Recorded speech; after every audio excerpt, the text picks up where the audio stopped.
What is up? What is up, everybody? And welcome back to the Hangout Spot where you already know it's Real Talk Boxing Talk.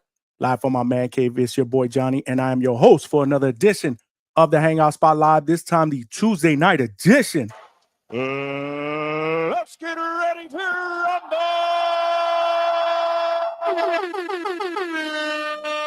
Here's Johnny. And I just want to thank everybody for rocking out on this Tuesday night, man. And shout out to all of y'all, man, that stood up late night on Sunday night, man. We rocked out. We did 4 hours, bro. We did 4 hours on a Sunday, which will probably be the norm on the weeknights as well, man. We start the show at 9 o'clock Eastern Standard Time. And last week and the week before that, we've been going 4 hours until 1 o'clock in the morning Eastern Standard, bro. I'm down if y'all down, bro. I love doing this shit. Great boxing talk here. Obviously, great interviews as well. Sunday, we started out with an interview with Brooklyn Barwick, the big deal. Female fighter who is 2-0 with 2 knockouts. Very, very energetic and great interview. If you didn't check it out at the Hangout Spot, make sure you check it out on YouTube. That's where all of our interviews are at. Boots to ground, behind the mic here in the studio. We doing it up here. Live shows. We doing live fight chats because this weekend we're probably going to go live fight chat again. This is a big fight weekend, man. And I can't wait for what's going down, man. It all starts Friday night, Madison Square Garden, the females. Shout out to Jake Paul and Most Valuable Promotions for putting together one hell of a card, which I saw earlier online. I think it's breaking like a Guinness Book of World Record for most titles on the line on an entire card, man, because you got unifications. I mean, you got undisputed titles on the line Friday from top to bottom. Obviously, that card is headlined by Amanda Serrano and Katie Taylor, Part 3, the trilogy.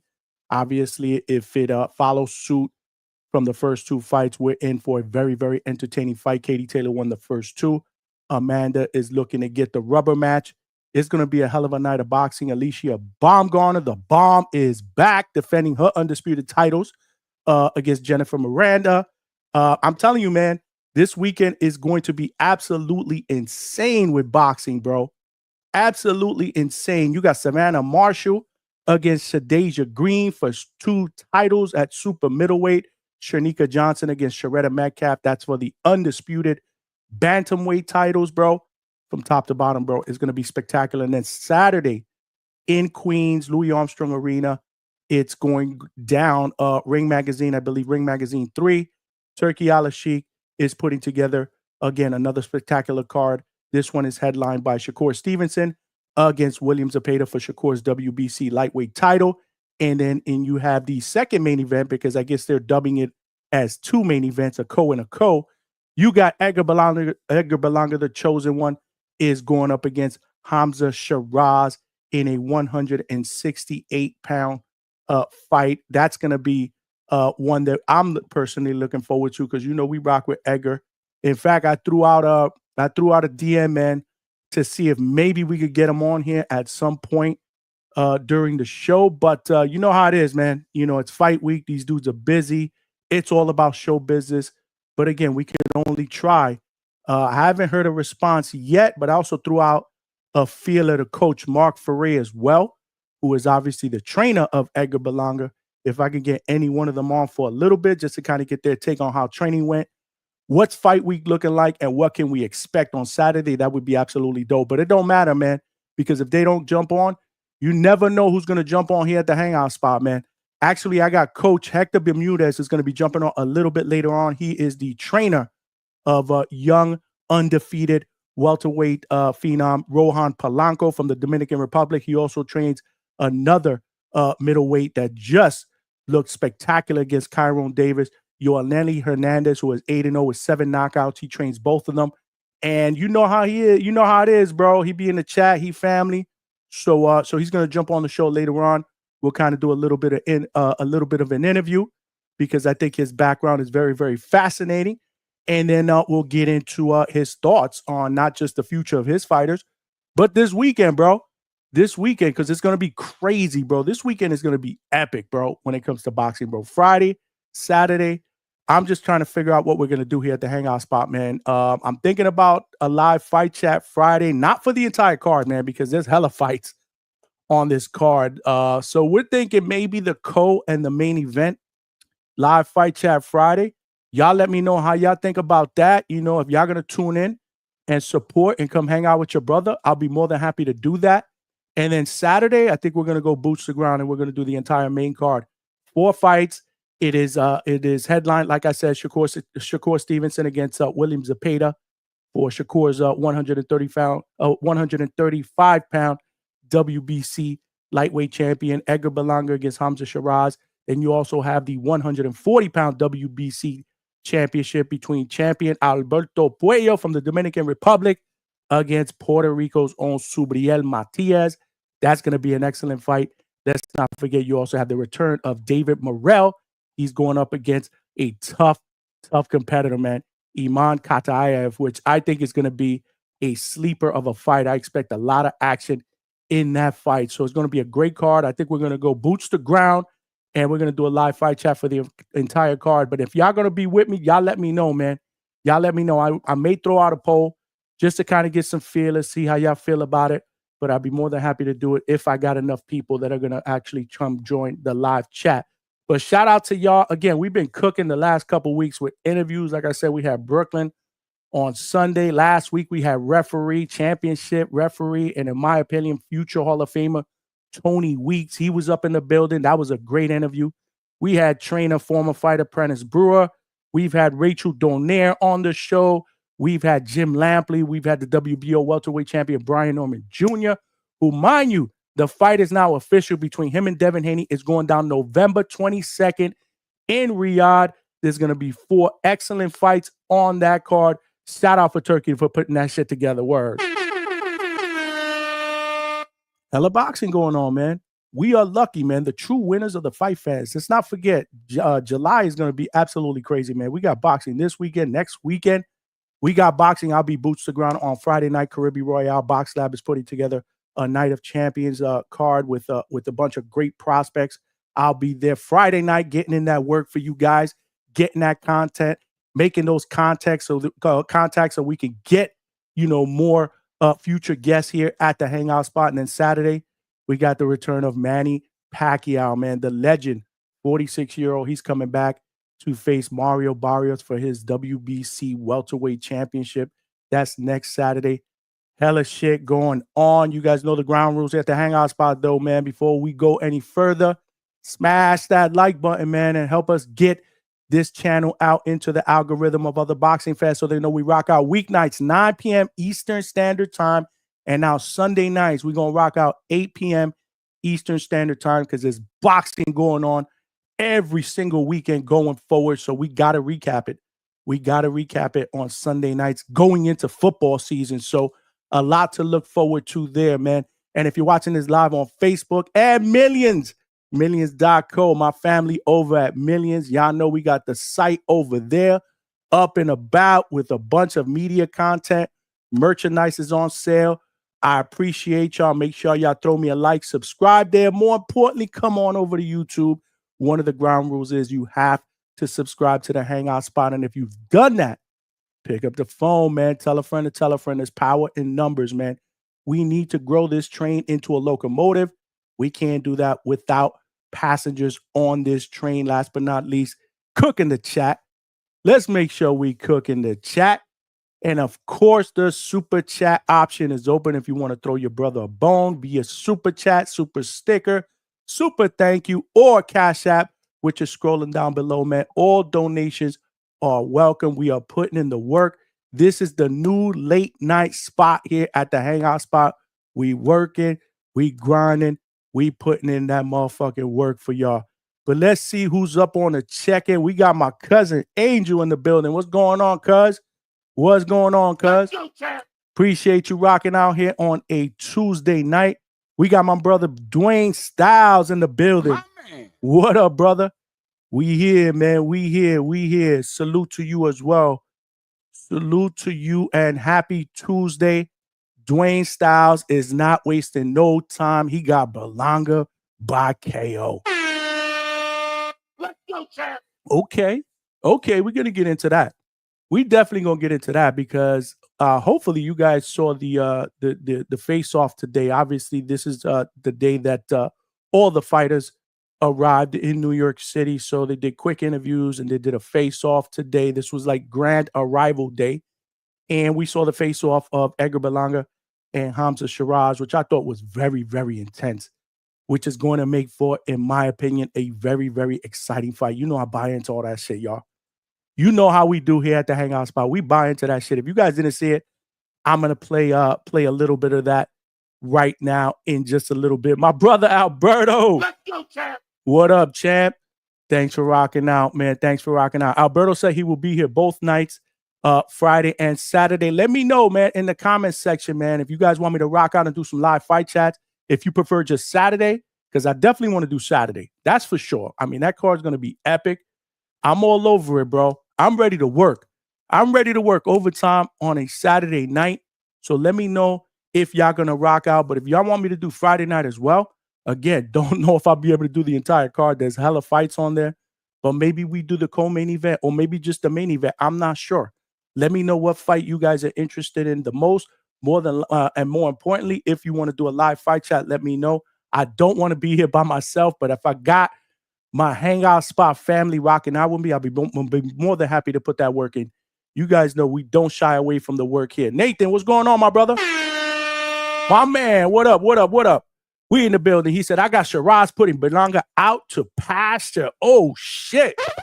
That's what I'm talking about. I love the back and forth, though. We're going to see Berlanga driving Uber along New York City. This is nasty. See, this is what I'm talking about. And shout out to you, Nathan, because you brought up an excellent point. A lot of people have been asking me, like, who is this a bigger fight for Berlanga or is a bigger fight for Shiraz? And without hesitation, I've said Berlanga.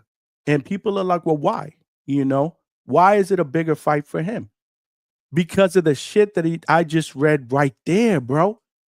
Think about it, bro. There's a lot of people out there that believe Edgar Berlanga is overrated. He's just not a good fighter. He has not fought anybody. He didn't deserve that shot at Canelo. Even though everybody thought he was going to get knocked out, the dude took Canelo's best shot, got up, fought the entire fight, ended the fight on his own 2 feet, and people still think he's trash. You know what I'm saying? You know, they're degrading him because obviously he's he's celebrating a loss, which is what most people are saying, and the whole thing with PR. And I went 12 rounds with Canelo, so in his mind that's a victory, and everybody else's mind, it's an over exaggeration. But at the end of the day, Edgar needs to beat this guy for a couple reasons. Number one, there's a plan for Shiraz, bro. That's Turkey's boy, bro. If you don't think there's a future for Hamzah Sheeraz if he beats Canelo Alvarez, you are absolutely out of your mind, bro. Turkey is the mastermind of putting fights together as well as putting future fights together. Look at what he's done in the past. Has it always worked out? Absolutely not. It didn't work out with Devin and Ryan, but he's not shy with putting 2 guys together on a card or putting them to fight against each other, yet has future plans for one of his fighters. He's doing it now with Jesse Bam Rodriguez, who's fighting Kafu next week and has to win that fight to set up a unification in November against Fernando Puma Martinez. Again, that fight has already been announced on that November 22nd card. So Bam Rodriguez has to handle his business, whether you like it or not. That's the way Turkey operates. So there's a plan for Shiraz. I have a feeling that if Shiraz beats Berlanga, he will get a shot at Canelo. That's what Turkey wants to do. What Berlanga has to do is spoil the apple card. Play spoiler. Let Turkey know this is not the way the plan is going to go and knock his dude off that pedestal. But if Berlanga were to lose, again, you're going to hear all this stuff. Overrated. He's an Uber driver.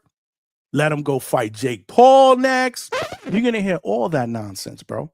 This is why I think the pressure is on Berlanga, especially fighting in New York City in front of his home crowd. Again, he's the self-proclaimed king of New York. This is his city. Well, if that's the case, he's got to go out there and prove that this is his city by walking over this dude, bro.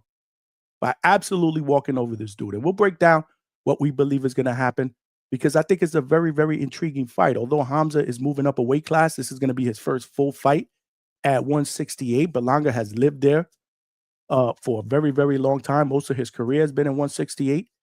This is going to be an interesting fight because of Shiraz's style, his height, and his length and his reach. Berlanga's going to have to find a way to get in the inside so he can land those power shots. So it's going to be a very, very interesting fight.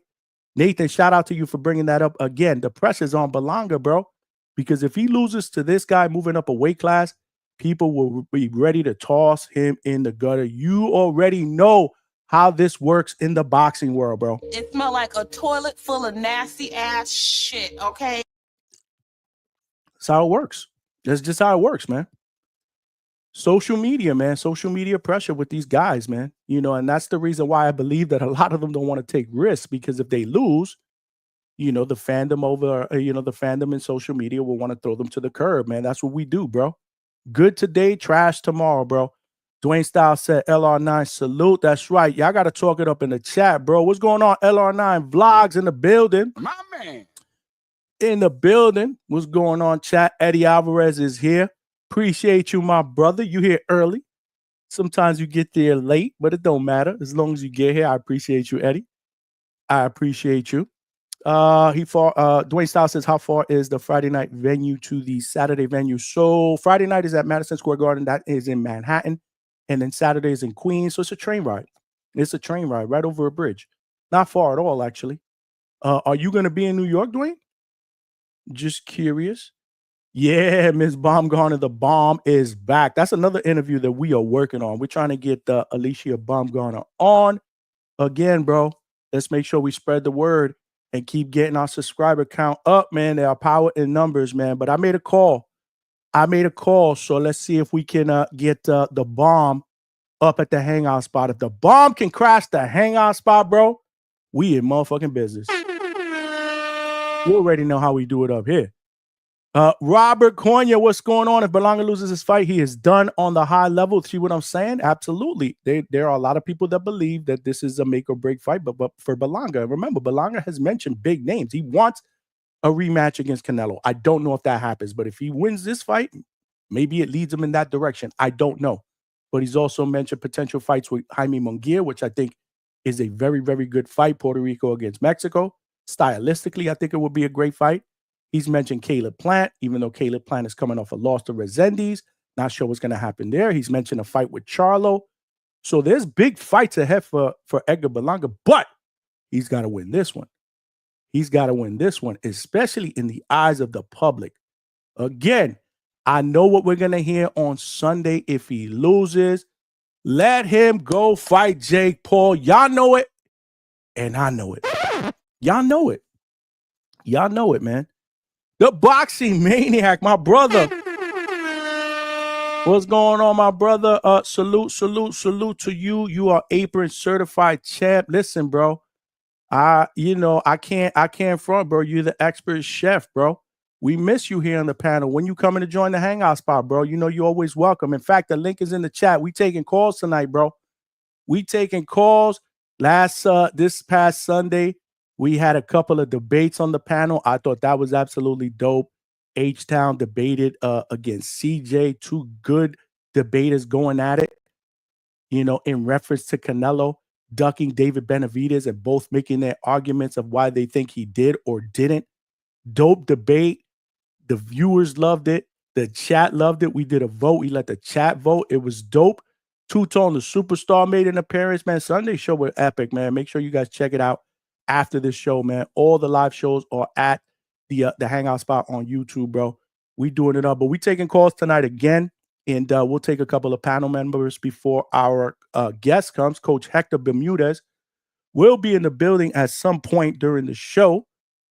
So shout out to the Boxing Maniac. Again, my brother, you're always welcome to talk that boxing. If you want to jump on, Nathan said, I think Berlanga getting outboxed from a 40-year-old Steve Rose gives me no confidence on Berlanga. Hey, man, people improve, bro. And there are a lot of people that believe that experience against Canelo is going to make Berlanga a better fighter in the long run. He's still young. He's only 28 years old. And I know we didn't get a chance to see any of that against the last opponent, Mantequilla, in Orlando. That was just basically a stay busy fight to get out of that Matchroom contract to then start, moving up with the big boys here. Now Edgar's getting a shot at Turkey's boy. Good bag, New York City. If he beats Shiraz, again, that could lead to bigger and better fights. If he does it in entertaining fashion, y'all know how Turkey does, bro. Turkey loves the entertaining fighter. So if Edgar was to spark his boy out, I'm sure that will open up another opportunity to fight on a Riyadh card for even more money against a bigger and better name. So Edgar's got to handle his business, man. We're going to see, man. This is going to be a true test for Edgar. This is going to be a true test for Edgar, a guy who's taller, who has a great jab, a long reach, who's going to be flicking that out. He's got to find a way to get to the inside. So it'd be interesting to hear during your calls what you think, not just who you think is going to win, but why you think each of them has an opportunity to beat the other. If you're picking Berlanga, why? Talk to me about the strategy and the breakdown. If you're picking Shiraz, tell me why as well. Vega's in the building. He says this is Berlanga spot. I thought we were the Norman spot. Now we're the Berlanga spot, so we flip-flop. Okay, well, I rock with Edgar. Y'all know the deal. Y'all know the deal, the Berlanga spot. Yeah, y'all know the deal. I rock with Edgar. He my guy. He showed me love. I'm rooting for Edgar. And I think he has a great opportunity to spark Shiraz out. Shiraz has been hurt by guys a lot smaller than Berlanga, guys that hit a lot less harder than Berlanga. So yeah, I think that there's a good chance that he can hurt Shiraz and possibly stop him. Don't know if it happens, but this is why we fight the fights. This is why we look forward to these type of fights. We got my man OC the Boss in the building. Hey, yo, my brother, salute to you. We're going to do an interview with OC the Boss, more than likely this Sunday night. I think we're going to have OC the Boss come on and talk his shit. He got a fight coming up August 2nd, Border War 16, Milwaukee, or is it, I'm not sure what part of Wisconsin, but it is in Wisconsin. It's going down, Border War 16. OC the Boss is going to be on that card against Anthony Forbes, I believe. So we're gonna talk that shit with OC the Boss on Sunday. Make sure you check it out. Spread the word in the TBV community. But yeah, man, if you're watching this on Millions, make sure you guys throw me a like, subscribe there. Come on over to YouTube, subscribe to the YouTube channel. This is the platform that we are trying to grow day by day. We're doing big things here at the Hangout Spot. We're talking boxing. We get the biggest and best interviews. Next week, we are actually going to have an interview with promoter Dimitri Salida. He's going to be in the building. As you know, he has a fighter that is fighting this weekend for a title. That is Subio Matias from Puerto Rico. So we try to get him on tonight. But again, this is fight week, man. It's a little tough for these guys. They're making their grand appearances, their grand entrances today. Tomorrow will be, I believe, open workouts, if I'm not mistaken. And Thursday, you got the final press conference, and then Friday you got the weigh-ins before the fights on Saturday. So they got the whole week laid out for these guys. So very, very busy. But again, when it comes to Edgar and Mark, all I wanted was like 10 minutes. So hopefully we could get them on for like at least 10 minutes to talk a little bit of shit and see what's popping this week. But I know the deal because I've worked media on a bunch of different occasions. And, it's laid out. There's event after event after event, for these guys starting on Tuesday of fight week all the way till Saturday when they fight. So it gets pretty hectic. But we're going to continue to grind.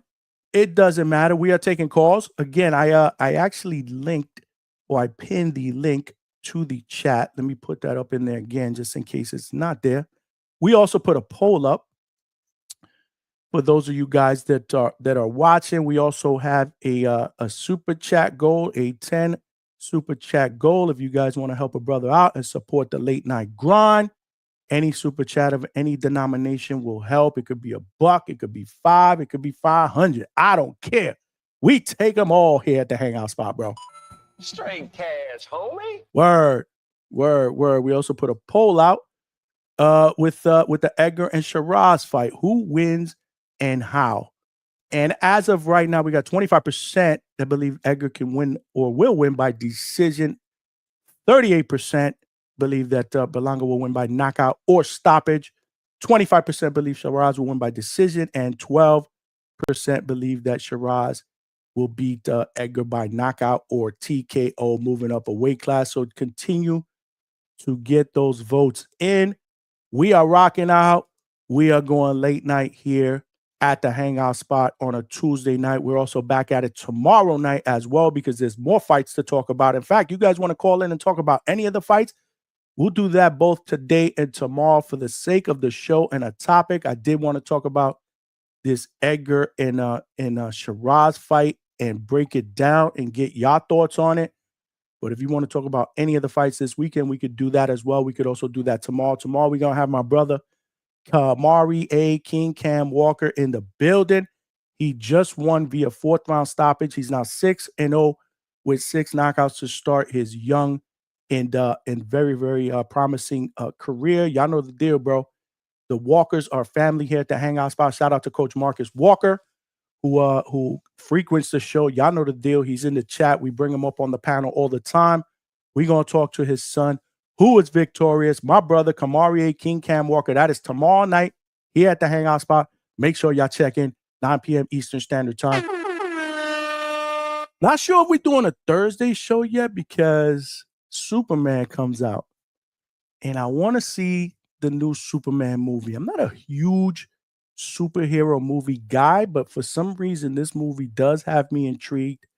I was a fan of all the older Superman movies, the ones that I grew up watching, in the late 70s, early 80s. So I want to check out this Superman movie. And usually me and the wife will do date night or movie night or whatever it is on Friday night or Saturday night or both when there's no boxing. But this weekend is tough because there's boxing Friday night and Saturday night. And shout out to Mrs. Hangout Spot. Love you, babe, for always being understanding when business calls. Obviously, she knows the deal. We're trying to do big things here at the Hangout Spot. So she got my back, but I want to find some time to see it. And it comes out Thursday. So probably no better time to see it than Thursday night. So I may not do a show Thursday night. That's why we'll go overtime tonight if needed. And we'll go overtime tomorrow. We're not afraid to put in that work here at the Hangout Spot. Can I get an amen? Word. Yeah. But yeah, that's how we doing it up. So if you guys want to call in and talk about any of these fights, let me know. We'll call in. Like I said, we are hoping to get Coach Hector Bermudez in the building to talk that boxing shit, kind of give us a take on what is going on with his sensational young fighter, Rohan Polanco, and also Yornelis Hernandez, who is coming off a great performance against Kyron Davis, a strong performance. He's now 8-0 with 7 knockouts. Rohan is 16-0 with 10 knockouts. He's actually going to be fighting in a couple of weeks on that Xander Zayas card, July 26th against Quentin Randall. So this is a big step up for Rohan Polanco. So I want to kind of get Coach's take on that. Waterford, Raw Dog is in the building. What's going on, Raw Dog? Yeah. This is a pro Berlanga page. We rock with Berlanga, but we can be somewhat objective here. But I want to hear everybody else's thoughts. Zorro de la Vega se puñeta. Boricua, AB 2 times is in the building. Yeah. What's going on, chap? Salute to you with the Mexican flag. Salute to you, my brother. Yeah, we worship Edgar Berlanga here. He's a god. Nasty work. Vega out here throwing narratives out there, bro. Diamond God, you heard? Gasper, what up, Gasper? Let's go, champ. Vega is wilding in the chat. Yeah, he always wilding. Vega, why don't you come to the panel and talk that shit? If you think that Shiraz is gonna be Berlanga, tell me why. Break it down, bro. Break it down. 70s damn Unk is an old head, but lineup still crazy. Let's go, champ. I was born in the early 70s, bro. So I was a kid. So I should have said more or less the early 80s. I mean, I was really realistically an 80s baby. 80s music, 80s movies.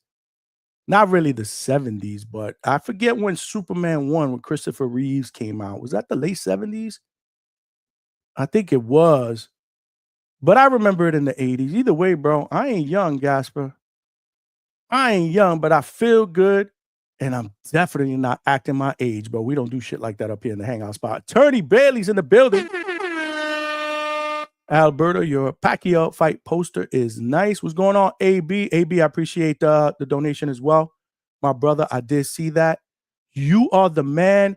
And just want to say you made my night the other night by shooting down stock chasers, bro. That shit was dope, bro. That shit was dope. Salute Champ Vega on the round one pre-workout crashing in the chat.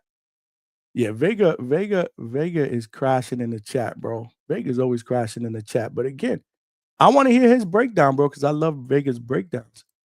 Will Berlanga win this fight? Will Hamzah Sheeraz move up a weight class and beat Edgar? I want to hear everybody's thoughts, bro.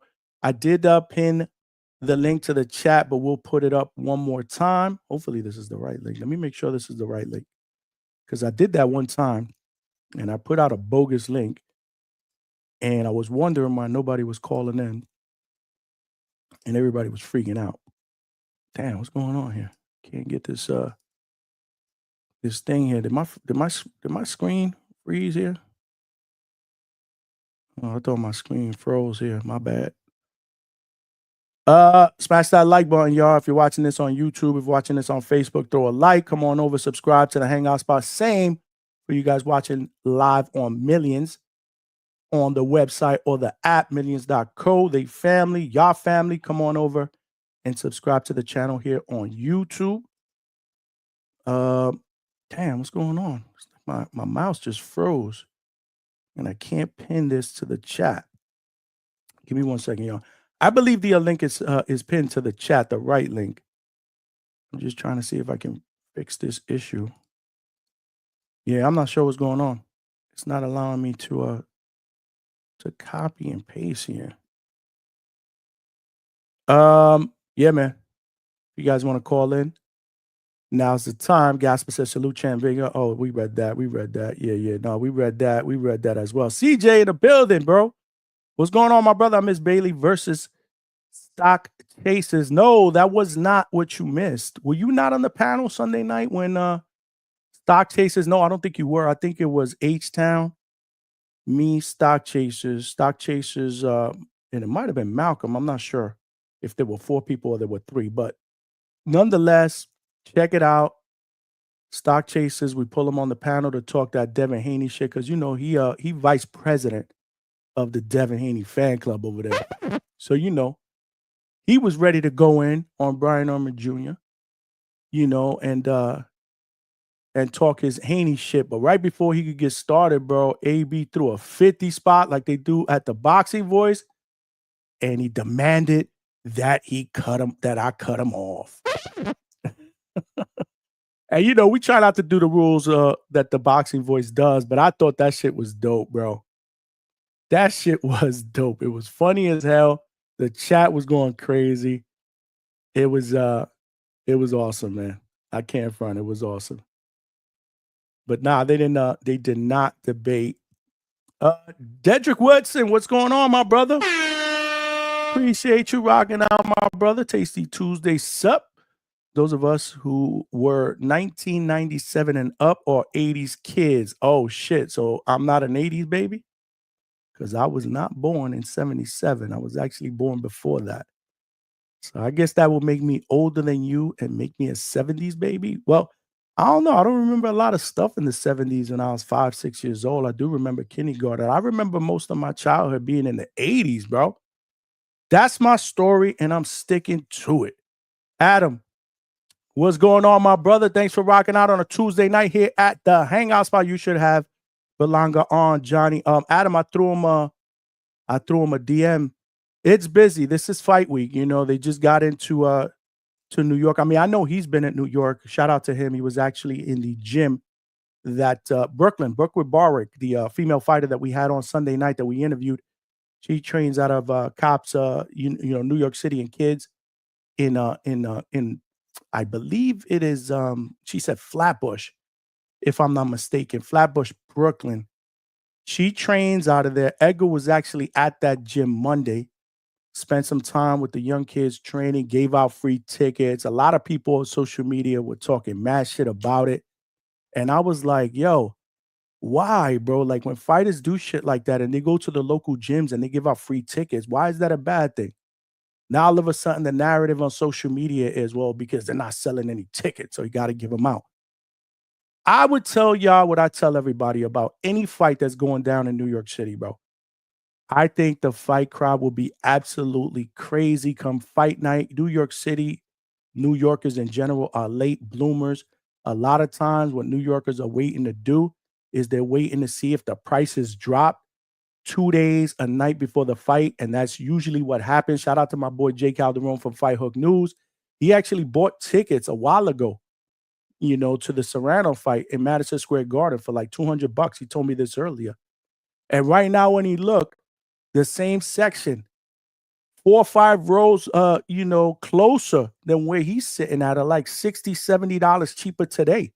This is what happens sometimes, so New Yorkers know that. New Yorkers are hustlers. They're very, very slick when it comes to, trying to, get the right price, for certain things that they want to buy.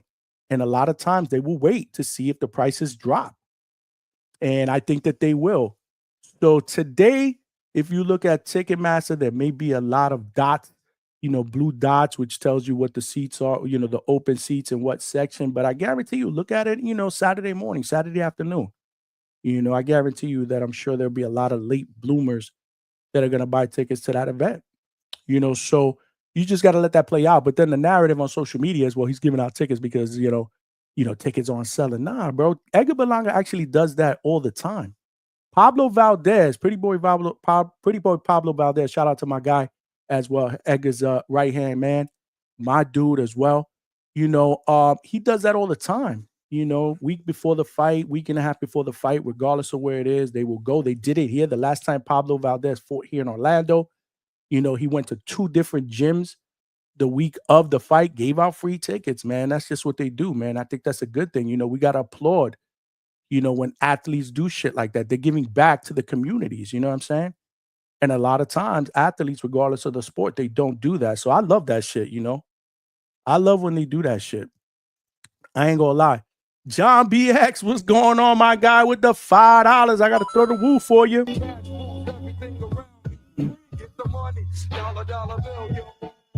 What's going on, John BX? He said, what's up, Johnny? Caught the live late. Shiraz by unanimous decision. Okay, he's just a better boxer, has enough pop to keep Edgar at distance. So you see, that is an interesting take because there could be some merit to that. I mean, Shiraz does have good pop. He has a great jab. I saw I rewatched the Adames fight earlier. It didn't change my opinion of who I thought won the fight. I thought Adames won the fight. But, Shiraz does some good things in there as well. That jab, high guard. He sneaks that left hand to the body, with a lot of speed. The 1-2, that right hand.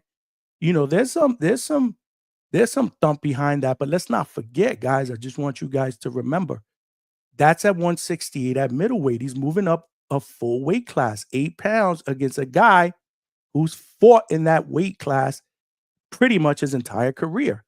A guy who on fight night will probably come in closer to the 200-pound range.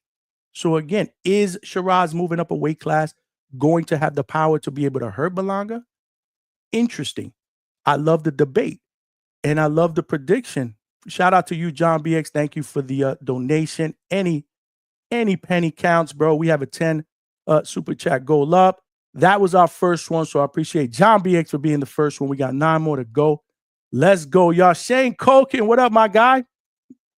Give me a hell yeah. What up, y'all? What up, Johnny? Appreciate you, Shane, for rocking out. Attorney Bailey is back. I was just playing Hope Stock Chasers Come Back. You about to make me throw $50 just to bring him back. Well, listen, that was the first time that's ever happened here. It was like groundbreaking shit because we don't do the boxing voice rules here. I mean, it's not the boxing voice, it's the Hangout Spot. And the last thing I want is for, my guy Ness, shout out to Ness and the boxing voice. They're actually on tonight. I don't want him to think, right? I consider him like a mentor, but I don't want him to think that I'm copying off of him, right? And you know how the community is over there.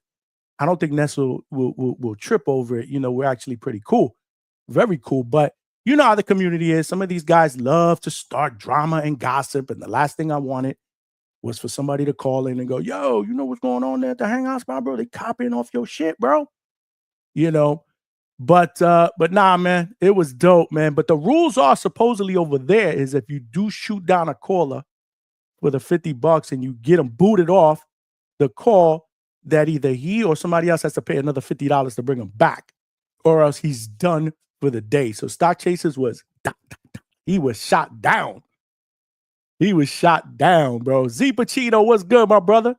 Thanks for rocking out, my brother. Phone lines are open, man. If you guys want to call in and talk some boxing, bro, we're talking about this Edgar and Shiraz fight. I love John BX for giving his opinion. John BX, I agree. So Shane agrees with you. That's what he voted. So he voted for Hamzah Sheeraz by unanimous decision. Alex Vegas says if Edgar doesn't give you an interview this week, I'm going to throw away my Berlanga do-rag. Hey, man, it's all about show business, bro. You know the deal. I did throw out a message to Coach Mark Ferre, who's also my guy. In fact, let me shoot the link out there. Hopefully, maybe if they see the link, you know, they would, you know, let me jump on for a bit. So let me just do that. Meantime, you guys know the deal. Smash that like button, subscribe. Now's a good time to text somebody and tell them to subscribe to your boy's channel. We are last I checked before I got on, we are, tell you right now, we are about 15 subscribers away from our next goal of 2,200. That is in a full 15 and a half months since we started doing boxing content. So I love the rapid pace of the growth that we're doing here, but it doesn't stop. It should intensify as we continue to put content out. So you know, make sure you tell a friend and help a brother grow. Let me just send out this link real quick. See if we could get somebody on the fly here at the Hangout Spot, because you know how we do it up here. You never, ever, ever, ever, ever, ever, ever know who's going to pop up at the Hangout Spot. I don't know what's going on with this mouse, man. I do not know what's going on with this mouse, man. I can't copy and paste. Not a good time for this to happen. I'll tell you that much. There we go. There we go. All right. It works when you reset. It always works when you reset. It always works when you reset. Apologize for the dead air, y'all. But I just want to throw those links out just in case we can get somebody here up on the fly.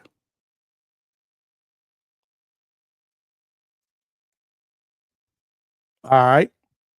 All right. Let's see. Let's see what we got. Let's see what we got. Let's go out to the phone lines, bro. Let's go out to the phone lines and bring my brother from another. The boxing maniac is in the building. Yes, What's sir. going on? You already know, baby. It's your boy, the Maniac. What's going on? Chilling, bro. What's going on? Que milagro that I got you to jump on a Thursday. Well, Yeah. actually, no. This is actually Tuesday night. Tuesday. Yeah. You like 2 days ahead, champ. I'm ready, bro. I'm ready for Friday, bro. Like, what can I say? Yeah. I'm gonna be at both events. I'll be at the Amanda card. I'll be at the Berlanga card. You know, so it's a great weekend for, you know, boxing fans. If, you know, anybody complaining, man, just stop watching boxing then. You know, boxing fans are never happy, unfortunately. You know, and you hear a lot of boxing fans complaining, though? No, I haven't really, but somebody's gonna complain. It's just the nature of the sport, man. Dudes have to complain. That's just it's just goes. It's like peanut butter and jelly, man. Boxing and complaining, it just it's what happens, Johnny. Unfortunately, but look, regardless, the real boxing fans, they understand that this weekend we get a delight. not only that, Johnny, that we don't get them on the same night. So that's good. We could watch each call peacefully, not going back and forth like, oh shit, what's going on the Amanda fight? Oh shit, Berlanga's on. Nah, bro, like that's the only thing that sucks sometimes, that, you know, when you get like major cards on the same day, you know, going on the same time. Like, for example, on the 19th, the good thing is that the Usyk Dubois card is early, right? Early afternoon. So when we get to the Bam and the Pacquiao, now that might clash. Those main events might clash that day, but we don't have to worry about Usyk Dubois before those cards start. That card will be over. But you know, I'm not complaining though, bro. I take it. You did he major cards on one day on the 19th, Johnny? That's crazy, man. It's not, the entire month of July is on fire, bro. Let's not forget, we got the small room, right? The Hulu, Xander Zayas, man, making I'll be there. The 26th on the 21st. Shout out to the boxing Maniac in Four Corners, bro. Y'all pulling up, bro. Y'all pulling up, man. That's what's up, man. We're definitely there, man, you know, to do what we do, man. But anyway, man, first of all, you know, I have to, without a doubt, you know, we do speak here and there, but I want to do it live on air, man. I want to give you your flowers, Johnny. I mean, you grinding, you cooking, the channel's on fire, your interviews are fire, right? It's you see a lot of people, they interview fighters, and it's like, oh, okay, cool. But no, your interviews are fire, man. So you're bringing substance to these interviews. They worth watching. And don't stop, man, because you're definitely on the right path, man. And I don't like what I'm seeing. I love what I'm seeing from you, man. And this is just the beginning, puppy. You still got your pampe on. You still got your Pampers on, baby. You still a baby. Bro. We in so we a toddler right now. We no longer in infant. We at toddler stages. We'll be in kindergarten soon, and then we'll be graduating. Yeah, man. But let's kind of get into this Berlanga Hamzah Sheeraz fight, right? Which will be the main event on Saturday. It is an interesting fight, right? For both sides, right? When you look at both fighters, two fighters that like to fight on their front foot, right? Hamzah, he's a fighter that he's a little more active with his hands. He let his hands go a little more.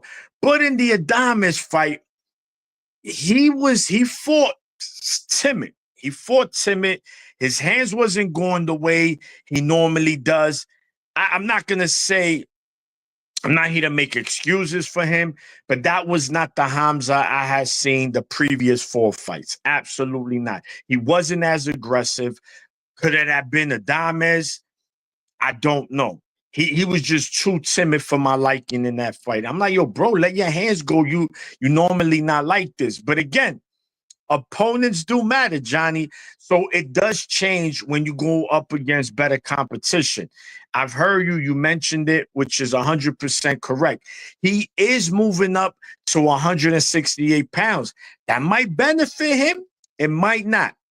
That's how it works in boxing.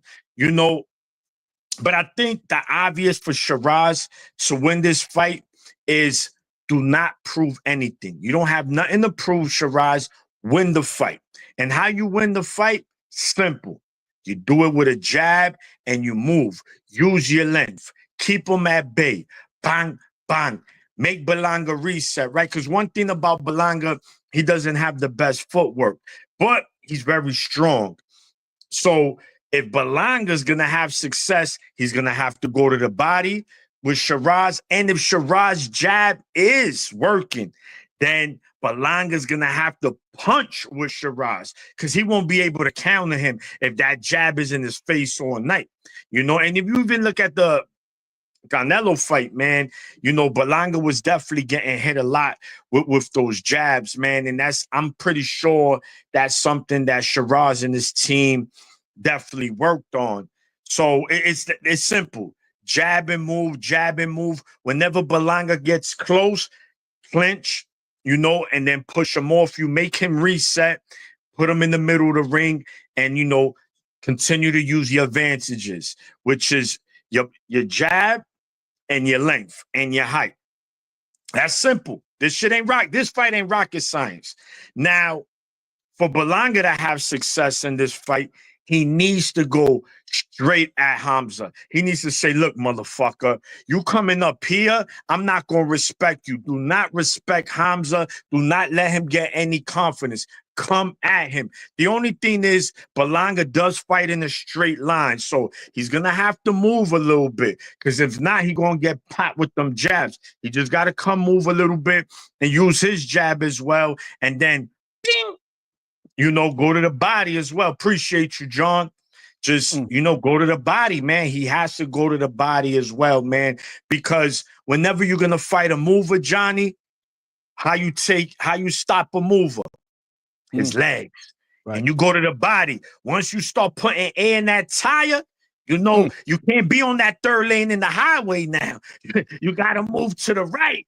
You know what I'm saying? So if Berlanga could go in there and have no respect for Hamzah, but also be cautious, not reckless neither. You don't want to run into nothing, but let him know, papi, you come into my division, man, and I'm stronger than you. I hit harder than you, and I'm going to come after you. So you better be ready. I'm going to make you fight. He has to make Hamzah fight. He can't turn this into a boxing match. That'll favor Hamzah. If he turned this into a fight, make Hamzah go through the fire, then Berlanga's going to have a great chance. Because we could say what we want about Berlanga. I have, Johnny, I have critiqued him, but he's a strong motherfucker. No one could take that from Berlanga. He's strong and he hits hard. And if he catches Hamzah, then it might be me for Hamzah. You know what I'm saying? So it's definitely an interesting fight, man. I gotta favor the experience, right? And people might say, hold on, what you mean experience? Yeah. Hamzah, obviously, who's his best opponent, Johnny? Carlos Adames. Not a bad opponent. But, Berlanga's fought the Quigley. Now, you could say what you want about Quigley. I'm not saying he ain't no world beater, but he's an experienced fighter who has fought elite competition. He fought someone like that. And, of course, the ultimate, he fought Canelo Alvarez. If Berlanga didn't learn nothing from that fight and he didn't take nothing from that fight, then he doesn't deserve to win this fight. That's a great point. Great point. We saw what Canelo did when he lost to Mayweather, right? Correct. He didn't make that loss didn't break him. It made him. And he became who he is today. So Berlanga, the new chapter of his book starts Saturday. It depends. The ending of that chapter is on Berlanga. Does he want to start pushing to be one of the faces of boxing? Or does he want to be a joke that people just say, man, he just a loudmouth New Yorker. He ain't about nothing. So it's going to be interesting. But I'm just going with experience. It's a 50-50 fight to me. 50. But I'm going to go with Berlanga. I just think he's the bigger, stronger fighter. I think he's going to find a way. He's going to dog his way into a win. If he could do that, if he turned this to a dog fight, then he'll win. And I think that's why he'll do. But if he's having trouble cutting off the ring and he can't get past that jab, I love the breakdown, brother. The chat's cooking right now, man. I said the same thing. We really didn't get a chance to see his growth in his last fight against Montequilla because, it wasn't that caliber of opponent, right? It was basically, that was just basically a stay busy fight. This is where you're going to see it if he has improved from that Canelo fight. So you brought up a great point. Hold on. I want you to hold the thought. Let's take a quick call. E. Serrano, you live here at the Hangout Spot. What's going on, brother? Yo, Johnny, what up? Yo, what up, man? Good? What's good? Talk to me. Yo, what's going on? Oh, that's E. What up, E? E. What up? Yeah, man. What's up with Saturday? I'm gonna be there. Yeah. Oh, you gonna be there? How about Friday?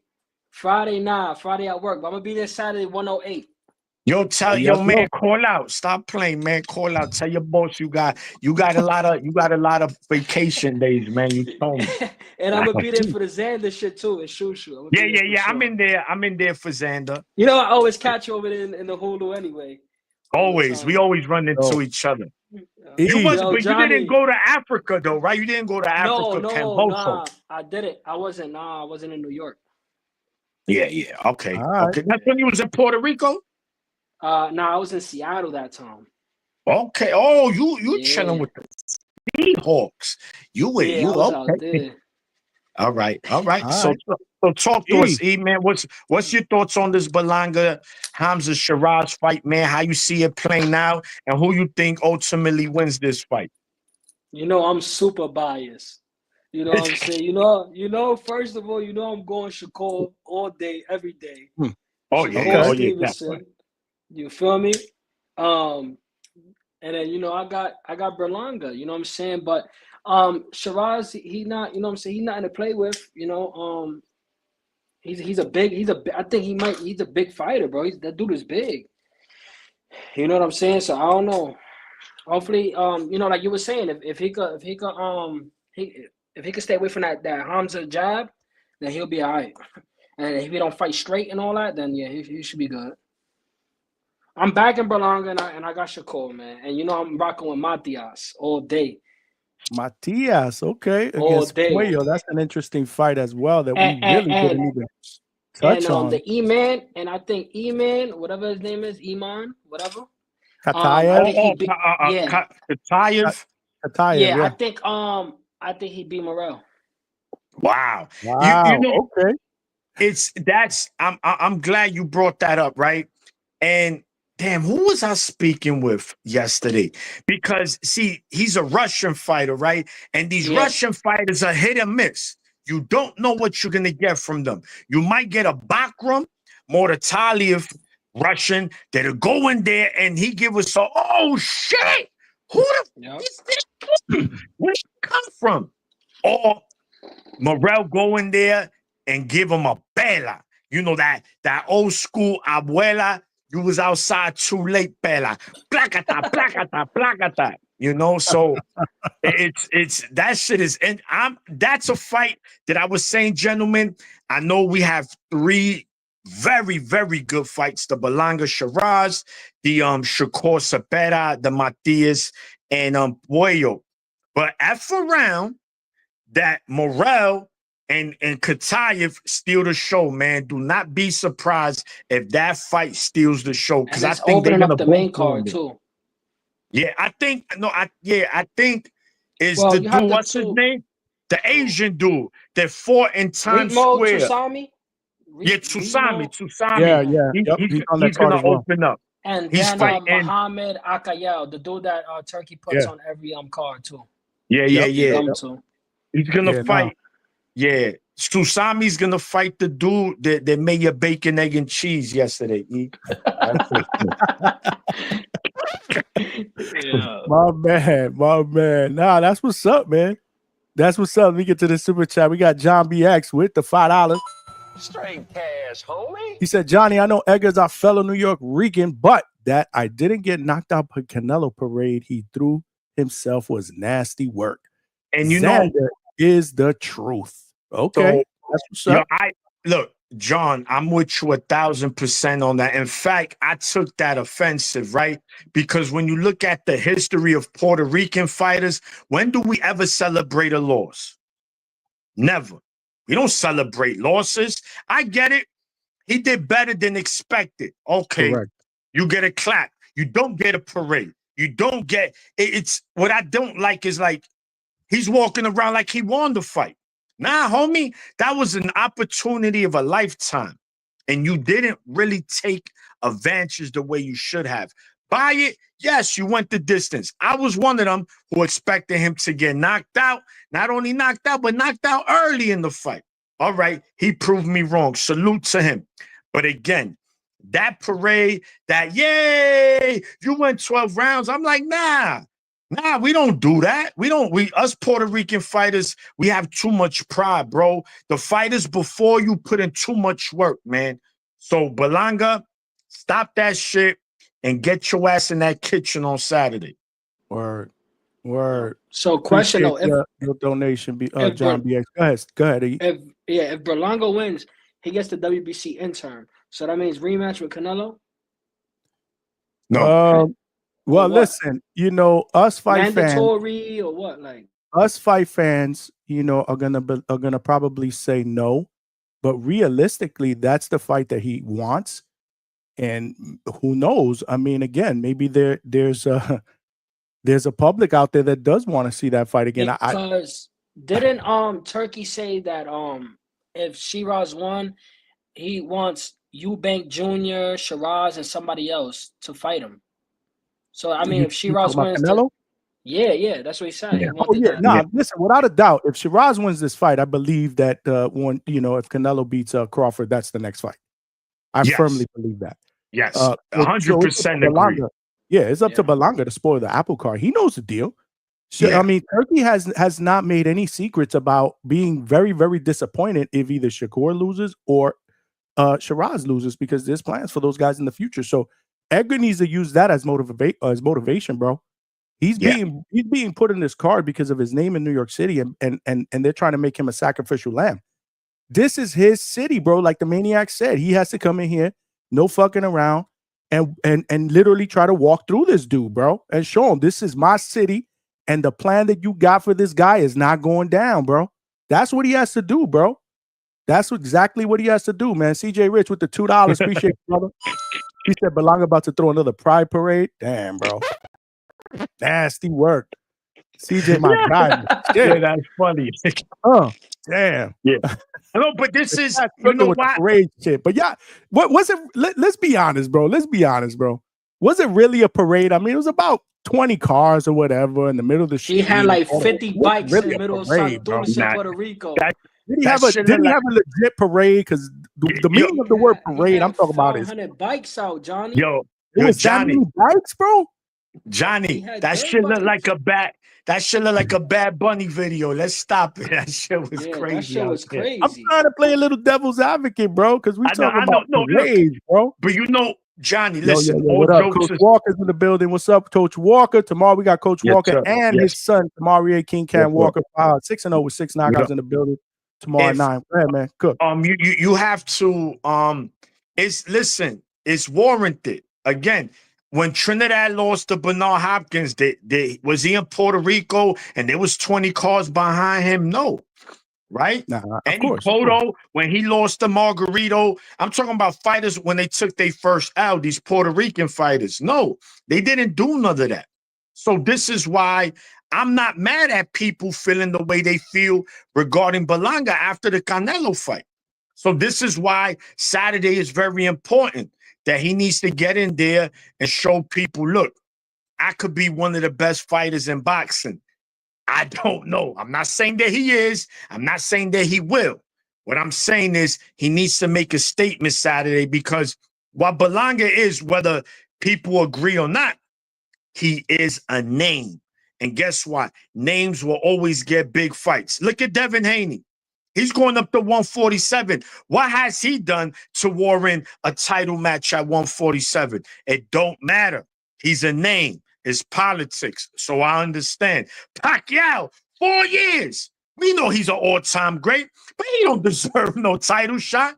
But he's getting it. Why? He's a name. This is how boxing works. So this is why, Johnny, I remember you were supposed to have one of the presidents to one of these organizations. And why do I call the organizations in boxing, Johnny? The cartels.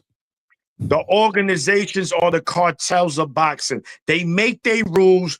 They do what they want to do. One fight, you see, look, we're following our rules. The next fight, they totally don't. So even if Berlanga wins against Shiraz and he becomes a WBC interim, guess what happens? Canelo be like, I'll drop this shit. Remember, he did it for Skull and then end up fighting Skull anyway.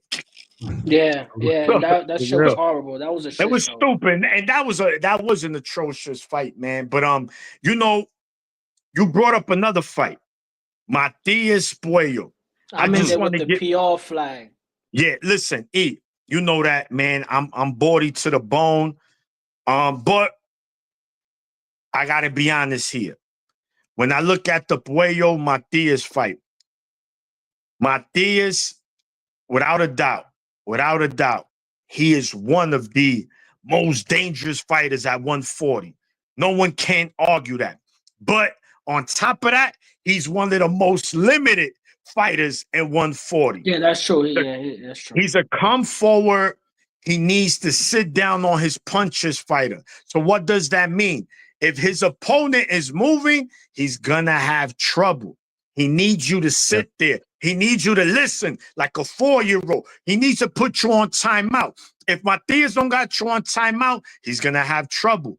And Puello, by it, he's not the best mover in boxing, but he could box and move. Puello's a very underrated fighter in boxing, bro. The guy is very good. Is he the biggest puncher? No, but he has enough pop to make you respect him. Ask Gary Antoine Russell Jr. And he could box. So I believe that Puello is gonna, and again, I'm going for Matias. My wifey is coming with me. She's Dominican, so you know who she rooting for, and she made it clear. But I just think that what Puello's gonna do, he's gonna be smart. He's gonna just move, jab, and similar to what I said about Hamzah and Berlanga. Once Matias get into his wheelhouse, once he get in that kitchen, just clinch, push him away, and just dance around. Unless with the Puello fight, Turki gonna shriek the ring too. Oh man, I don't know how. What's going on? Yeah, before we open up that can of worms, man, I just want to give you a shout out for that prediction. We actually talked about that a little bit on Sunday's show. And to me, the key to that fight is what Puello shows up, because we know what Matias is going to show up. Yeah. Matias knows how to fight one way, right? Yeah. Just like you said, and I'm not gonna go as far as to call him a one-trick pony, but he's the closest, I believe, to a one-trick pony that we have, because we know what we're going to get. Now, if Puello, again, he moves, he used that jab, he has a very, very sneaky uppercut. I mean, he showed me a lot. I picked Gary Antoine Russell in that fight. We both did. I think we did a Friday Night Live on IG, and we gave our predictions. And I thought that Gary Antoine was going to cook him. And, he showed me a lot in that fight. If that same Puello shows up, as much as I love Matias, I just don't see him winning that fight. I just don't. There's just so many different, and to quote you, there's so many different tools in his toolbox than there is in the Matias toolbox. Now, granted, Matias has that sledgehammer in his toolbox, but this dude got a lot of other things to be able to offset that. So we'll see. I don't think that Puello is going to be dumb enough to sit there and trade with him in the center of the ring. Matias want guys that are easy to find, guys that he can beat the will out of, because he's really not. And correct me if I'm wrong, Maniac. I said this on Sunday. He's really not a one-punch knockout guy. No, he will beat you down into submission. He's a accumulation. An accumulation. The volume will beat you down into submission. But at the end of the day, I think Puello is just way too smart to be able to do that. If he uses his length, his jab, he moves. I think he'll be able to score enough points to beat Matias, in my opinion, by a fairly easy unanimous decision. Yeah. I know my Puerto Rican people are going to kill me for that. No, it's not. Those are if we talking boxing terms and we throwing the non-bias out the window, that's a excellent breakdown. That's the truth. It's not about bias, but me as a Puerto Rican, hell yeah, I'm gonna be like, let's go, Matias. He's gonna have to. He said, I feel bad. He feel bad for Puello. Listen, bro. No, listen. If he catches Puello, though, I mean, he could beat him. I think that's a 50-50 fight, man, on that card. Why? All right, E. So let me ask you, why you say I'm more 60-40 in the favor of Puello?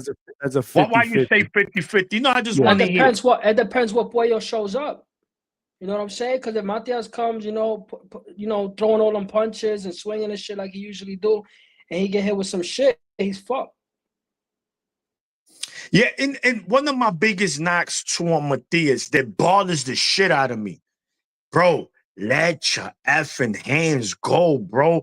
You got sledgehammers, bro. Let them go. Go back to that Liam Paro fight. The first 3 rounds. Right. Yeah. Bro, just let him go. All Just day, let him hands go. in front of his face all day. Bing, he puts up the high guard and still get cooked. Like, come on, bro. You gotta. The only way I see him beating Puello is by stoppage. Or, hear me out on this one, fellas. Or if Puello does a Devin Haney, where he's jab, run, and, you know, Matias look like he's making the fight. He's trying to make the fight. There's not really much action. They could perhaps take that fight from Puello, a fight where we all say, you know what, I had Puello winning. It was a non-eventful fight, but I could see why they gave it to Matias. He was the aggressor. He was coming forward. He was trying to make the fight. Puello wasn't really trying to engage. That decision right there can absolutely happen. So if I'm Team Puello, let's not get too conservative neither when we move. Let's get in the kitchen. You know what I'm saying? We don't have to make the penne and the turkey. Let's just make the penne, some rice, and that's it. Then we out the kitchen. But if he's just there, go ahead. I see that fight the same way I see the Berlanga Shiraz shit.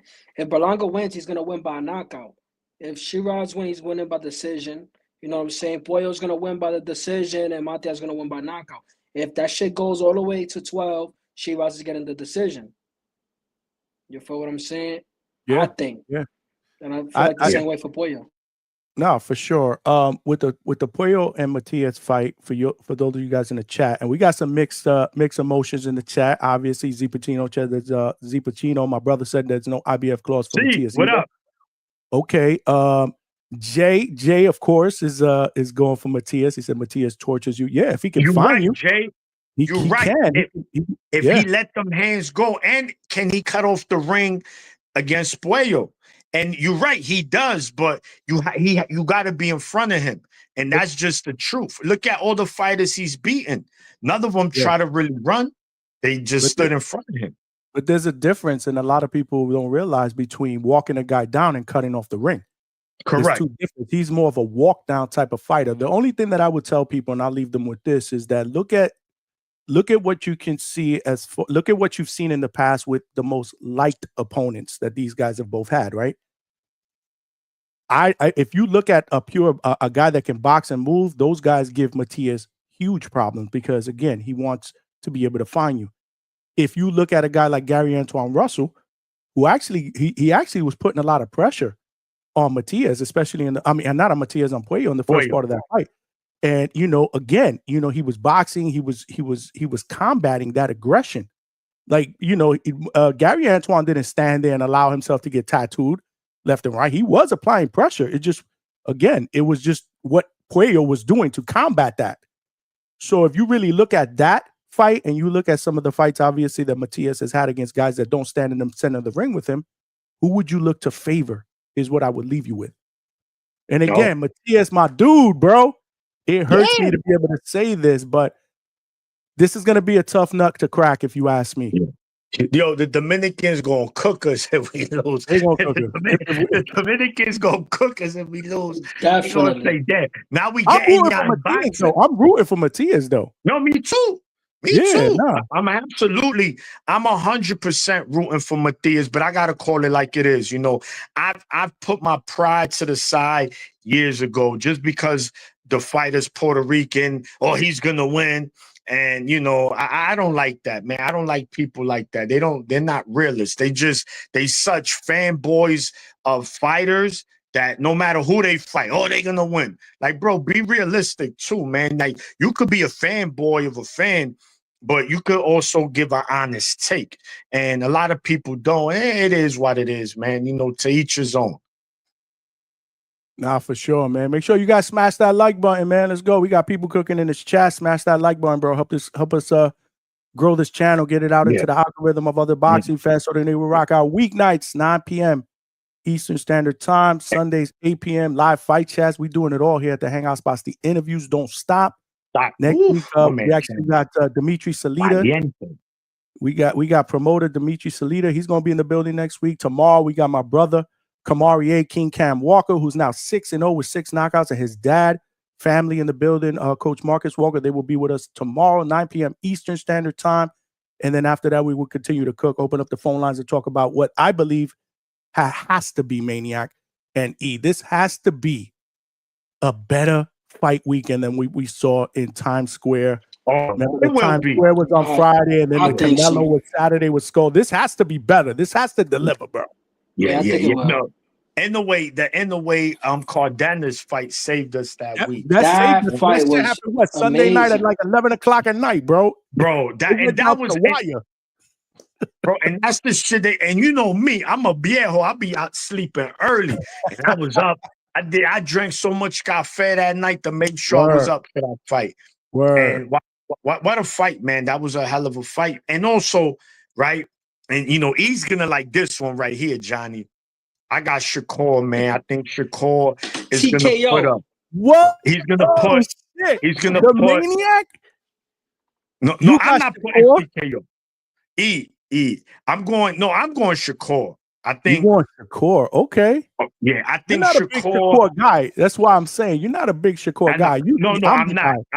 I'm not a big Shakur guy. But I am.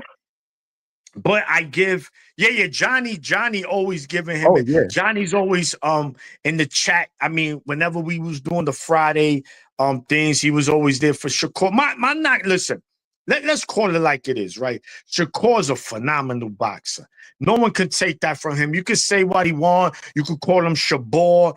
Whatever. To each his own. I don't call him a boring fighter. I just don't call him an exciting fighter, right? He's just not a fighter that's gonna every fight. Right. But if you went to the Queensberry rules, you are hardcore. What he does in there, he's a magician. It is what it is. This is truth. This ain't opinion. This is truth. What Shakur does in there is just not. It's not Pitbullish. It's not Inoue-ish. It's not Bam Rodriguez. It's not Bud Crawford. And we get that. Every fight is different. And he's more defensive responsible, He's more defensive first. But when Shakur's in his bag offensively, bro, the guy is a problem. The problem, too, he has brittle hands. That's the problem. And that's why I effed up Paulie Malignaggi. And I think that's something that in the back of Shakur minds plays a part when he's in that ring. Like, damn, bro, should I really go hard? I don't want to break my hand in the third round, But that's an unfortunate situation. But I think Saturday against Zepeda, bro, it's going to get ugly for Zepeda. Listen, when he hits him with that body shot, that TKO body shot, everybody's going to start talking shit. Everybody's going to start talking shit after that. They call Zepeda what's that? A 2B Mexican.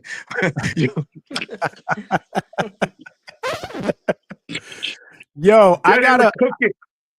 Go ahead, bro. They were cooking Zepeda. They were just, and that's the same thing with Zepeda. Like, he's not your Mexican David Benavidez style, Pitbull style.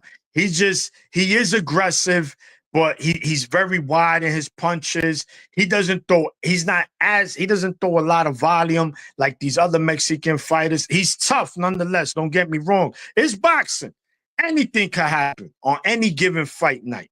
But being who Shakur is and how defensive he is, bro, he gonna carve him like a turkey on Thanksgiving. He's gonna throw 1,000 fucking jabs, and Shakur's gonna make him look stupid. Yeah, I agree. I think this is gonna, if anything, to me, this is a slam dunk for Shakur. Like, wow. That's how confident I am in him beating Zepeda Saturday. This is for all you guys watching. This is groundbreaking here at the Hangout Spot. I'm about to clip this as a short here. The Maniac actually picking Shakur, boring Shakur, to cook Zepeda. Not exciting. You not excited? Okay, but I've been consistent with this since last year. Facts. And I remember coming on Four Corners one night that you guys were cooking on y'all show. Shout out to my brothers at Four Corners as well. They rock out on Wednesday night, so make sure you check out Four Corners and my brother, the Boxing Maniac. But I remember saying, we need a guy that's going to come out there and throw volume punches and bring the best out of Shakur. And if we get that Zepeda fight, we cook Zepeda. And I remember the panel was cooking me. What? How could you say that? Shakur, brittle hands, blah, blah, blah. Bro, I've been saying this last year, bro. I think you have Zepeda in this fight, bro.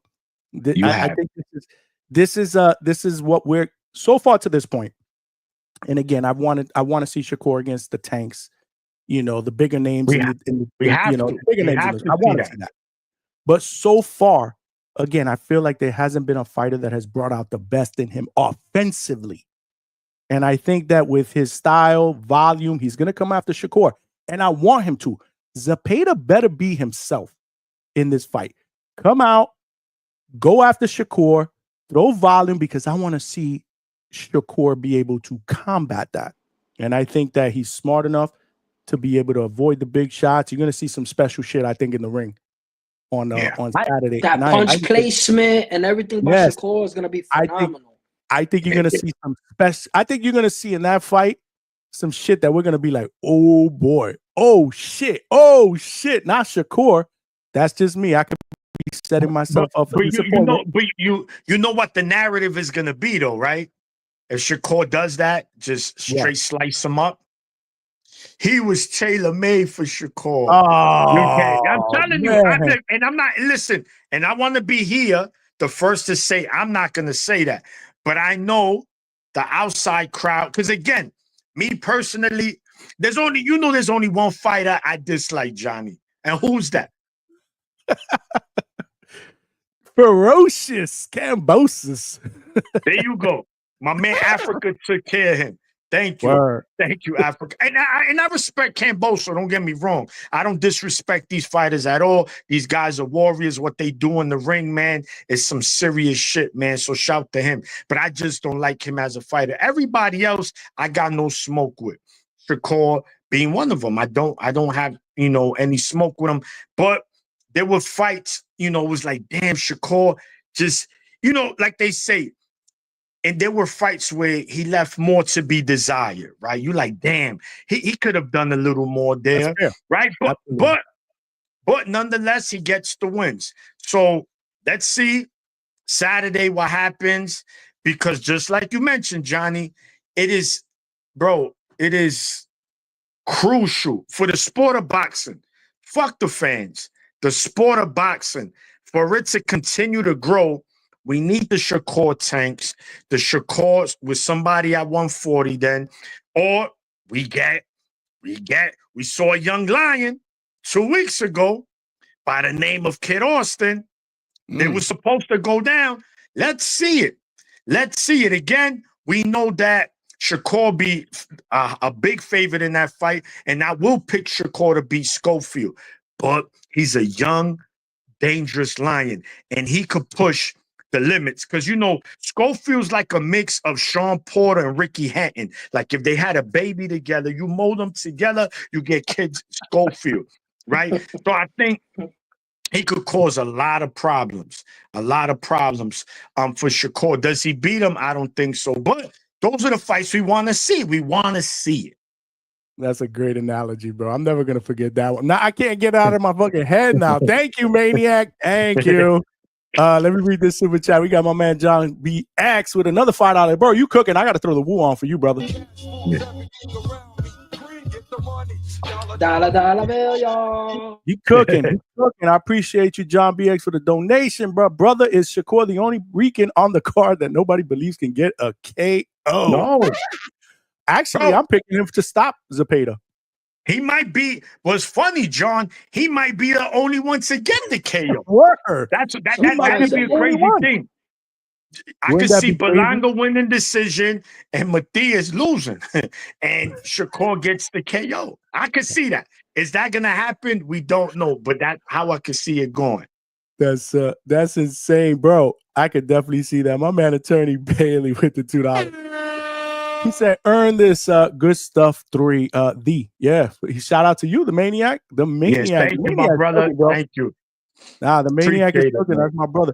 I be wanting to get him on here all the time, but he don't be showing me no love. No.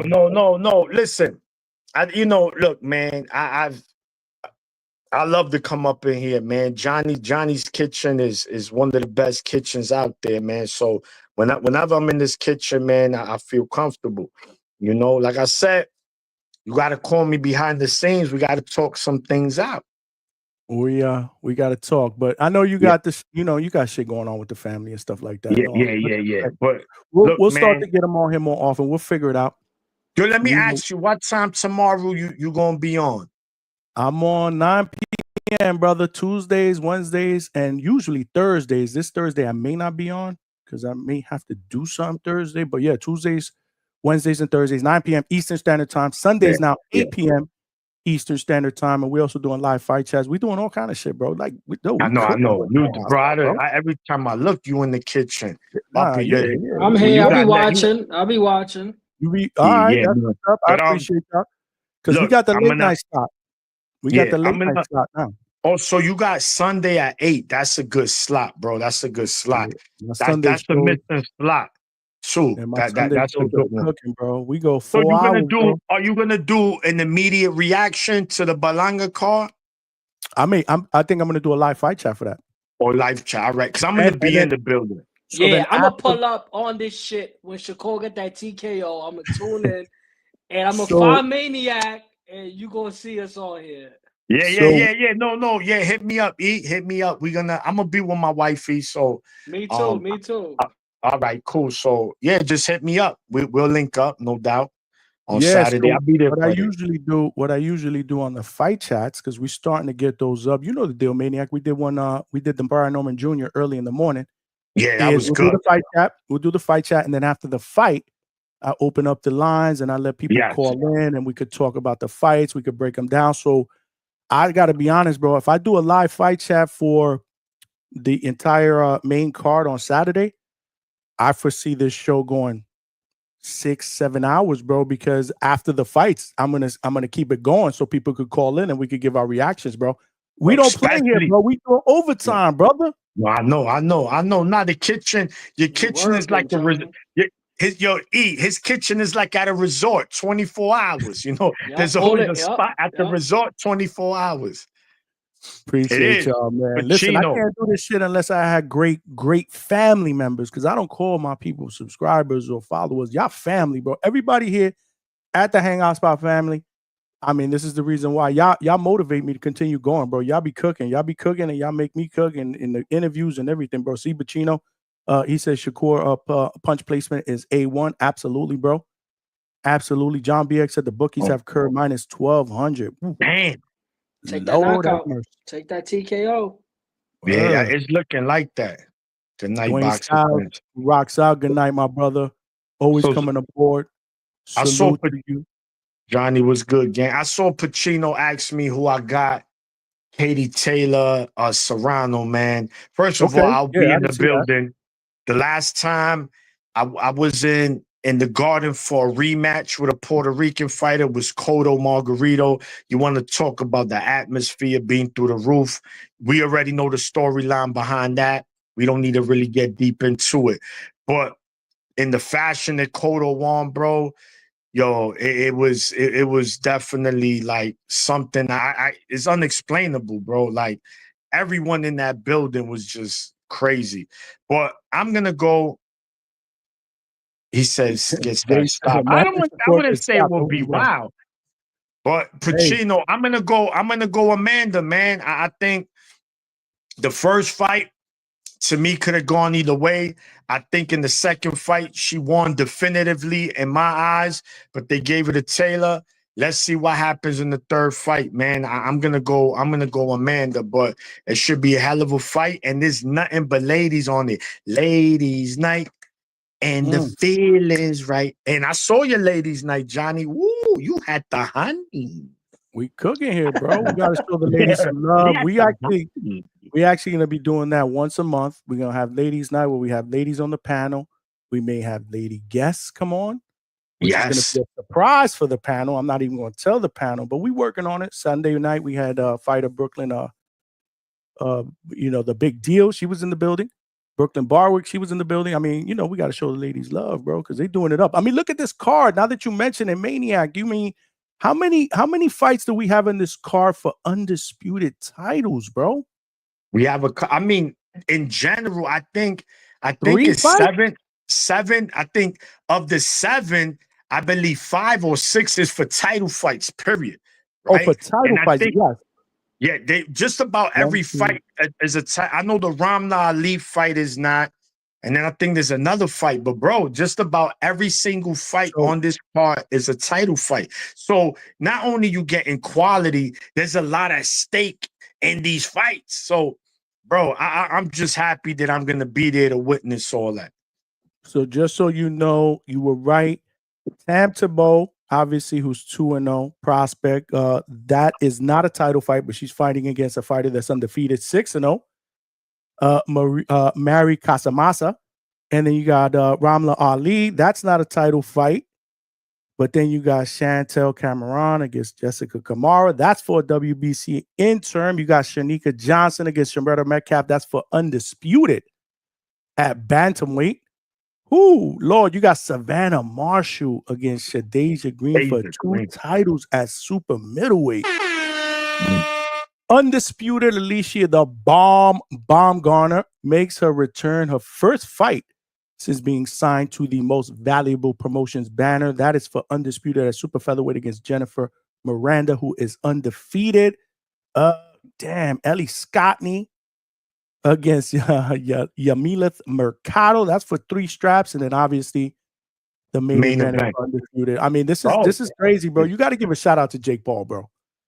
Shout out to Jake Paul. Listen, man, we say this all the time on the channel, man. We may not always like him as a fan base, as a fighter.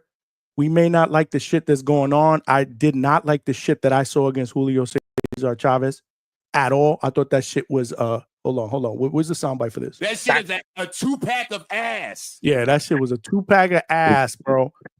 It was thick as fuck. It was cacadoodle. Yeah, it looked a little it looked a little suspect, but at the end of the day, you can't question what he's doing as a businessman, as a promoter, and what one of the best. One of the best, man. You know, we give him Jake Paul. Shout to Jake Paul, the promoter. Yeah, no, for real. Yeah, and shout out to the sanctioning bodies that made him a top 15 contender. I think they're taking that off. Yeah, they disputing that.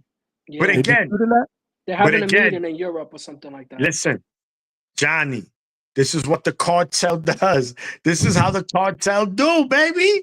They do whatever they want, bro. They the cartel, they man. Did the same shit with Manny Pacquiao and they took him on. Yeah, bro. I just said, and even Haney getting a title shot already at 147 against Norman. Not that I care.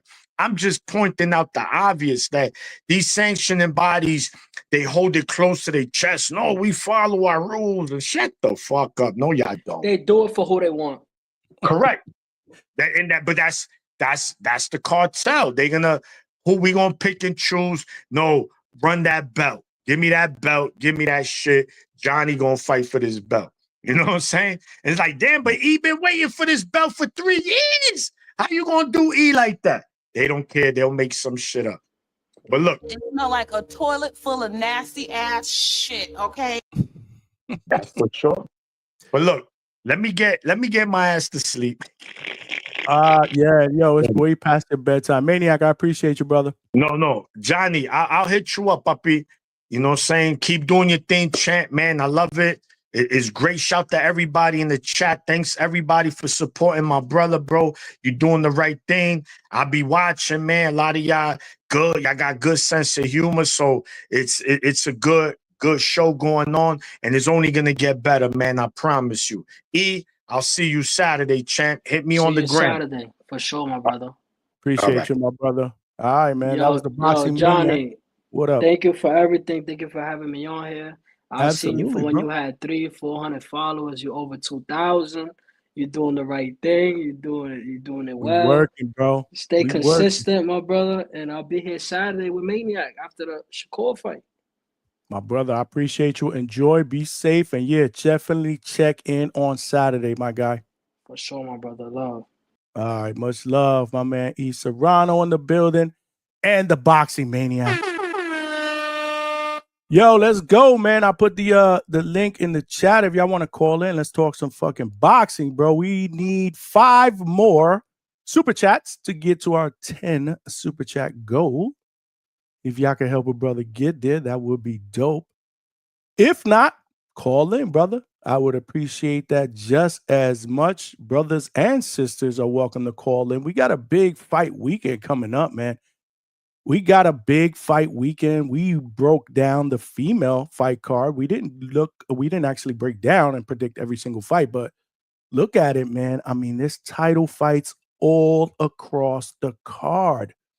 And I believe I saw somewhere on social media that this fight card on Friday night, shout out to Jake Paul and Most Valuable Promotions for putting this shit together, all female card, will break a Guinness Book of World Records for the amount of titles I believe that will be on the line.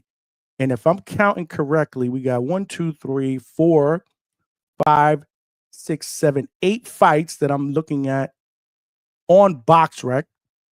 In fact, let me share my screen. Yeah, man, nobody's calling in, man. What's good, my brother Ebenezer Stuntman Griffin in the building. Family up in the building. Prospect galore. Fighting at the end of the month, getting ready. Bro, I hope training is going well. Right around the corner, man. Before you get that 6 dub, my brother, we know we rock out with you here at the DHS, the Hangout Spot family. AB 2 times. What's good, my brother? Thanks for checking in. Damn, no one calling in. We just had 2 panel members. Shout out to my man E. Serrano and my man, the Boxing Maniac. They absolutely cooked. Everybody loves the Boxing Maniac, man, because his takes are like the best and his analogies, bro. I mean, the Boxing Maniac is special, bro. We're going to try to get the Boxing Maniac up in here more often. In fact, hopefully as one of our regular co-hosts. So we will work on that. But yeah, man, I mean, Saturday is going to be dope, but Friday is going to be crazy as well. Which one are we looking at here? Is it this one? Yeah. Yeah, this is the card here. This is the card here. So as you can see, man, so we got the Tam Tabol fight, who is 2-0. Really good prospect against Maria Casamasa, who is also 6-0. Ramla Ali against Lila Furtado.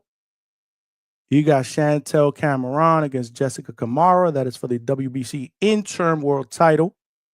Shanika Johnson, who's co-trained by In the Ring with Christine. You know, Christine, we had her on the panel on Ladies Night. Shout out to Christine. She's in New York City right now. Last minute preparations for this title fight against Sharetta Metcalf. That's going to be a banger. That is for all 4 bantamweight titles. This is for undisputed at bantamweight. You got Savannah Marshall and Shadeja Green. I'm looking forward to that fight. That is for 2 straps, the WBO and IBF at super middleweight. Alicia the Baumgartner against Jennifer Miranda, who is undefeated. That is for all 5 straps at super feather. Ellie Scottney and Yamalith Mercado. That is for 3 straps at super bantamweight, IBF, WBC, and WBO. And then obviously you have the main event, Katie Taylor, the undisputed champion, 24-1, against Amanda Serrano, who is 47-3-1. And that is for all the straps at super lightweight, IBF, IBO, WBA, WBC, and WBO. The entire alphabet there. But if you really look at it, 1, 2, 3, 4, 5, 6, 7, 8, 9, 10, 11, 12, 13, 14, 15, 16, 17, 18, 19, 20. There's about 20 titles up for grabs this fight night. So shout out to the females. We say it all the time, though, here in the show, right? The females are doing it up. They're not afraid to put it all out in the line. They're not afraid to unify. They're not afraid to put undisputed titles on the line. That's just how they do, man. So they deserve much love and respect. And you know how we do here at the Hangout Spot. We always show the females love. We do Ladies Night now, which we're going to probably start doing once a month with an all-ladies panel. And then we'll try to get some female fighter guests or even trainers. You never know what's up in my sleeve, man. Make sure you guys continue to spread the word. You never know who's going to show up on the Hangout Spot. you never know. We threw out a couple of links a little while ago. Don't know if we'll be able to get these guys up, but I did throw out a link to my guy, Mark Ferre, who is the trainer of the chosen one, Edgar Berlanga. We did throw out a link to Edgar Berlanga as well, who's also my dude. But again, this is fight week. These guys are also celebrities. You know how they're moving. Who knows what's going to happen, but I was hoping maybe that we can get them each on at least for a good 10 minutes or either the one or the other.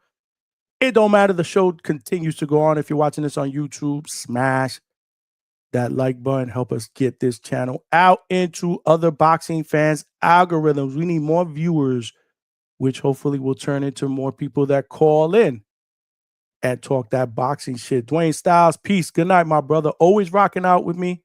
Appreciate you, man. Get some sleep, my guy. I don't expect you to be on with me here half the night because, you know, sometimes we go overtime. Our shows have been going at least 4 hours for the past few weeks, and I don't mind because I love this night slot. Y'all know how I do it up. Birdman in the building. What's going on? Zepeda getting that big upset. Okay, there you go.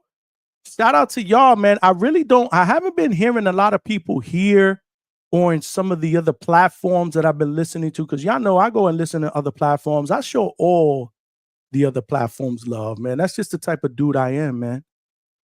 I show them all love, man.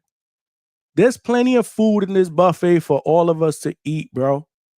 And I just want to be a chef in my own buffet. But there aren't a lot of people, though, other than I would say some of the people in the Boxing Voice community, because there's hella people up in there, especially during the live show chat, that are really picking Zepeda. So if you guys are picking Zepeda, let me know in the chat. Call in. I did pin the link to the chat. If you guys want to call in, we are talking Edgar Berlanga against Hamzah Sheeraz, but we can talk about any of the fights that are coming up because there's so many different fights. We can do that today and tomorrow. I just put the link in the chat again if you guys want to call in. My man Michael Angelo up in the building. My man. Your boy Berlanga getting exposed. Okay, we'll see. I know you be hating on Edgar, bro. Michelangelo, my guy out in the West Coast, bro.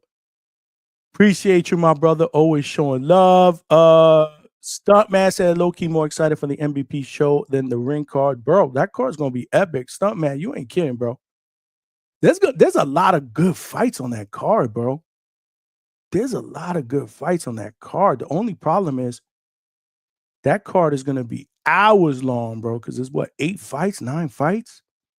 So I don't know if I'll be able to do a live fight chat that long, but Michelangelo, what up, bro? What's going on, man? Appreciate you, brother. AB 2 times. Let's keep this show going. I'm almost home. I got to talk some boxing with you. Yeah. We ain't going nowhere, bro. We ain't going nowhere, AB 2 times. Just stay tuned, brother. Stay tuned. If you want to call in, the link is in the chat as well. If you want to shoot the shit a little bit, give me a little bit of a prediction on what happens with any of these fights, including Edgar Berlanga and Hamzah Sheeraz. That fight really, really interests me. Z Pacino, what's up? Yeah, the ladies' card is stacked. Absolutely, bro. They had some fights today during the workouts. Word, what's up? What happened today? Like physical shit, or some of the shit that they did to try to hype up the fights? Did it look real? Did it look staged? What's going on? Birdman said 10 2-minute rounds though. Yeah, I know. The problem is, again, I don't foresee. Let me see. I'm looking at this card. Where do I see a potential knockout? So Tam Tebow, who is a highly touted prospect, 2-0 with 1 knockout, maybe. But man, she's fighting against Casamassa, who is also she's 6-0. She doesn't really have pop with 1 KO. I don't know.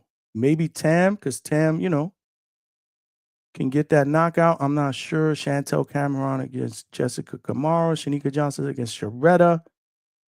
Savannah Shadeja. Man, I don't see a lot of knockouts here. Now, I will tell you, we've seen 2 fights with Katie Taylor and Amanda Serrano.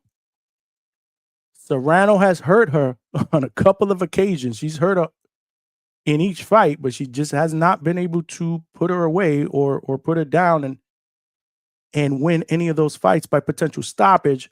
But I do believe that if any of those fights were 3-minute rounds instead of 2-minute rounds, especially the last one where she had Katie Taylor hurt in the first round, I think Amanda could have probably stopped her in the last fight.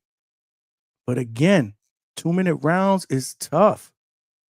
It's tough. So I don't see many stoppages there. So again, I know you said 10 rounds, 2-minute fights, but we're talking about 8 fights, man. That's going to be, I believe, a hella long card, man. They had real fights in between the media workers. Okay, I got to check that out, Z, because I didn't see that. Thanks for for letting me know. Again, I appreciate y'all because sometimes, like I said, unfortunately, we have not gotten to the level here at the Hangout Spot that we are looking to get. One day we will, where this is the only job here.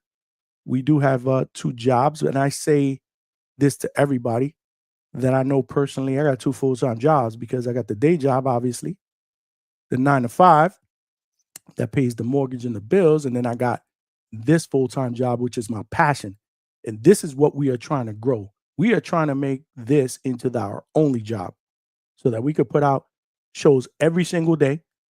I mean, the work ethic is there. Y'all know I do a full-time job during the day. I do this at nighttime. We go live. We do these live shows till 1 o'clock in the morning. But if I didn't have a full-time job, Lord, no one would be able to question my work ethic because I love this shit. I love this shit. I could literally talk boxing with you guys for hours every single day. We would do the same thing. We would have the night slot. I let Ness will have the day slot. Obviously, that belongs to the Boxing Voice, but I want to try to get the night slot here at the Hangout Spot, bro, because that's the meaning of the Hangout Spot, right? We chill back, we lay back, nighttime, get you through your third shift hours. Bro, this is how we do it up. We do the interviews at night, then we open up the phone lines, we talk boxing. We working, bro. Again, Rome wasn't built in one day, brick by brick. Shout out to Brian Norman Sr. and the WBO champion Brian Norman Jr. When I went out to dinner with them and we talked about their future, they asked me about my future. The advice they gave me was keep working. You're doing the right thing. Just make sure you understand this. It's brick by brick. We're building brick by brick. So I'm never, ever going to forget those words of wisdom. Shout out to you, Coach Brian Sr. And shout out to my brother, the WBO welterweight champion Brian Norman Jr., whose fight is official. It is going down November 22nd in Riyadh. Devin the Dream Haney. That fight is official, as well as all the fights on that card. And as I share my screen, you'll see the ring for Devin Haney versus Brian Norman Jr. Night of the Champions, they are calling it, in the ANB Arena. That is over in Saudi Arabia. Devin the Dream Haney against Brian Norman Jr. for Brian Norman Jr.'s WBO welterweight championship of the world. I can't wait for that fight. We will be live and direct at the gym during the once camp starts. I believe Brian Sr. told me, Coach told me on the last interview that more than likely they're looking to start camp probably around the beginning of September-ish. We will be hitting training camp. I don't believe that they're going to Big Bear this year, this camp, like they did for last camp against Jim Zazaki, but I could be mistaken. Things change. It's all about where the fighter, where Brian Norman Jr. is comfortable training at. And if he wants to go into the high altitude, they will go to Big Bear, but they also spend some time in Atlanta as well, in Hitsfield Gym and Granite City Boxing, which is where I met the champ. We spent the day there. We did a live show. Let's not forget that live show was epic. Make sure you check it out if you have not checked it out at the Hangout Spot on YouTube, as well as all of our live shows, all of our interviews, whether we're in studio, remote, or we're in the field putting in the work. Make sure you check out all of our work here at the Hangout Spot and continue to support the grind. Next Friday night, July 18th, we will be boots to ground in Caribbean Royale, Orlando. Box Lab Promotions is putting together another excellent prospect card, and we'll be there, man, to provide that A+ content for you guys. So make sure you continue to spread the word. More importantly, man, help a brother grow. Tell a friend to subscribe. There are power in numbers. So make sure you spread the word and help us grow, man. We are now 15 subscribers away from our next goal of 2,200, and we've only done that in 15 and a half months of throwing out boxing content, which is actually very, very good. It's exceeded my expectations, but it's no stopping this train, bro. There's no stopping this train. I got the best passengers in boxing podcast. Let's continue to grow this bad boy and turn this bitch into a juggernaut. So that is that's going down, as well as David Benavidez against Anthony Yarde. I believe that was announced as the main event. That is for David Benavidez's WBC light heavyweight championship. I think that's going to be a very, very good fight, a good stylistic fight. You have Jesse Bam Rodriguez, one of the best fighters in the world, pound for pound, who will be fighting on the 19th, I believe, on Manny Pacquiao's card against Cafu in a unification fight. If he wins that fight, he'll be fighting against Fernando Puma Martinez for undisputed. So that's another good fight. And then you have Abdullah Mason, the young, sensational Abdullah Mason, who has been prospect of the year, it seems like, for the last 10 years. He's that good, going for his first world title attempt. And that is the title that was relinquished on the scales by Keyshawn Davis, and he's going up against Sam Noakes. So they will be fighting. So that's 4 fights on that card that I think will be absolutely fire. The only shitty part about that is we got to wait 4 months for that card to happen. This is nasty. But you know what they say, good things come to those who wait. And let's not forget, in between that, July is absolutely on fire. This weekend is crazy. Call in, give your predictions for this weekend. We'll do the same thing tomorrow as well. Serrano, who's just on the panel. Appreciate you, my brother. Good job on the panel, my guy. Don't forget, Jet season is coming. I know. I am a diehard Jet fan. This is nasty. Yeah, I know. Sometimes I'm ashamed to admit it, but, you know, I rock with the Jets. We will be doing a football call-in show on Sunday nights as well. That starts at the end of August, right before the season starts. We'll go every single Sunday night. We'll do a football call-in show for all you boxing fans out there that love football. It doesn't matter what team you cheer for, where you live. You know, we got fans from all over, you know, in the Hangout Spot, the UK, Canada, Africa, Australia, all across the United States, bro. It don't matter where you are from. Whatever team you root for, you can call and we could talk that shit. We could talk about highlights. We could trash talk. We can vent, like I'll probably be doing, about the Jets when the Jets suck ass. We can vent. It smells like a toilet full of nasty ass shit, okay? That's what we here for at the Hangout Spot, to provide good conversations, debates, and sometimes therapy, man, because sometimes a lot of us need therapy. Let's not forget, remember that whole Times Square card that we did May 2nd, right? The Rolly Ryan, the Devin Ramirez, the Tio Barboza. The card just didn't deliver. It was a 6-pack of ass, whatever you want to call it. But what did we do? We went live right after that. We took calls and we vented. This is therapy, bro. We family, bro. And I tell you one thing. I hated the card, but I felt better after going live, spending time with the family members here at the Hangout Spot, because that's just how we do it up. George Martinez is in the building. Haney is going to be on the Benavidez card. Yeah, Haney against Brian Norman Jr. That will be the co-main event from what they are saying now. But the thing about Turkey cards is you never know who's going to be the main event and who's going to be co-main event. Or are they going to dub it 2 main events? I don't know, because when this whole card came out, this Saturday's card, it was supposed to be Edgar Berlanga against Shiraz as the main event. Shakur and Zepeda as the co. Then they apparently flipped it. So Shakur will now be the main event and Edgar will be the co-main event. Or they will dub it 2 main events. I don't know. At the end of the day, I'll tell you what I tell everybody else. Don't get caught up with who's going to be the main event, who's going to fight last or whatnot. Just concentrate on the fights. Just concentrate on the fights. Just think about this. When you tune in the TV, whatever time the fight card starts, any fight card, if any fight card that has a good fight card starts at 8 o'clock, just enjoy the fights, bro. Who cares about the order? Like, we put too much of an emphasis on the order. I don't even think it matters that much to the fighters. And I'll tell you this because there was a debate that we had on the Boxing Voice, you know, in the chat about, wow, this may not be a good look for Brian Norman Jr. that he's not the main event headliner against Haney. It may cost some money in the future. That shit is cap, bro. That's cap.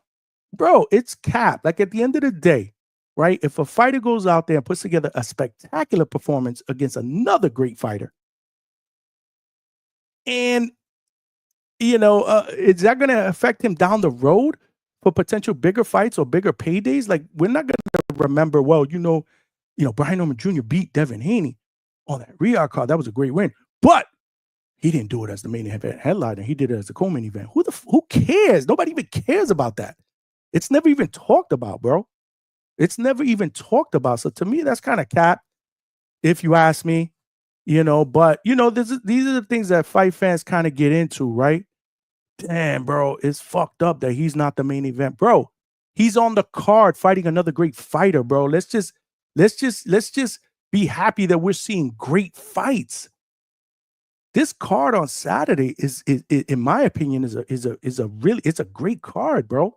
4 solid main event caliber fights, bro. Let's just enjoy it. But if you are watching this live on YouTube, make sure you smash that like button. Again, we got to help this channel grow, getting out into the algorithm. We are growing by the day. Hella subscribers. We got to continue to grow. There are power in numbers. Subscribe, tell a friend to tell a friend. We just don't do these calling shows. We do the biggest and best interviews. I promised you guys that we will have Coach Hector Bermudez in the building, who's absolutely popping, and he's a family member here at the Hangout Spot. And of course, we had to deliver. Coach, what's good? Welcome to the Hangout Spot. What's good with it, man? Good. I appreciate you having me on here, man.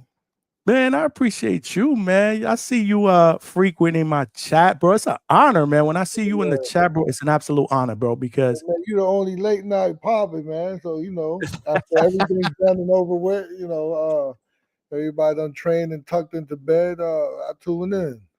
We gotta do that. We gotta get that late night slot, bro. We gotta work overtime here, bro. Boxing fans need boxing talk. They need the interviews. They need the boxing talk late night too, bro. It's not early in the morning. Yeah, and I think your followers, the people you have here are purists, or they just ain't casuals.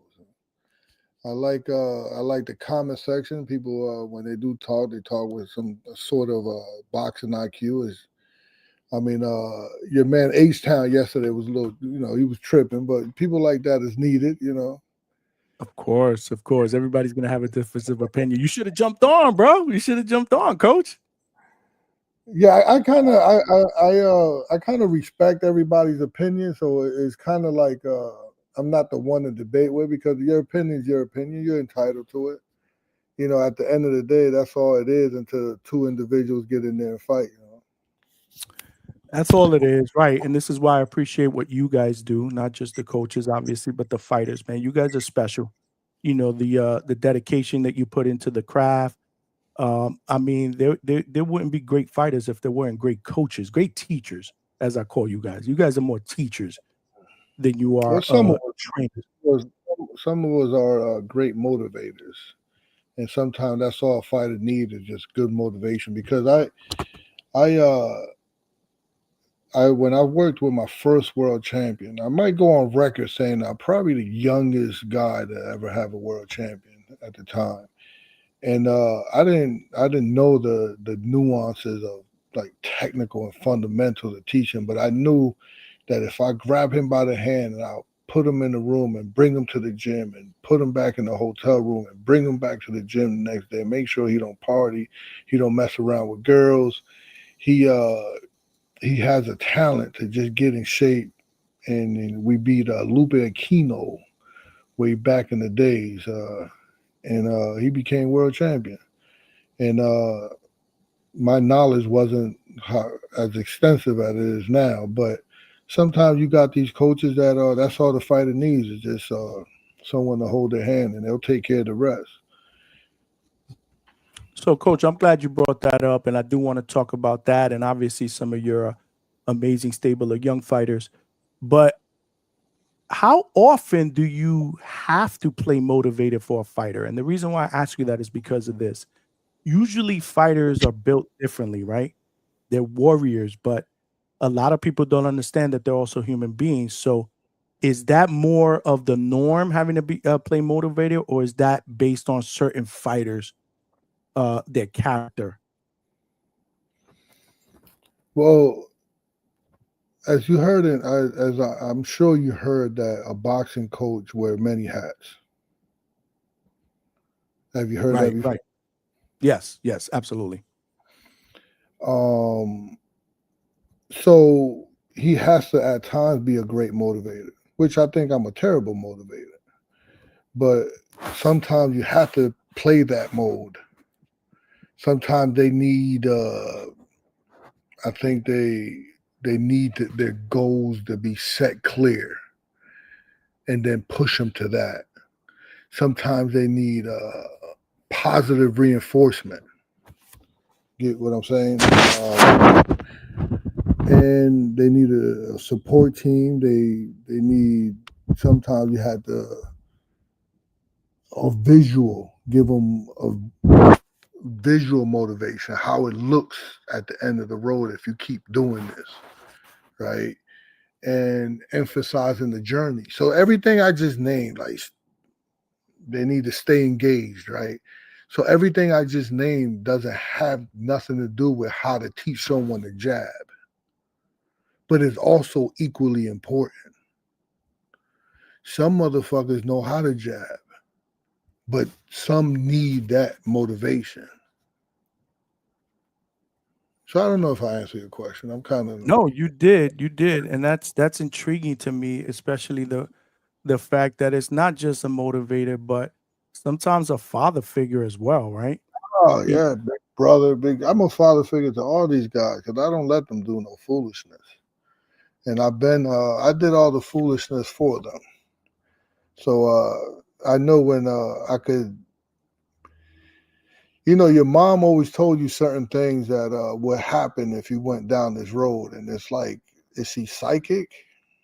No, she just been through some things and saw some things and she's old enough to talk about them. And it's the same thing with me. I've seen a lot and I'm able to, I'm fortunate enough that I made some mistakes in life where I touched the oven when it was hot and I'm able to teach them not to touch the oven. But some motherfuckers need to touch the oven to understand that it is hot. Nah, you're right. You're right. You know, I remember growing up in Bushwick in the hood, and you know, they always say "Mama knows best." New York, huh? What was that? You from New York? Yeah, I'm from Brooklyn, New York, from Bushwick, man. Born and raised. My mom still lives in. So I don't know, what nationality are you? Oh, my Puerto Rican. My parents are from Puerto Rico. I was born in New York, though. I was born in Brooklyn, but I'm a Puerto Rican. Man, I apologize, man, because I thought you was like Mexican or something. I don't know why. You ain't the coach. I ain't even mad at you because you ain't the only one that's asked me, like, are you Mexican? I'm like, no, man, I ain't Mexican. I'm Puerto Rican, man. What the fuck? I look Mexican. When people say I look Mexican, I don't know what it is. Oh man. Nah, I'm Puerto Rican, New Yorican from Bushwick, born and raised. You know, my mom still lives in Bushwick, but I say that to say that, you know, a lot of times I look back now and I'm like, man, I needed to go through certain things. Like, I didn't want to listen to my mom, but once I went through it, you know, I realized, okay, I've been through that. I just didn't listen, man. You know, I went to the school of hard knocks. I get it. And coach, I love your work, but more than anything else, I love your story, man. You know, you faced a lot of adversity in your life and you've persevered and you've become into a successful coach. But for my viewers, man, tell me a little bit about the journey, like, you know, some of the trials and tribulations, if you want to talk about that. And more importantly, what got you to become a coach in boxing? Hey, man, you got a super shot here, man. Oh, we got a super chat. Okay. All right. Yeah. All right. Coach is all over the chat. I appreciate you, coach. We got Boxing Gems film study with the $20. Oh my God. Okay, so coach, you brought him out. You brought him out. I appreciate you. Thanks for rocking out Boxing Gems. Shout out to Coach Bermudez, a real one. You know who this guy is? What was that? Do you know who this guy is? Boxing Gems? No, I don't believe I've ever had him on here in the chat either. Salute to the channel. Salute. Who is Boxing Gems?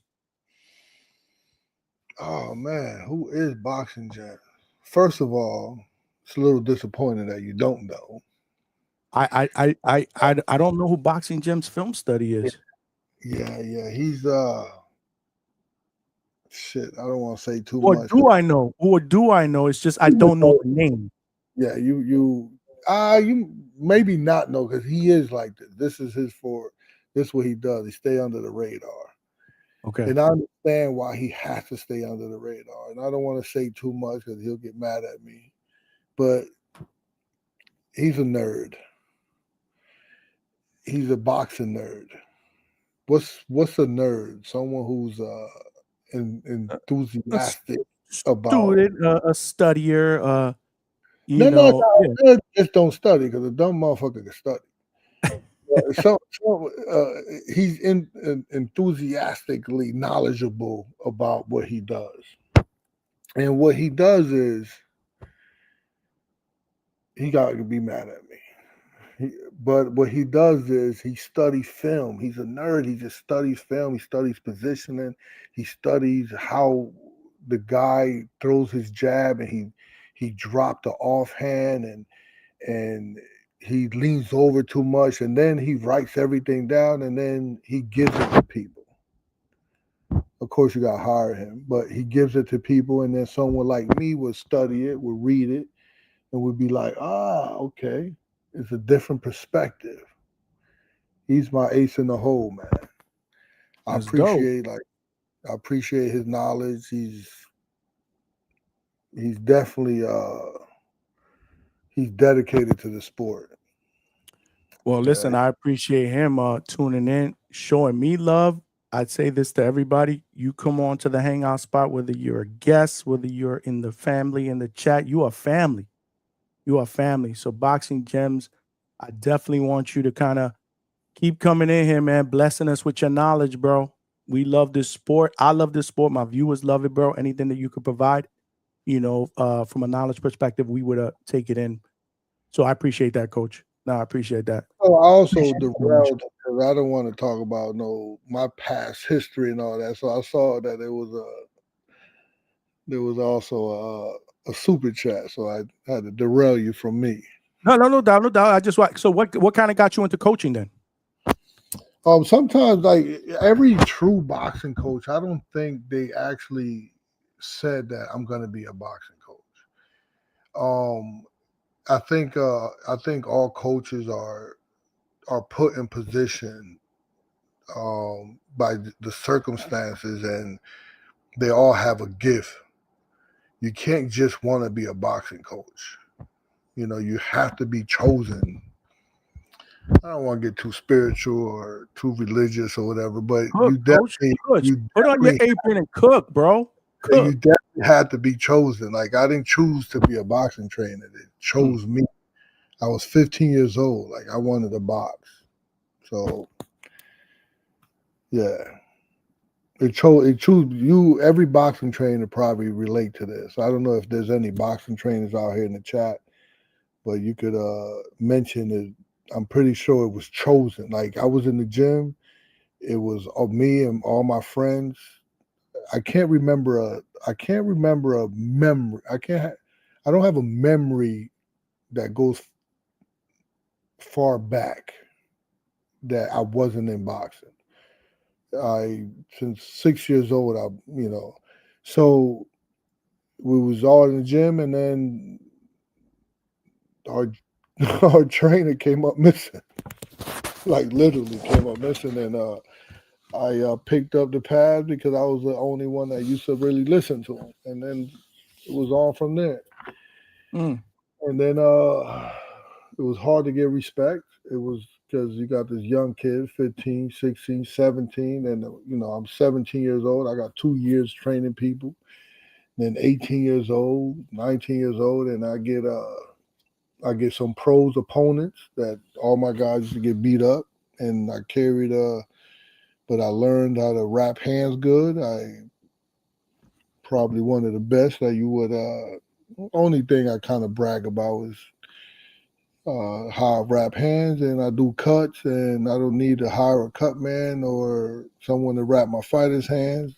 Any true coach should work on his craft, on different aspects of his craft if they're calling themselves a coach.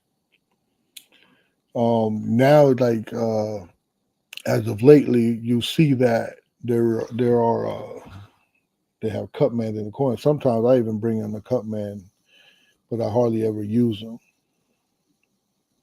So you kind of learn, from the ground level, like you learn how to coach and do a lot of other things in the gym, which is pretty fascinating story. Where were you born? What do you mean other things? Coaching, wrapping hands, cut man, all that stuff. Usually, you can do a little bit of everything. As part of you being a coach, if you're going to have the responsibility of being a coach, learn the craft. Like there's so many aspects of the craft that you need to learn. I can't imagine myself calling myself a coach and being responsible for another human being's safety and their health, and not like be responsible that fucking I need to help him the most I can. Makes perfect sense, man. So at 15, 16, like I said, is this what when was it where it kind of turned on? Like, this is what I'm going to do with the rest of this is what I'm going to do going forward in my life. It was a total high once you I'm 15 years old and I'm teaching somebody how to jab. And which I had good mentors, because when I decided to be a coach, there was also a guy in the gym. His name was Tony Rodriguez, rest in peace. He was one of my mentors. He taught me a lot. I traveled with him a lot. And as long as I had I had my fighters that, they were just opponents. I had this kid that I had this one professional kid he weighed like close to 300 pounds, and he was like 5'6". And we used to travel everywhere and get knocked out in the first round. But I was like 17 years old, just learning the trade, learning how to do cuts. And then I had this one kid, he was a 147 pounder. If he was in shape, he probably was 122 pounder. And I remember he had both of these fingers missing.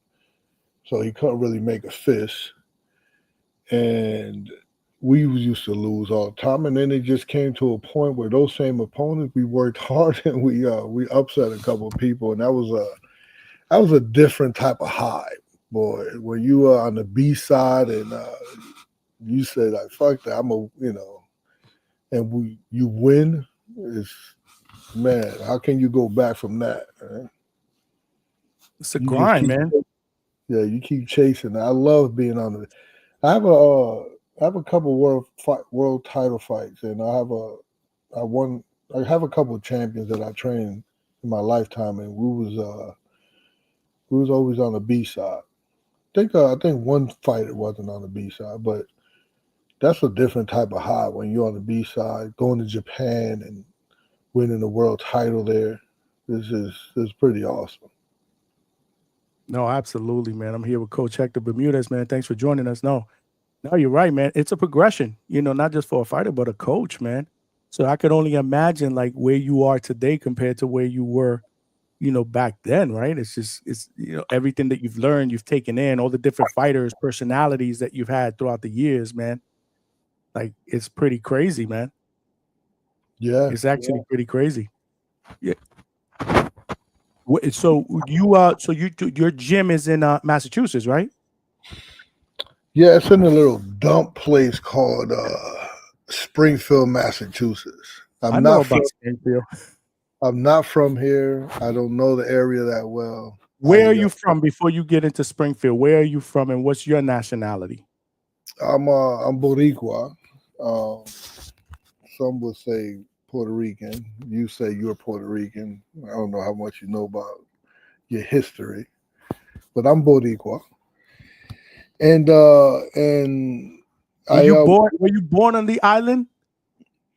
So funny thing, no, but what happened was my mom was with my father in Puerto Rico, and when she got pregnant, she knew how terrible the hospital was there.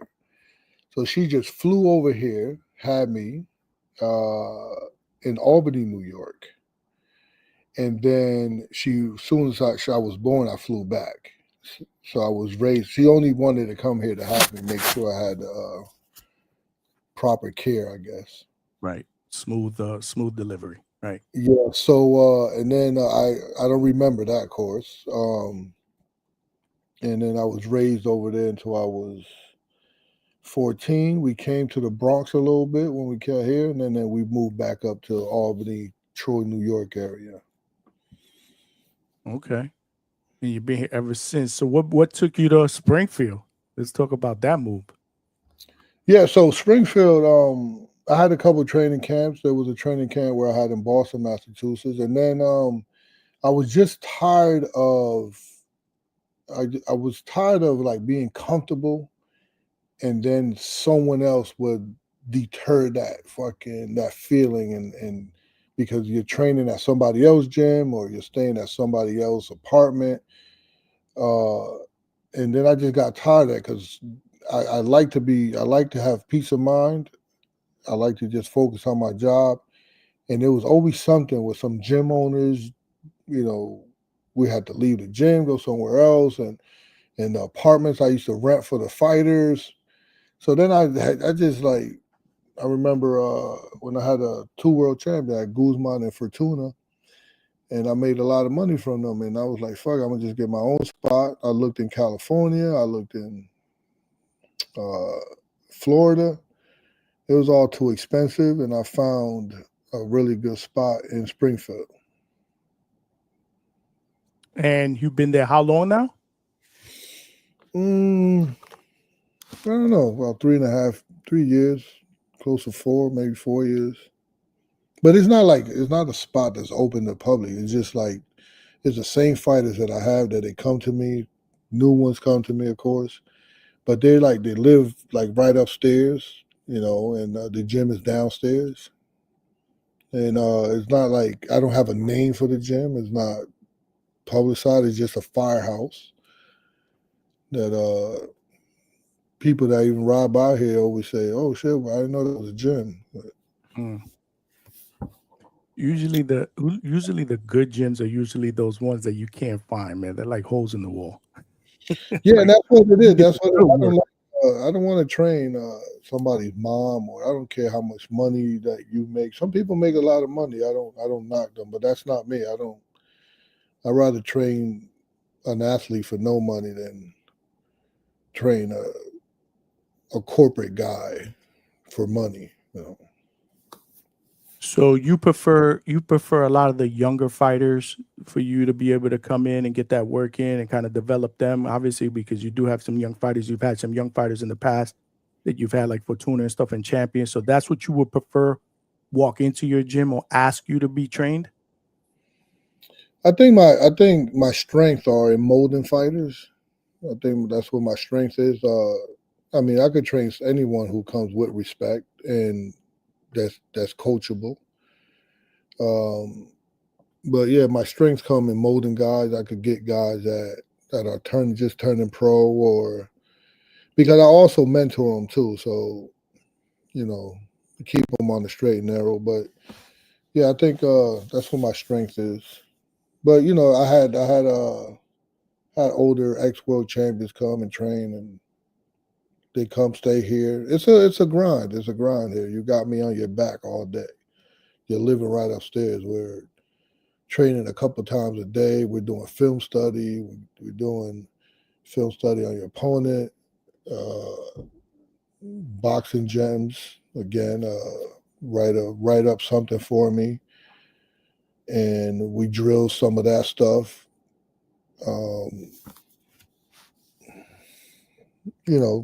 It's just me on your back, so it's sometimes difficult. That's what I was gonna ask you. Like, every trainer has an identity. So, what's your identity? Like, what would you? Are you more of a teacher of fundamentals first, offense, defense? No, I kind of train a fighter according to their personalities. You have to. Me as a trainer, I'm well rounded. If you're a guy that needs to come forward, that's why my strength is in molding fighters, because I'm able to mold them to come forward to box. But if you see if you see a lot of my fighters, and they've been with me for a while, I also do have an exciting style that I'd like for them to come forward, but with a defense mindset. It's not just, it's kind of like if you see the way Custom Models, the way that he trained Tyson. Right? Tyson comes forward, but he's also a counterpuncher coming forward. So if I was able to mold somebody completely, that would be the way, if they was punching, if it fit them. But if they don't have the personality, and their personality is to be on the back foot, then that's what we got to go with. Makes sense. Makes absolutely sense. I want to talk about some of that. You brought up a good point with the style and some of the younger fighters, and you have two explosive young fighters that you're training right now. Before we get into that, though, so one question I wanted to ask you: so, if a young fighter, I got more than two, but yeah, go ahead. But you know what I mean. The two that right now are making a lot of noise right now. All of them are making noise. Got you. All right, so we're gonna get into that. We're gonna get into that in a second. We got to wake the motherfuckers up one by one. Have them come down here. That's what's up. No, you don't want to do that. We don't want to get them mad. We don't get them mad. Coach Hector Bermudez is in the building. He's here at the Hangout Spot. Make sure you guys smash that like button and tell a friend and subscribe to the channel. So this is a question I always like to ask trainers. Like, if a young fighter walks into your gym, right, asking to be trained, what are your expectations? Like, I come into your gym and say, Coach, I want you to train me. What are your expectations before you even consider training me? If you come to the gym and ask me, I would probably say, have your manager call me, because I don't do business with fighters, because I get totally taken advantage of. Why do you say that, Coach? Because it's hard for me. I'm a sucker. It's hard for me to say no to fighters, so that's why I don't talk business with them. So now you bring your manager, and I'm a shark to manager. I'll get them. This is what you have to do. If you want him to stay here, this is what you have to pay me. This is what I charge as a percentage, and we'll rock out. You don't have to worry about him. You just drop him off. He'll be fed. He'll be strength and conditioning. He'll be boxing technique, film study, all that. He'll be a better fighter. 10% in the first month, he'll be way better. And we could go from there. Interesting. That's good. That's interesting. Yeah, no doubt. What another question I wanted to ask you. Some people believe that former fighters. Some people what? Some people believe, and I've heard this debate on the Boxing Voice before. Some people believe that former fighters make better trainers. Do you agree with that? No, you heard it wrong. Yeah, you heard that wrong. What do you mean? You say you heard that former fighters are better trainers. No, you heard that wrong. There's a guy specifically that says if you did not fight, you the better trainers are the guys that actually were in the ring that fought. There's one guy that always says that. And again, I'm not saying I agree with it, but that's why I wanted to ask you that. How do you believe it? What do you believe in that? You remember the guy who said that? It was the guy on the Boxing Voice. The guy that is on there, like Ness, or no, it wasn't Ness. It was one of the callers. It was one of the callers. Oh, he was just a caller. If you never been in the ring, you can't teach boxing because you have to be in the ring in order to teach boxing. And again, I always feel like that's a fascinating question because I don't think that that's true. So I just wanted you to say I don't think that's true, but I wanted to get your perspective on that. No, because that's not the way I teach. Like I won't just give you my opinion. That's not the way I teach. It's a universal truth. Right? It's impossible for that to be a fact because the history of boxing is right there in your face where you can see it for yourself. Right? Let's take that context. You know, you say you're having a some type of football thing, right? Yeah, we're gonna start doing football calling shows at start of the hope football season. Just for the boxing fans, for the boxing fans that like football. I hope not. Just stay with boxing. Yeah, we football. But anyway, now that we'll say football, you know Bill Belichick, Yeah, of course, man. The right? mastermind. Course, Yeah. right? The mastermind, Yeah, right? one of the best coaches, and I know what you're gonna say. He never played football, right? Professionally. So all the intricates of coaching a whole football team, and he's able to do something like that. And there's many more examples, but he's able to do something like that. He never played a game. So what is it about coaching that you could coach something without actually being there? I told you I never agreed with that, but I wanted to ask someone. I had the pleasure of hanging out with Angelo Dundee on 2 separate occasions. And I hate to say this is like the first time I said this to anybody. Dope. And I used to train a guy named Tony Marshall. And Tony Marshall fought in Tunica, Mississippi. And we fought a guy that I forgot the guy's name, but he was a terror. He was on a winning streak. He had one little arm. He had like one little stubby arm, and he had one long arm. I don't know which one it was. I forgot. This was like a long time ago. Mm-hmm. And he was like turning southpaw. And I remember I was really, really young. And I got out and my guy won. And right before I went into the back, Angelo Dundee grabbed me. And he was like, listen, you teach a fighter that you don't have to go to your left just because you're fighting a southpaw. Boom. I was always smart enough that all you gotta do is just plant a seed and I'll run with it. I'll water it, right? I'll feed that plant into a tree. Just plant a little seed. And then we got to hang out afterwards. And man, it was so much knowledge. It's just like I'm taking it all in. Guess what? He never fought before. He trained Muhammad Ali. He was able to tell Muhammad Ali how to throw a right hand, and he couldn't tell Muhammad Ali how to throw a right hand or how to throw a right hand because Muhammad Ali wouldn't take it in.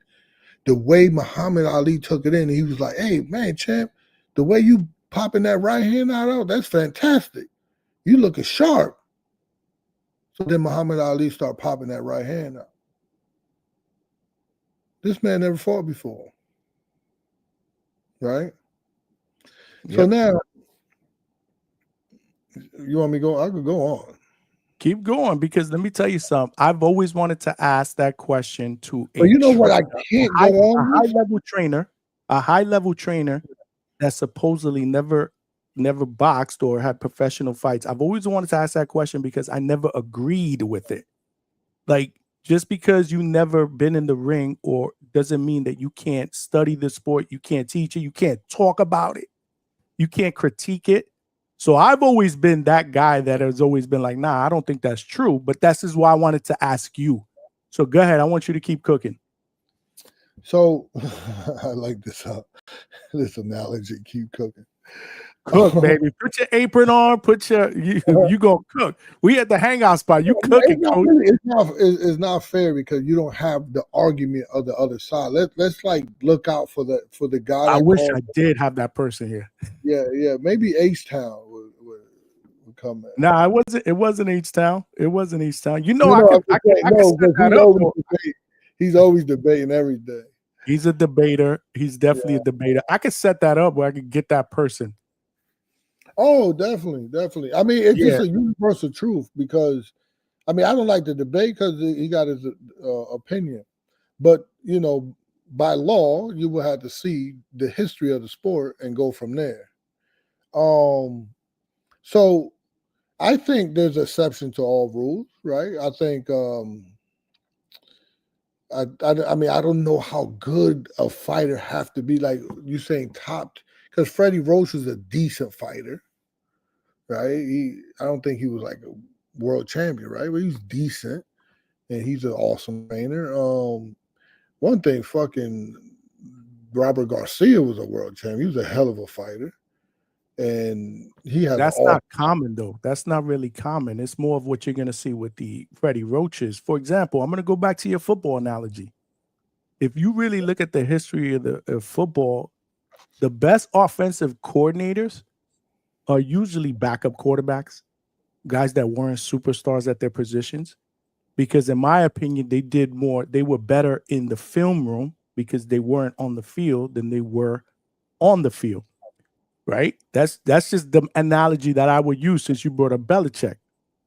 So I believe that backup players or guys that weren't as good will always make better coaches because they do more studying. They're better at the studying aspect. They're just not better at the physical part of the game, which is playing the game.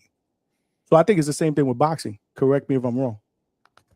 Yeah. I think, I'm not, I don't want to beat a dead horse, but yeah, I think we got the point. But there are exceptions to the rules because there is the other guy that used to train Arturo Gotti. What is his name?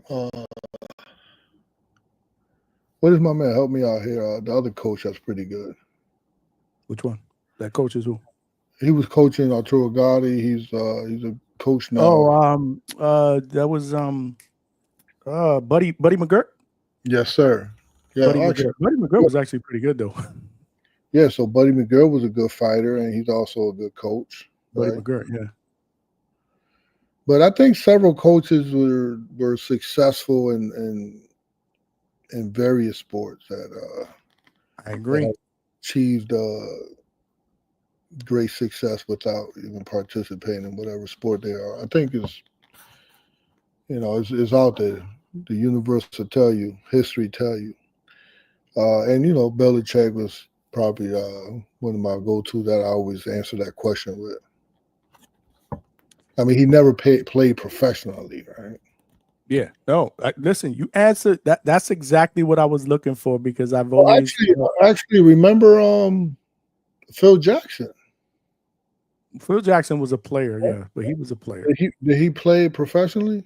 Yeah, he played professionally. I think he won a championship with the Knicks or something like that, but he wasn't a great player, but he was a player. I think Belichick is a better comparison. But no. Actually, no. I'm tripping because Phil Jackson went to SUNY College in Albany, and he did something with Puerto Rico too. And he did something with the Knicks. Yeah, he was a beast. He was a good player. Yeah, he was a good player. He was a good player. Great system too with the triangle. But anyway, bro, great. I love the way you answered that. I've always wanted to ask you that because, like I said, I don't agree with the people that say that. So I wanted to get your perspective. Most of the coaches that I've had on here before have boxing experience in the past. So this was dope, man. I appreciate the answer. We're here with Coach Hector Bermudez. Y'all, if you got any questions, man, throw them up in there in the chat. You got a lot of young fighters. Talk to me about some of these fighters that you are excited about. This young stable of fighters, bro. Man, where do I begin? I don't know how to start. They're all great. They're all really. Listen, we work overtime at the Hangout Spot, brother. The floor is yours, Coach. Who do we start? I don't know. Let's start at the bottom. I got a lot of young professional fighters. I have one kid that's in Dominican Republic that I never. This is the first time that I look forward to working with someone. He's managed by Big Rob. I don't know if you ever heard of. He just came on the scene. Awesome. Like, this is what I'm saying. Like, sometimes you're called to do something, and you just become great at it, and with little to no experience. And I'm pretty sure people could relate. I mean, even it don't have to be boxing, it don't have to be sports. It could just, some people are like called to something and they just become great at it in no time. And this guy, he's a manager, Robert Valle. They call him Big Rob. He just came out of nowhere. He's like phenomenal at his job, at managing fighters. So he contacted me. He signed a kid from DR, and we looked at him. I looked at him with him. I was like, yeah, sign him. And he went on, and we did. And this is the only guy that I look forward to, that I ever look forward to working with. Because all the guys that I get is like, here we go. For some reason, I'm always like, I gotta start all over with this guy. Right, but this kid's a blank canvas, and I look forward to. And his name is Fernando Peter. Remember that name, because he's going to be really, really good when I get my hands on him. I look forward to working with him. And, then there's this kid. I walked in. Actually, you know what I just said about the management. I always want to talk to the manager, because fighters get over on me. I don't like talking to fighters, because how can, as blessed as I am in life, I've been blessed, right? I cannot bless someone else. I think it's a sin. So when somebody comes to me and they just want to box and they don't have a manager, I get frustrated, like, okay, let's go, So there's this kid that walked in my gym. His name is Carlos Gonzalez. This kid was a monster at baseball. He was a shortstop, complete monster. His arm was crazy, and he got in trouble. He was about to be drafted to the Phillies, but he caught a case, and some way, somehow, something happened. You know how that go. They ain't trying to mess with you. You catch a case. Mm-hmm. So he walked in my gym, and he told me about it. I was like, all right, man, let's work. My guy, you probably there's probably stories out there there's probably stories out there, but it's hard to find a story like this young kid, because he came to me and we started working. Within 4 months, we went to South Carolina. We turned him professional. Just 4 months. Fuck the amateurs. The kid got because growing up playing baseball, throwing that ball, that shit gonna, now you're throwing a fist. You got some pop, right? So, and it's all kind of rotational power too, right? So he's a complete monster. He's a beast. So turning pro 4 months, then they was looking for an opponent. His second fight, they was looking for an opponent in Delaware. And I was like, and the kid was 0-6, and the people that had him, they wanted to get him a win. And they were like, hey man, you got somebody out there that we could, and I was like, listen, I got a kid that's been in the gym for 5 months. And they were like, oh, that's perfect. I was like, he never fought amateur. He literally walked in my gym 5 months. So we went down there, and Carlos knocked him out in the first round. Then they was mad at me. You told me he can't fight. I was like, I didn't tell you he can't fight. I just said he been in the gym for 5 months. Okay. It's a difference. I didn't say he can't fight. So, man, fast forward, he only been professional for I think a little less than 3 years. Let's just say 3 years. I think it's less than 3 years. To this day, he's ranked like number 10 in the world.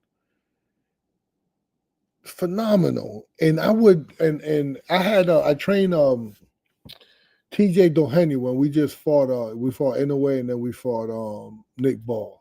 TJ's over the hill, and he still took these fights because they keep throwing him a check. And he wants to retire, and they keep throwing him a check, so he's gonna keep collecting the check. Can't say no. Right. He retired, and then they called him. I don't know why they called him. Some young buck called him in Japan, called him out. He was already kind of retired, and he goes out there and knocked the young buck out. And then he went back out there to knock another prospect out. And he's like, yo, coach, they ain't leaving me alone. Right? And then out of nowhere, Inoue wants to redeem his Japanese brethren. So then he did, right? Anyway, at a whole other level. But guess what? They had to pay a check for that. So then he definitely retired, and then he get a call by Nick Ball. It was like, hold up, let's go get another check. It's like,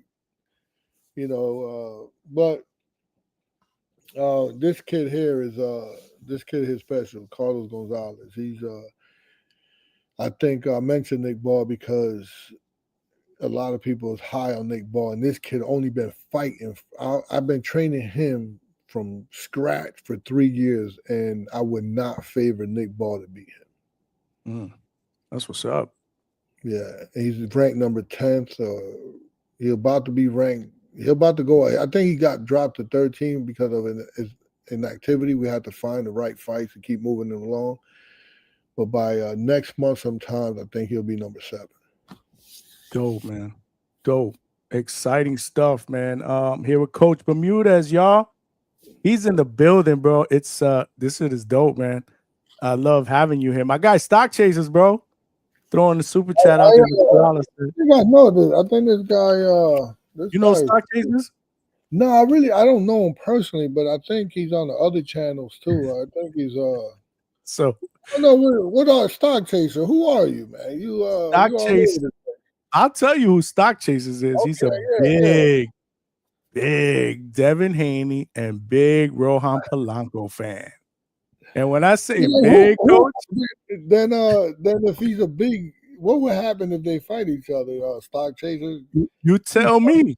You tell me. No, I'm just saying, who would he favor if he's a big Polanco fan and Haney fan? Stock Chasers.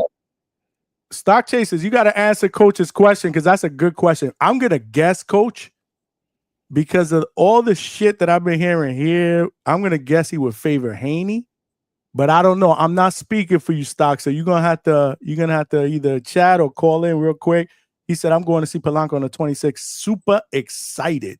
Yeah, man. We're all excited about Polanco. Polanco fighting in Madison Square Garden on July 26th. Quentin Randall, baby. Yeah, tough opponent, Quentin Randall, right? He fought Brian Norman. He won 3 rounds from Brian Norman, and it was a tough fight for Brian Norman, and it went to decision. Yeah, no, but, it's a good step up. It's a good fight for Rohan, bro, because I know that you guys have been talking about wanting that Brian Norman fight, man. Yeah, I mean, you had the gun for who's at the top, right? Yeah, no doubt. Brian Norman is awesome, man. His dad is awesome. I think hell of a PR that they do, but I think Brian Norman has a lot going on for himself. I think he's awesome. I think it's going to be a good fight against Haney, man. I don't think so, but yeah. Who you got in that fight, Coach? Talk to me. I think Bill Haney is a genius. Really? So you're picking Haney to beat Norman? I think Bill Haney is a genius. He's so this is something that fighters have to know, right? You can't talk down on your opponent. You can't call your opponent bums, right? Because then what does that make you? Thank you. So I think Bill Haney is a genius because for a lot of things, and I think Brian Norman Sr. is also awesome. I think he deserves Trainer of the Year, and his son deserves Fighter of the Year. Would you agree? I don't know. Have you been up to everything else? Who would you think? Yeah, no, I agree with you. I mean, I love what Bill's doing with Devin. I like Devin. I'm saying Brian Norman Senior should be Trainer of the Year, and son should be Fighter of the Year. So you might be asking the wrong person that because they've dubbed this channel as the Norman Spot. The Norman Spot, the Brian. I'm cool with the Normans. I've been at Brian Jr.'s training camp, right? You know, I'm cool with them. I've had him on here a bunch of times. You traveled to the training camp? Yeah. I've been to Georgia. And are you stationed in New York? No, I live in Florida. I'm born and raised in New York, but I moved out of New York a long time ago. I lived in Pennsylvania. You came from Florida all the way to their training camp? Yeah, I drove from Florida to Georgia. Just for their training camp? Yeah. We putting in that work, coach. It's definitely the Norman spot there. Y'all heard it here, y'all. Coach Hector Bermudez, you put me in a tough spot too because I like Rohan and I love you too. So it's like, damn, if they fight, what the hell happens, right? God damn, you ain't driving all the way to Springfield, Massachusetts for me though. Nah, well, that's a long. I'd have to fly for that, Coach. You know, I ain't freaking driving to that. But man, if you welcome me, absolutely, we will make that happen. But that would be an honor and a privilege, bro. We kind of go here. Yeah, I didn't know about the Norman spot, but yeah. So, but no, I think he deserves Trainer of the Year. I would love to see him get it. His son deserved Fighter of the Year for those spectacular knockouts. But the reason I say that Bill is a genius is because right away he jumped on. Oh, he's a monster left hooker. He's this, he's that. He's also he's the bully or something. So he's making Brian Norman Jr. to be this guy, which he might very well be. But so you paint him to be this, and then his son is going against him, knowing that the young man, the young champion, the youngest world champion currently, right? Yeah. He's still a project, an undone project, and he have rough spots with boxers, and I got Haney by decision. This is why this fight is so intriguing because you're right.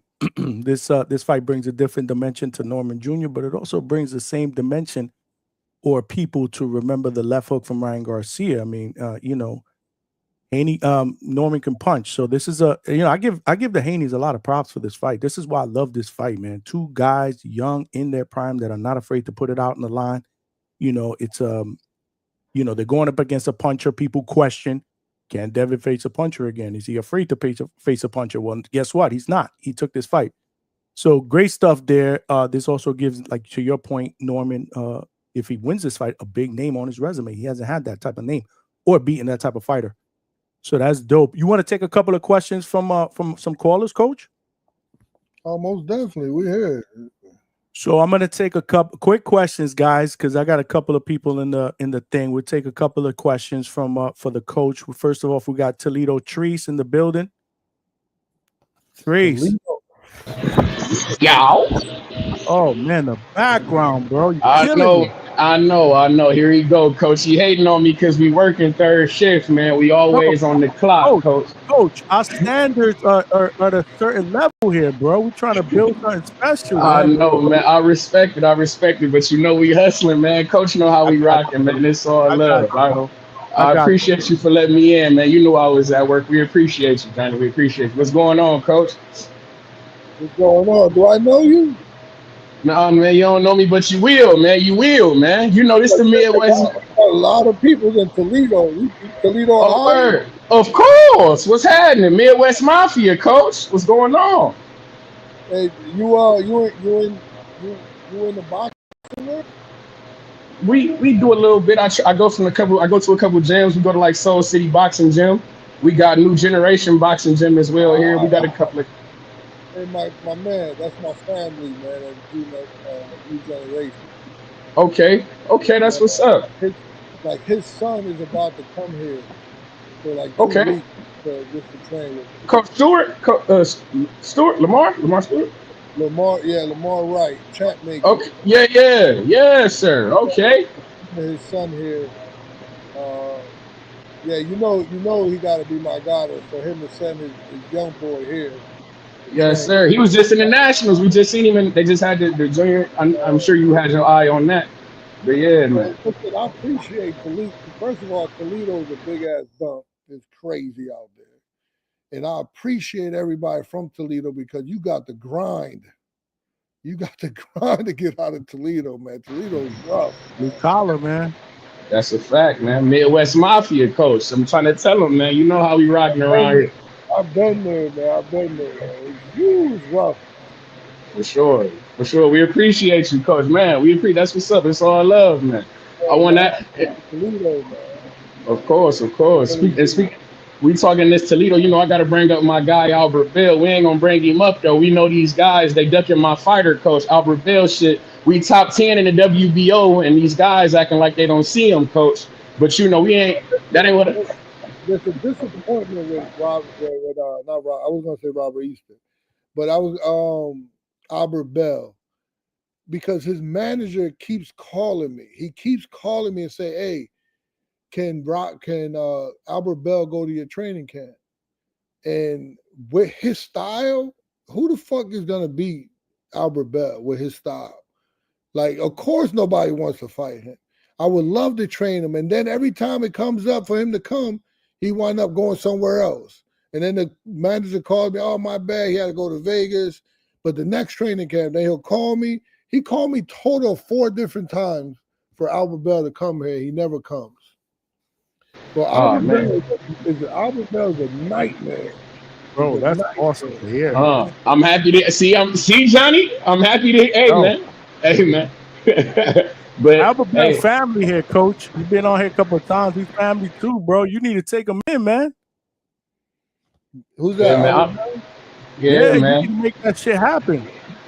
Nah, I welcome him because so I get offered heavyweights, and I say no because this ain't the spot for a heavyweight. I'm not trying to travel and do anything outside of the norm for sparring and for him to get work. But anyone from like 126, 122, all the way to super middleweight, this is the spot to be in, because there's a whole bunch of fighters within that spot that could spar each other, make each other, challenge each other, right? Who would be better to challenge at middleweight than Yoeli Hernandez, right? At super middleweight, I got Anthony Velasquez, who's 18-0. And up the street, you got guys like Jair Brown, you got guys like Frank Hogan, you got guys like Carlos Castillo. So they're in the area. Then at 47, you got guys like Rohan Polanco. You know, at 40, you got this phenomenal kid who's Kurt Scooby, right? At 35, you got you know, it's just like I could go on. Shout out OTX and Kurt Scooby, man. We definitely like OTX. Shout out O'Shea Jones. Speaking of Toledo, Ohio, July 25th, we gonna have her defending her strap at 154 pounds, man. I know how I'm getting down. Gotta support my fighter. But Coach, I just wanted to ask you real quick. Before I slide back to work, I just wanted to ask you, Coach, as a coach with developing fighters and whatnot, I want to ask your opinion on how you feel about 4-round fights. Me and the guy were having a conversation in the gym, and we were saying, like, I don't personally like 4-round fights. I see some of these guys be having losses like earlier in their career, but it's because of wonky scoring during a 4-round fight. And you gotta ask you the question and answer. No. I just want to know how you feel about 4-round fights, Coach. Do you think that they're harder to score, and do you think that is good for the development of a fighter, Coach? When you ask a question like that and you answer it like that, how I'm gonna go against you? Hey man, no man, because you the coach, man, you the professional. I'm just the guy who hopes to one day maybe gain a apprenticeship, you feel me, and come train a fighter of your ilk, Coach, one day. You know, this is all we can do. I gotta ask these questions because, like I said, I've seen 4-round fights. And I've seen some fighters say that the scoring was hard. It's hard to do. It's hard to score a 4-round fight, and I don't necessarily know if I should put my fighter in the 4. We just going to go straight to 6-rounders. Or what you think about that, Coach? Well, first of all, just by the question alone tells me a great deal of your boxing knowledge, because that's not the everyday question in boxing. So I actually appreciate the question, and to answer it, I hate them. None of my guys ever do 4 rounds. That's too dangerous, right? Because one thing that people got to know is that skills tell with time. There's going to be a separation with time. Who is the better fighter? So why would I start my fighter at 4 rounds where it's just over like this? So I always debut my guys at a 6. You see Rohan Polanco's record, he debuted at 6 rounds. The kid that I'm gonna take under my wing, Fernando Peter, he's gonna debut at 6 rounds. So no, to answer your question, it's a good question, and I hate 4 rounders. It's just something can happen, you could slip. That's a 10-8 round. You know what I mean? Just too much. So skills, remember the skills tells with time. So I need the time on my side for the better fighter to showcase his skill set, right? I appreciate you, Coach. In Toledo, Ohio, we behind you. Shout out to the Mafia, man. We appreciate you. I'm going to get back to it. I'm going to take the world champion out of Toledo, man. I'm telling you. For sure. We appreciate you, man. Hope to see you around here one time, man. Y'all be cool. Indeed. All right. Easy, brother. Toledo trees with the shitty background, but we got the question in. Coach Coach Toledo is rough, man. Blue collar, bro. Yeah, it's rough. It's blue collar, man. Dope. Let's get Stock Chasers up in here. He got a question for you, Coach. Oh, that's how you look. God. That's how Stock Chasers look. What's up, my brother? What's poppin', Johnny? What's good, Coach? What's going on? Hey, man. Hey, what's your nationality, man? Oh, I'm Dominican. Oh, okay. Okay, good. So you look Dominican. My man here is Boricua. He looks Mexican. You see, Stock Chasers, you see what I got to deal with, Coach? You see what I got to deal with? I still love him, but I see what I got to deal with.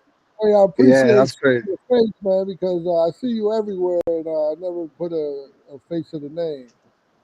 Yeah, man. Yo, listen, man. I know the question was asked. Who I got, Haney or Polanco? Bro, I got Polanco in that fight. It's going to be a hard night, but I got Polanco in that fight. Don't do that, Johnny. What? What do you mean, what? Now that he say he's Dominican. Coach, don't do that, Johnny. That's nasty work. I'm gonna let him finish. Go ahead, Coach. I'm gonna let him finish. Go ahead. So this one easy because he's just saying he's Dominican. How you gonna go against the grain? You obviously haven't been hearing the. You obviously haven't been hearing the shows when he goes in. So let me explain. Bro. So look. One more question. Are you from New York? Yeah, I'm in the city right now. Man, you crazy. I'm in the city right now. You ain't going against Polanco. So look what happened, right? So look what happened. At the end of the day, before the Norman Jr. fight with Devin was announced and all that, I was pushing for that Polanco smoke. Like I wanted Polanco to get that because he wanted a homecoming fight in Atlanta. So I hit up Polanco because we be going back and forth on the gram. And then at the end of the day, I was hoping that would happen. But since Haney got the fight, Haney's also, he's up there in my favorite fighter list. But when it comes to, come on, man, when it comes to Polanco or Haney, I got Polanco all day, baby. You know what I'm saying? But we still building. He's still building. I know you're putting in. Hey, listen, you don't want Washington Heights to be on your ass. Nah, bro. Nah, and yo, listen, I be on Broadway Joel too. So yeah, we pulling up deep, man. We pulling up deep on the 26th to support that man. So we'll be up there. You'll see us up there. We're gonna make some noise for Polanco, 100%. Hey, listen, man, you're backing a hell of a horse, man. That's for sure. Winner. He's a winner. He's a competitive motherfucker. He ain't trying to lose a second of a round. You punch him in the face, he's gonna get mad. He's a competitor. Terrence Crawford type competition in him, man. He ain't telling you he's a winner. To beat that boy for where he come from and what he represents, and the shit that he talks, boy, you got to be I don't think a motherfucker born yet, man, is gonna beat him, man. Yeah, man. Well, listen, I don't want to take all your time up. Coach, keep doing your thing. I support you. I'm on all these channels, supporting Polanco, supporting your hard work, bro. Just keep doing your thing, bro. We appreciate you, and you're welcome back at the Norman spot at any time. You heard? I just found out. My man drove all the way. My man drove hours, boy. That's cap. To go to the training camp. Yo, Johnny, you better pull up to Springfield. You got the invite, bro. You better make that happen. You heard? We will absolutely make that happen, bro. I'm in the Northeast, bro. I visit my mom. Check this out. Not only you got the invite, right? but he got a free plane ticket. We'll get that for him, and we got for him to stay. So, you know, Stock chase is done. You just heard it. It's done, bro. We gotta get there. That's a fact. That's a we gotta fact. get there. We gotta get some foot. We gotta get a live. We'll do a live show from there. We do a live show from there with the fighters. We get them on there. Coach. We gotta make that happen. We gotta make that happen. Indeed. Yo, yeah, that's a fact. Peace, man. Thanks for having me, brother. Keep doing your thing, Coach. Appreciate you. Appreciate you, man. No, Stock Chasers is a very, very passionate fan. The only reason why I said that, Coach, is because he only comes up in here to talk about the Haney shit, bro. Like, he doesn't, like, yeah, I know he's a Polanco fan, but it's the Haney talk. Put it this way, I don't know if you were on the show the other night, but somebody paid $50 to just cut him off the show. They did a boxing voice here. We don't even do that here. Like, I don't do that shit here because that's the boxing voice. This is the Hangout Spot. Somebody paid $50 to cut him off right before he went into that whole Haney slander, because we say on the channel that I say he's like vice president of the Devin Haney fan club. Hey, so I didn't know. Devin Haney is a special fighter, man. He got a lot. He got a lot of tools. He got a lot of tools to work with. Absolutely. Nah, absolutely, bro. We don't shit on Devin Haney here. We don't shit on any fighter, bro. Like, that's not even allowed here, bro. Like, people that come on here and start talking that bullshit about, oh, this fighter's a bum. Nah, bro. You're not allowed here, bro. No professional fighter that laces up a pair of gloves to risk their lives, any fighter, for entertainment should be considered a bum. That bullshit slander is not allowed here. But we here with Coach Bermudez. This is dope. This is actually dope. We got Malcolm. Malcolm got a question for you, Coach. Malcolm is another community member from TBV family here. Also, like, they call in for the question. I'm used to, like, they just do it in the chat. This is pretty. I know. Well, usually I take chat. I see Malcolm got the Statue of Liberty, so that's New York all day. Big New York, man. Yeah, big NYC, bro. What's up, Johnny? It's a pleasure to talk to you, Coach. Pleasure, bro. So yeah, I have like one little quick question. It's gonna kind of have a little breakdown to it, and I would just like your your thoughts on it. And I like the interview with you on TBV, man, when Rohan was there. I love his energy. Yeah, he got that dog in him. I love it, man. So, shout out to you guys. But I like Rohan. I'm Puerto Rican, he's Dominican, but I support him. I like his style. I like his speed. Boricua. Oh, Rohan mixed? Boricua from New York, too. Born in New York, raised in New York. Puerto Rican. So, yeah, I like Rohan's style. He has a nice hook. The one problem I've always had, I've never been too fond of his shoulder roll. I remember hearing you, you broke something down about it. To me, it's just really him moving back in straight lines. And I've always thought, and I used to say the same thing with Ryan Garcia.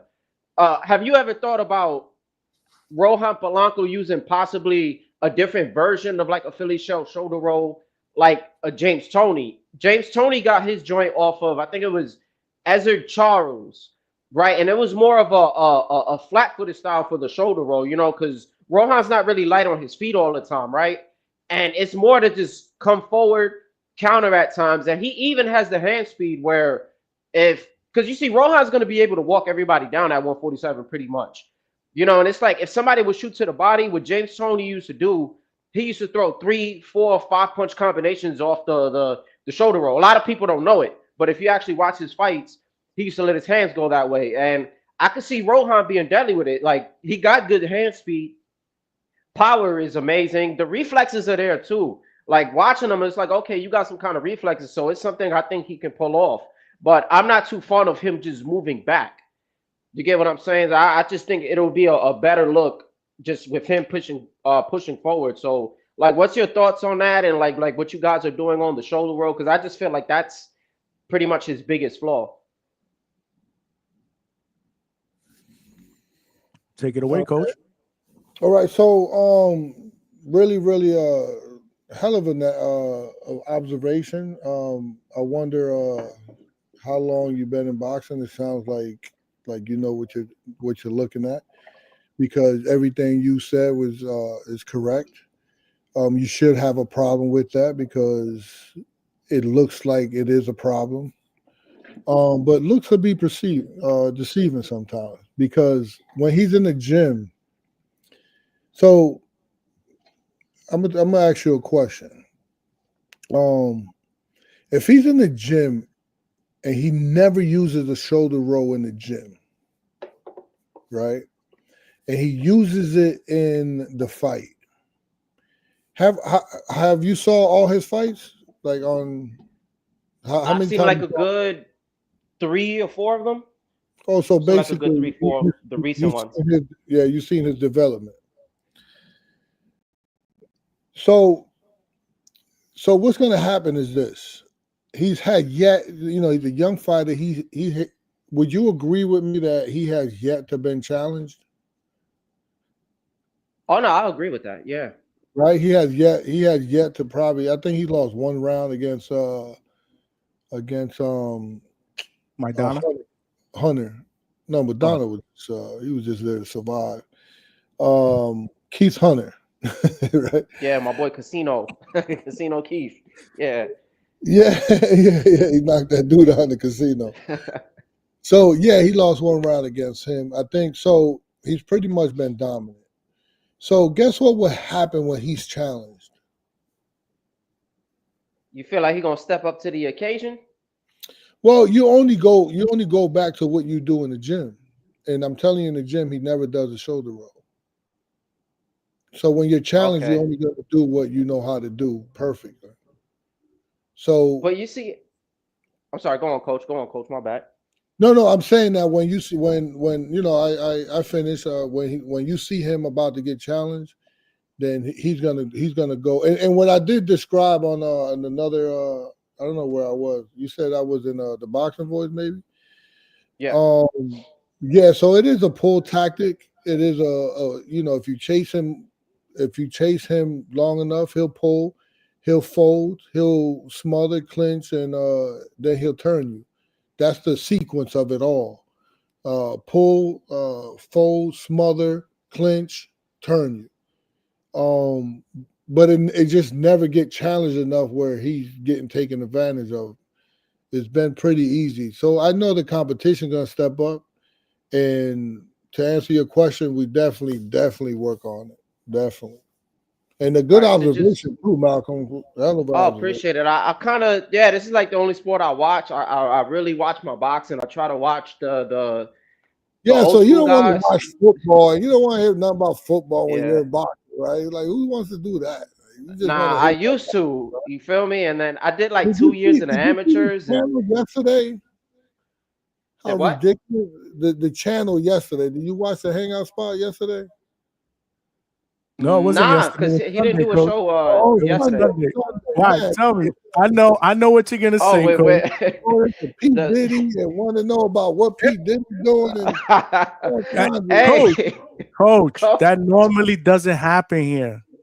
That was an exception, bro. You can watch all my shows. Malcolm, how many times does that happen here at the end? Coach was like, yo, let's talk boxing, bro. Yeah. Coach, it happened all the time. Nah, I'm fucking with you. Nah, it don't happen all the time. Happen, like it don't happen a lot. Sometimes it just happens. Sometimes people will talk about things and wasn't Tuchon on when this happened? Yes, of course. Okay, yeah. He was the one. That's why it happened. Oh man. But Coach, what I wanted to say, it was kind of like a little counter. So, you were saying that Rohan mainly just does it in the ring, and I guess it's because he's comfortable.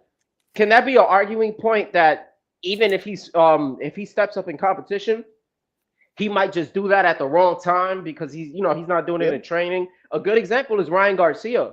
He doesn't. Derek James was saying he doesn't do it in the gym at all, but then he'll go in and he'll perform one of the worst shoulder rolls of all time. So, but yeah, that's you're right. You're right on it. Remember, Rohan's not perfect at all, and he's not even the complete. This is why he's so intriguing. And one thing, one thing I speak truth, and I speak what I see. I'm not naive. I'm not I'm not a Bill Haney. I'm not a Brian Norman Sr. Like their fighters can't do wrong, right? Which I respect those guys because I kind of envy the fact how they could. I remember there was Brian Norman Sr. was on the Boxing Voice, and they was talking about something, and I text Ness a picture of Polanco and Brian Norman Jr. standing next to each other, and you could see that Polanco at 140 was bigger than Brian Norman, and Brian Norman was like, "Nah, he's not that." Everybody was like, "What are you talking about?" Nah, Polanco's big, man. He's clearly bigger he's physically big. Yeah, no, he's physically big. Yeah. No, but the point is that I envy those guys that they could like look you dead in the face and be like, "No, my fight is this." But no, Polanco is not perfect. He's not. And the what's intriguing about him is that he got so much to learn, and how talented he is at this point. And see, and also that's my point on Brian Norman. He's such a talented kid. The kid, I want to fight him now. Polanco will beat him now. I don't know if Polanco gonna beat him 3 years from now, because that kid is just getting better. He's like from the time that he fought Quentin Randall and Boca Chica. Coach, don't say that on air, man. Don't say that on air. Don't do that, because you're gonna give them some ammo, man. Don't do that. Bro. Oh no, yeah. I mean, then that'll be a good thing, right? That'll be a good thing. Yeah. Fight, but 3 years from now it'll be a tougher fight because the kid is 24 years old, and this is why I don't think he's ready for someone like Haney with all Haney's experience. And the way that Brian Norman gets stuck in spots when he have to move laterally and fight, he looks sensational in certain sequences and certain position within the ring, but in other situations you could turn the corner, then he start to look like a novice. But he's still young, and I think 3 years from now he'll probably smoke Haney. But getting him now and him not learning, I mean, they're gonna try to learn how to cut the ring off, but Haney's a master at it, So I just think it's the wrong time for him to take this. But then again, it's the money, so it's probably big money, and that's what's gonna rule things. That's not what rules me. I would rather, if I had to fight him, we had to fight. He's the champion. But if he could go somewhere else, I'd rather mold Brian Norman a little bit more. Hey, shout outs to you, Coach. I feel like a lot of that is because I don't know if I answer your question, but to say that you did. Yeah, no, Polanco's not fully. He's not fully. He's still got learning to do. And and the motherfucker upstairs right now. Like don't get me mad, because I'll tell him to come down and we'll start working on shit now. Building killers over there, bro. He building killers, bro. They upstairs, bro. He's downstairs and they upstairs. My man Malcolm called in saying he's going straight back in the line. All right, now we're gonna do 2 steps and out. 2 steps and out. Exit plan. But yo, Coach, shout outs to you, bro. I appreciate it, man. Thank you for being. Yeah, you're very transparent, bro. And what I do want to say, I actually look forward to Polanco and Tiger Johnson down the line. I already see them building that up. Not because I like Tiger, man. I like Tiger. Yeah. I would love to see that fight. Like my Tiger? No, I just like him. I like what it was. I seen an interview of his, and I seen how his energy was, and it was just one of those. I love him. I love the interview that he had on the Porter podcast. Man, yeah, I like his. From there, I started, because when we go to fights, he's always like, he know Polanco on his ass, and he know. I mean, I don't know. He probably don't know this, but Polanco would smack him around. But after that interview, man, how can you not love that kid, man? Yeah, he cool, man. He cool, and since moving to 147.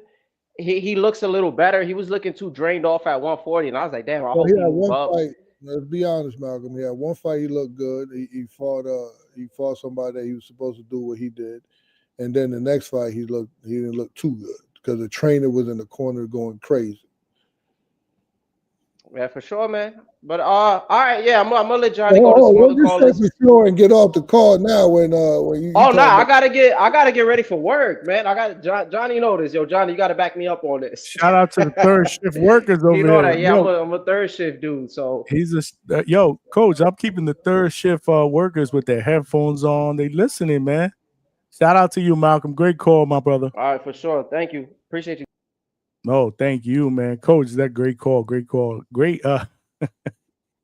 Yeah, man. They're like, yo, you gotta that call from that interview from Tiger Johnson, man. I was looking at it. I was like, man, I love this kid, man.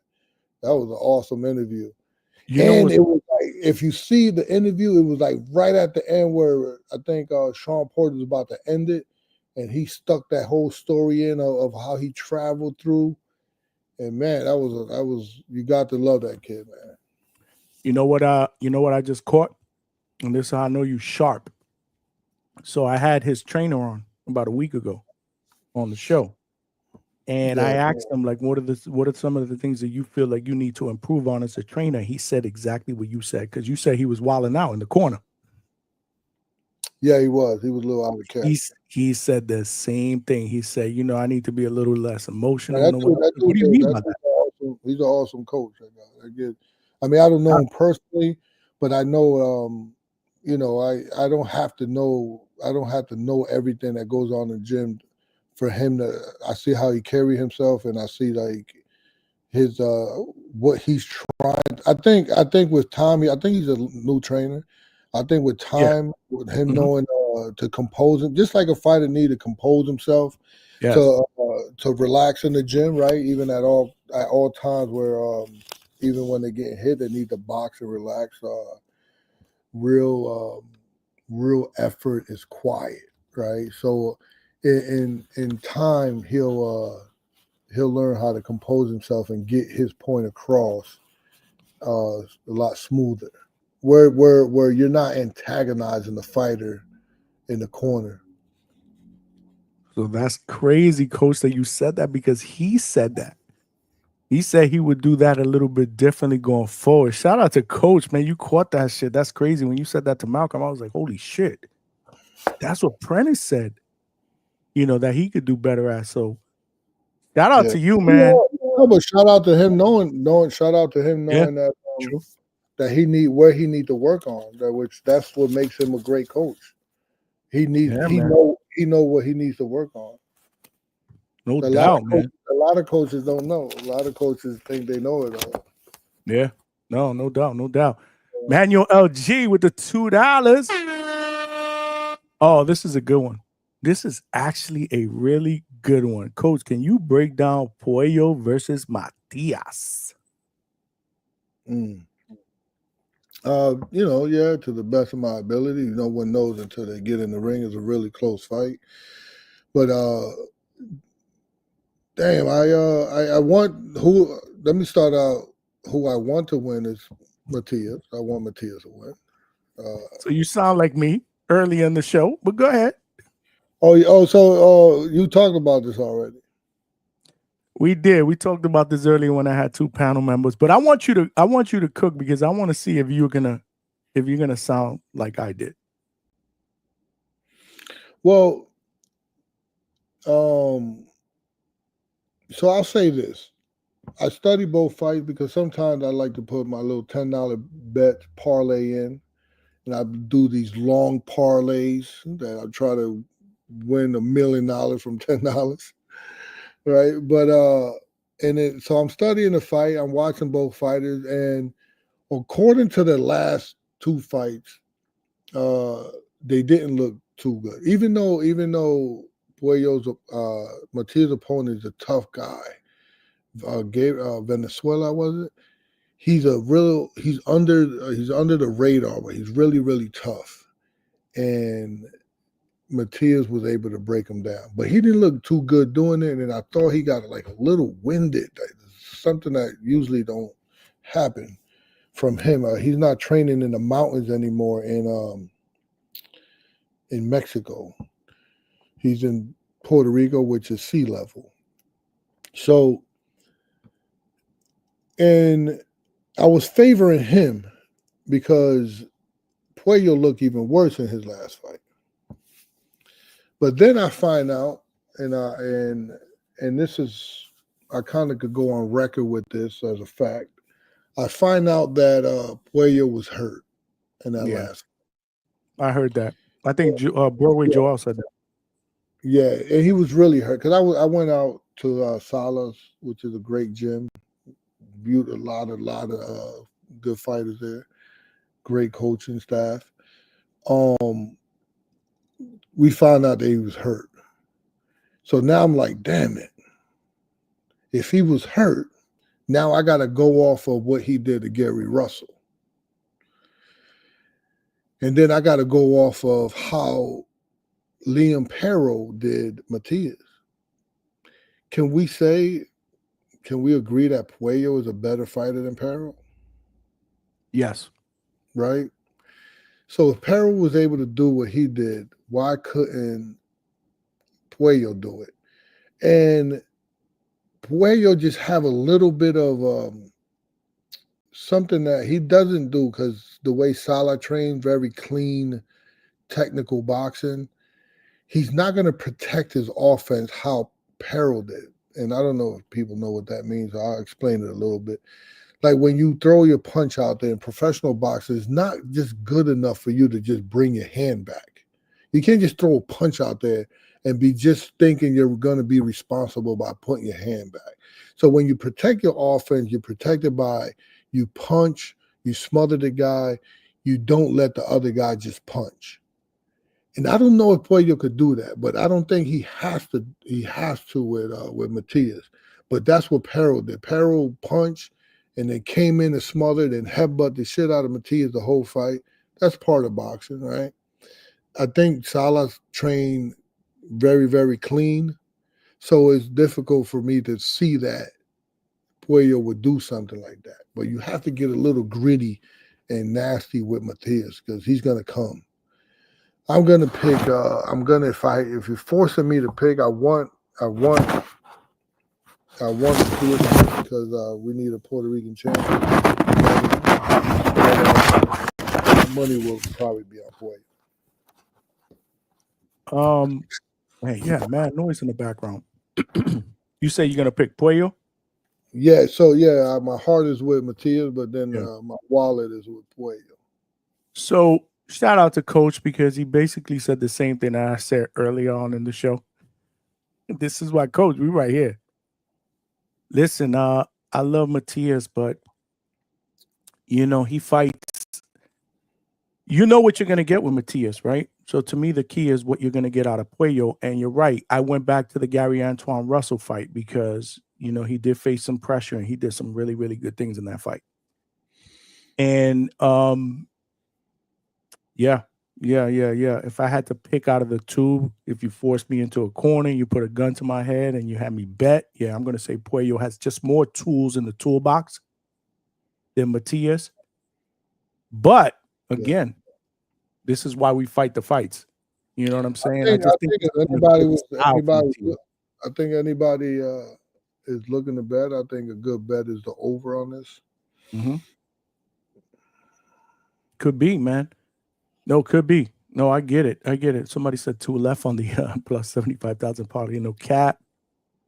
I'm not a big betting guy, so I don't really know about the parlays or whatever. But listen, it's almost like, again, you know what Matias brings to the table. It all depends on what Puello brings to the table. I love what he did against Gary Antoine Russell, man. I really do. So we'll see, man. We'll see. Shout out to my brother Punch Drunk Boxing is up in the building, bro. Punch Drunk is in the building, bro. Saludo mi gente. Great coach. Keep molding these Warriors. Trainer of the year. Await. There we go, bro. Mi gente, huh? That's a Punch Drunk, my brother, man. Salute to you, my brother. Where's Punch from? Punch Drunk, I believe, is Dominican. Oh, so he's definitely a Polanco fan. He got to be. Mm-hmm. I would think so. I believe from Washington Heights. Yo, Punch Drunk, let us know where you're from, bro. I believe from Washington Heights, if I'm not mistaken. I've been be a Dominican and not be a There's no way. He's so proud to be Dominican. He does it like he carries that on his back. Absolutely. He's like, Dominicans are not huge. They're starting to come around, but they're not huge boxing fans. They're a hell of a baseball player. Baseball is a baseball, yeah. If you ever been to Dominican Republic? No, I haven't. No. So when you're flying over, this is the funniest thing because they're like the best baseball players in the world. Hell yeah. And when you're flying over about to land, and you look through your window and you see nothing but baseball fields. It's like every other landmass is like a baseball field. I'm like, of course they're the best at this game. Oh hell yeah! I remember every great baseball player was from San Pedro de Macorís, Dominican Republic. Every great baseball player was from there, man. I remember, but no, shout out to you, Punch. Appreciate you, man. We need one more super chat to hit our goal. Coach, I got a question though. Berlanga against Shiraz. You say you need another super chat? What? I need one more super chat to hit my 10 super chat goal. That's for the chat though. That ain't for you. Oh no, I don't know what that means. I need to. Oh yeah. Shout out to y'all. Smash that like button, y'all. Make sure y'all tell a friend to subscribe. This is how we do it up. Late night at the Hangout Spot. We are here with Coach Hector Bermudez. Great. Not just interview. Somebody send my man a super chat, man. Bro, Coach is cooking here. Not just the interview, but the breakdowns, bro. The calls, bro. I put the link in the chat if you guys want to ask the coach a question real quick. If not, we will cook. But Coach, I need your take on Berlanga and Shiraz. I need another super chat, man, before I get his breakdown, man. Y'all heard the coach. Y'all heard the coach, bro. If y'all want to hear the Edgar and Shiraz breakdown, y'all got to throw a super chat up in here, man. Hit our goal. But if not, definitely smash that like button. Coach, we are streaming on 3 platforms. Oh.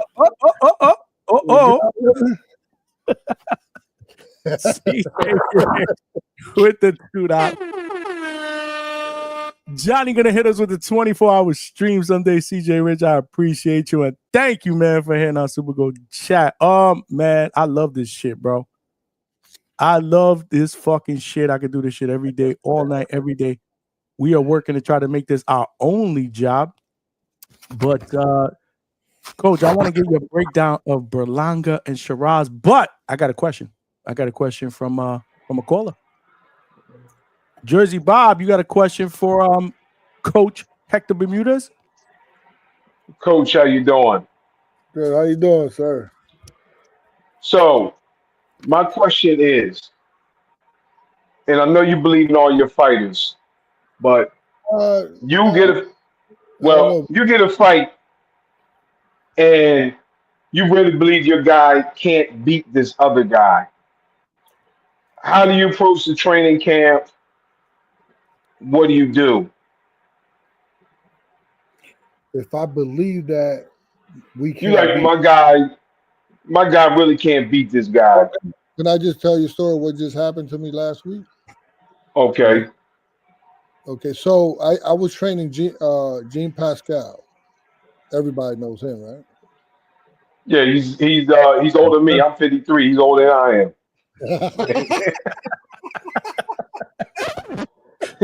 You might be right, but anyway. Go ahead, Coach.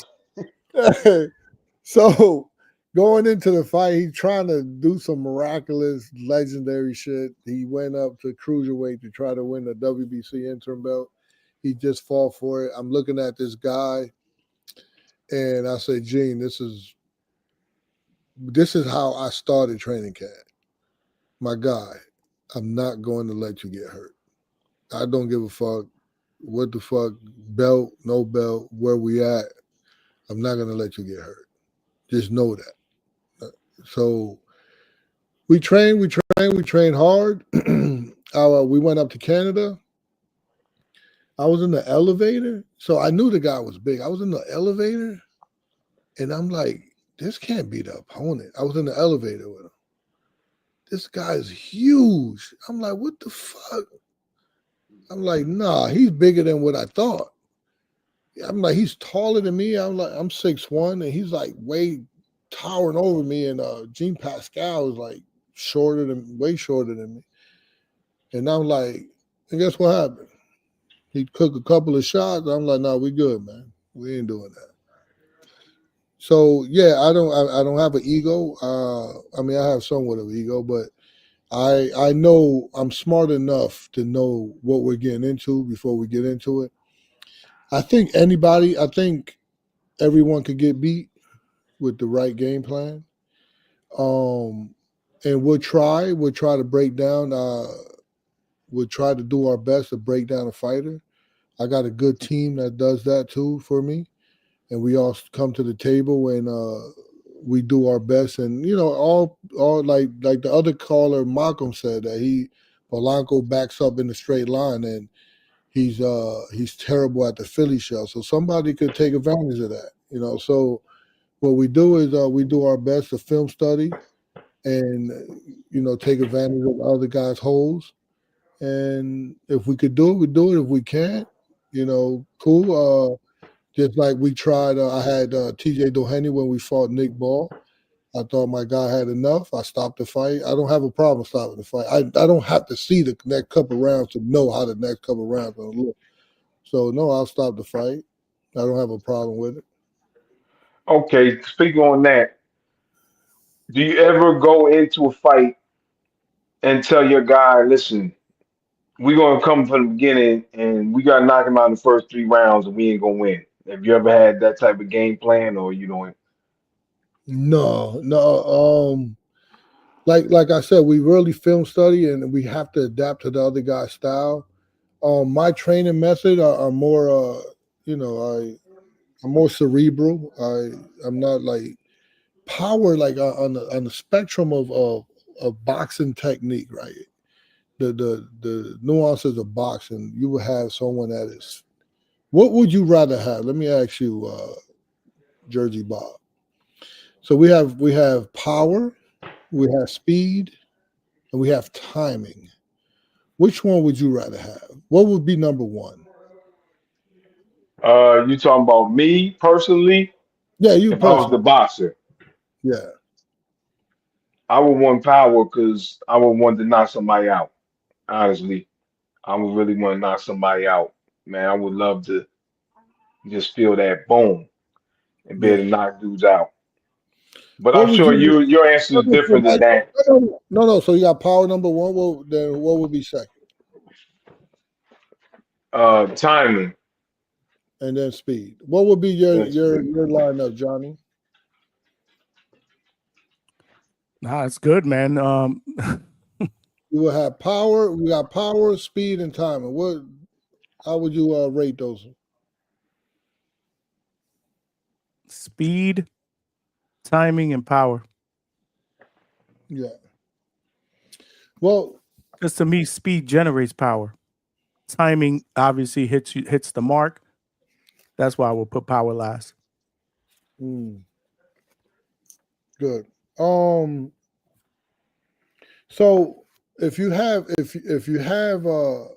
speed, always beats power, right? So if you have speed, but if you don't have timing, then you have someone like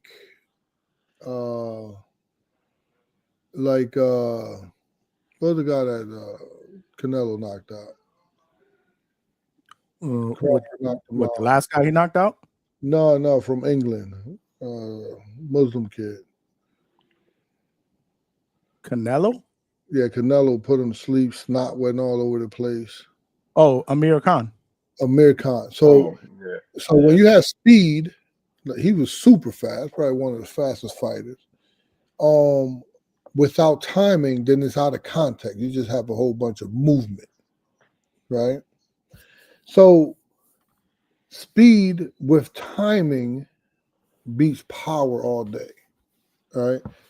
Now, a lot of people fall in love with power, but that would be the lowest spectrum when you have like high level fighters.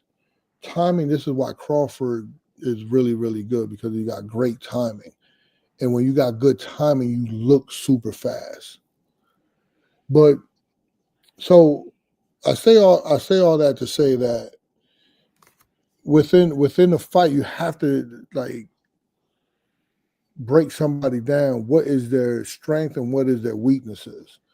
And I would never go into a fight thinking that we're just going to knock somebody out without the technique of boxing being first. And if they're talented enough to be a knockout artist or a speed demon, that comes after the fundamentals. So they have something to fall back on, and they have a delivery system to deliver that power or to have that the speed and timing and the movement and context instead of just a whole bunch of just throwing punches in the air and try to knock somebody out. That was a long question, a long answer to a simple question, but I would never just tell my fighter that. No. Actually, but I did in the corner say, listen, this is your last, I'm about to stop this fight. This is your last round. Go out there, do your best, fuck this motherfucker up, and I'm going to stop the fight. So I'm about to give you a chance to redeem yourself and put it all out there. Go fuck this dude up. I said this a lot of times in the corner.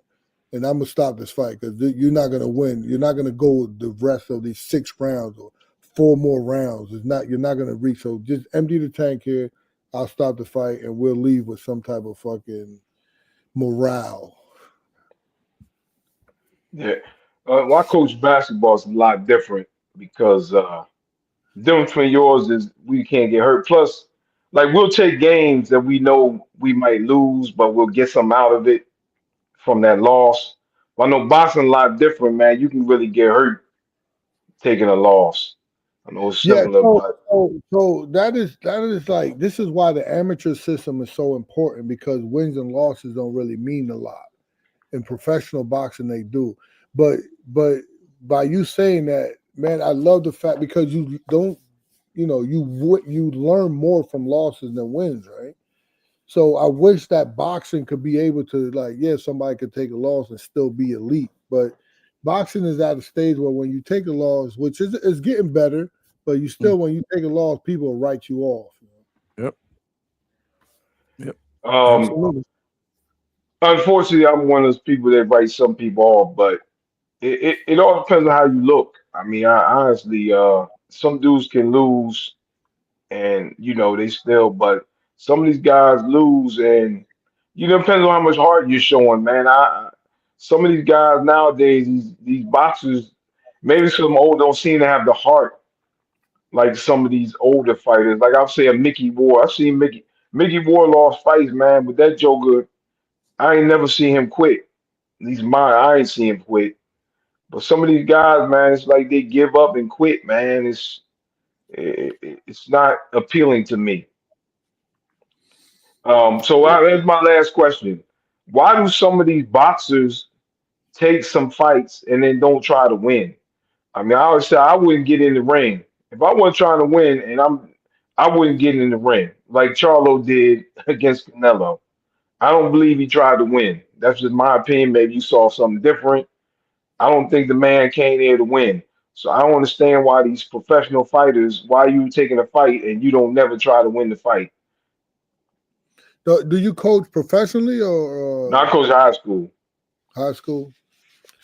Well, why would you take a fight when you're getting when you've been your whole career you've been getting a certain amount of money, and then you take this leap and fight someone like Canelo, and then you're getting millions and millions of dollars. So knowing that you can't beat him, would you say no? What I'm saying is, you get in there, man. You gotta put an effort, in my opinion. Like you gotta try. Now, just for example, and I know it's not like my son, me and my guy I coached with, our sons were seniors the same year. We went and played this team. They had a 7-footer and like a 6'9" guy. We had a kid that was 6'7" that was a freshman. And the next tallest kid, my son, was like 6'1". Now we was like, we can't match up with them, but y'all gonna go out there. We at least fought. We was trying to fight against them big jokers. We tried our best. Them dudes ain't give up because they were so big and much bigger than us. They beat us, but it wasn't. We ain't just give them like foul them dudes. Do something, fight. And you see some of these fighters, man. There is no fight. It's like first round, or I lost. I'm gonna run like William Skull, man. That dude ran the whole night, man. Why? I know he took it for the money, man, but why did you take that fight if you never intended to try to fight and win the fight? I don't understand that. And I know it's the money, but you should have some pride. I guess everybody don't have some pride. I feel what you're saying. I can't knock someone who been in this game for so long and then not get no money, and they got to feed their kids, they got to feed their family. But at the end of the day, you owe it to yourself to fight. But then, so a lot of people give Skull criticism. It's just a lot of people haven't seen Skull before that. So I could have told you that was going to happen because I've seen Skull move. You know, he's a Cuban fighter. That's what they do. A lot of them, mines don't, but they move. So now when the promoter pay all this money to see this fight, or you thought he was going to stand and fight, his history shows you what he's going to do. So it's not Skull's fault that he tried to fight the best he could fight moving backwards. I think it's just the people that put up the money or that chose someone like Skull to fight at that level where he wasn't entertaining. So what would your game plan be? And you give me time. If you had Canelo and you was fighting that dude, what would your game plan have been?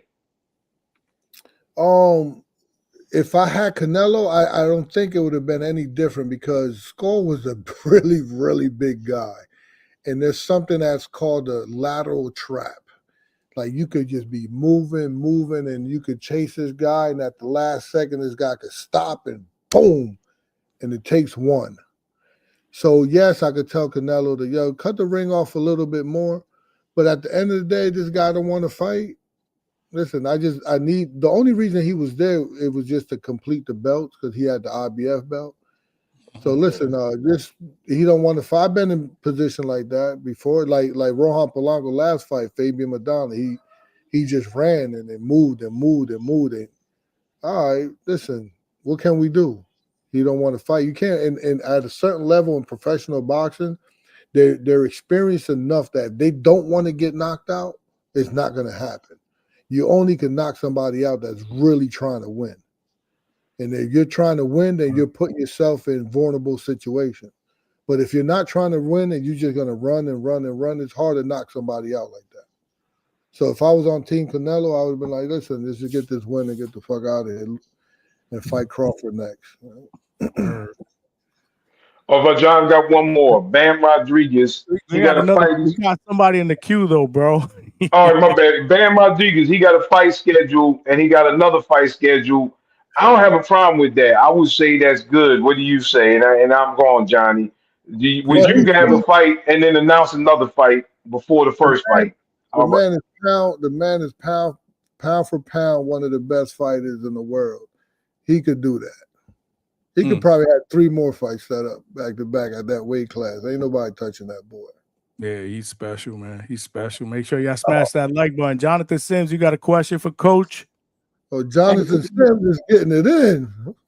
Hey, how y'all doing? Can y'all hear me? You working out, bro. Look at the weights in the back. You did that shit purposely? I'm not working out, but yeah, this is my gym, and we can get into it. This is part of the reason why I called in. This is actually my garage. I'll give y'all a tour.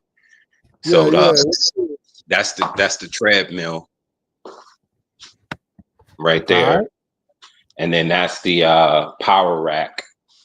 And I'm working on getting a hack squat machine over here, but you know, we can't go without the boxing right there. Oh shit. That's what's up, man. That's what's up. Good shit. Good setup, bro. And honestly, Coach, this is part of the reason why I called in. I actually built all this for my son. He's 2, and we're going to pursue a professional boxing career. So we actually work out 3 days out the week. I put him on this treadmill. Huh? You say he's 2? Yeah. And I put him on this treadmill that I just 2 showed years old? 2 years old? Yeah. Oh, shit. That's how you create. Listen, sometimes, hold on a second. Jonathan, because you're doing a really awesome thing. A lot of times parents say this. Parents say that, oh, when he's old enough, he can choose what he want to do. That's too late, right? No, you mold that boy all the way up where he knows nothing but boxing. And I don't know if you're a trainer or not, but you could be the worst trainer in the world. But if you mold that boy from young, he's going to learn it on his own, right? Because I know a lot of fathers that are trainers that are not too sophisticated as trainers, but their son are monsters. That's because you take them to all the tournaments, you take them to sparring, you take them, you keep just breeding him into boxing. He's going to learn it on his own at a certain level. Yeah, so we actually start out in soccer. We actually starting out in soccer to develop the feet. So he starts soccer in August, but I put him on the treadmill at least two times a week, and he could run a mile in under 20 minutes right now. And he do pull-ups, push-ups, squats. Somebody gonna turn police. Nah, I talked to his pediatrician. You guys getting a lot of feedback. I talked to his pediatrician, and we kind of put him on a workout regimen. I actually built a workout regimen for him at 2 years old. And wait, so how old is he? Like how many months? He's 2 years old. He turned 2 in May. Wow. He already can do kindergarten math too. Like I purchased a program called IXL for the fathers out there, and it goes all the way up to calculus for math. And we already started working on math. And when he starts school, he's going to be on the 2nd grade level for math. And he's going to go to a Mandarin immersion school because we're teaching him Mandarin and Spanish. He actually has somebody come by the house every Monday to tutor him for Spanish. And I'll just give the gym away right here live. My son will be one of the first fighters, African-American fighters, who can speak fluently Spanish and Mandarin as a professional Black African-American fighter. Wow. That's what's up. Somebody might steal that idea, but that's something we already working on. I want him to be one of the first African-American fighters who publicly can speak Spanish fluently and Mandarin. We come in to change the game. There was a fighter that spoke Spanish, English, Japanese. Was he African-American? No, sir. He was what was the guy that fought? He fought Lomachenko. He dropped Lomachenko. What was Ramirez, that? Was it Jose Ramirez? Now remember he dropped, and then Lomachenko finished him later with a body shot. Oh, it was Linares. Jorge Linares. That's what I meant to say. Linares. Yeah, Linares he speaks Japanese, English, Spanish. Yeah, well, I think he lived in Japan for a little bit, or he used to train there, or something like that. Yeah. Yeah, we actually go to a Mandarin church and a Spanish church too. So he gets ingratiated in the languages. And his friends are multicultural. And like I said, we got a tutor that comes by every Monday. She's Dominican, and I'm working on a Mandarin lady to come by. Yeah. Jesus, that's awesome. Yeah, and I'm making him ambidextric. Here's another gem I'll give to the future fathers. How I'm making him ambidextric is for 2 hours out the day, I tie his right hand to his side, and I put activities in place for him to only use his left hand. So then that forces him to old school, bro. That's like the Rocky movies. It forces him to use the right side of his brain. That's what's up, bro. So that's what did the mother say about all this? She supports me. Good question. Without her, none of this will be possible. And you think she were able to see her son get punched in the face? Absolutely. She chose boxing over football. Wow. Oh man. Hey, what's your son's name? Caden James Sims, but we call him Stu. We call him Stu, something truly unique. The Coach, Hey, a listen, future interview here at the Hangout Spot, bro. Yeah, good luck to you, Jonathan says, man. I'm rooting for you. Shout out to you, my brother. That's part of the reason why I wanted to call in to kind of tap your brain into that. But What I you also got, wanted, bro? I also wanted to talk about boxing. But just for the people out there, if y'all didn't know, the #1 state in education and smart people is Massachusetts. So we got a pretty smart guy here on the phone. A lot of smart people reside in Mass. Just for those who didn't know. But on the boxing standpoint, you know, I wanted to talk about Brian Norman and Devin Haney because I, Coach, actually 100% agree with you with your breakdown. But me and Johnny, respectfully, have been having some banter back and forth about this fight. I personally think it's too soon for Junior. And I think Devin has way more to gain from this fight than Junior. And I see the same flaws that you see in Junior, which is why I think it's too soon. Just even looking at the way he jump ropes, you can tell he's flat-footed. He's athletic, but he's flat-footed. And if you know boxing, you know you have to be a 2-foot puncher if you want to generate power. And the answer to your question, by the way, I would choose timing, or AKA anticipation, as my #1 skill. Then I guess speed. But power is speed plus power. I mean strength, excuse me. Speed plus strength equals power. So personally, I would have timing, or AKA anticipation. But nevertheless, I just think the fight is a little too soon for Brian. And I'm going to give you a surface level and a high level, just so you can see where I'm at as a boxing dad and coach. On the surface level, I agree with you far as like him being flat-footed, and he can be athletic, but on a flat foot versus getting on his toes. But the other issue that I see is I feel like boxing happens in 3 phases. You get on the line, you make an offensive, defensive move, then you get off the line. The problem with Junior is he gets on the line the same exact way, and his head is there, and he doesn't get back off the line. So while he's a great, you would say offense before defense. I would say defense before offense.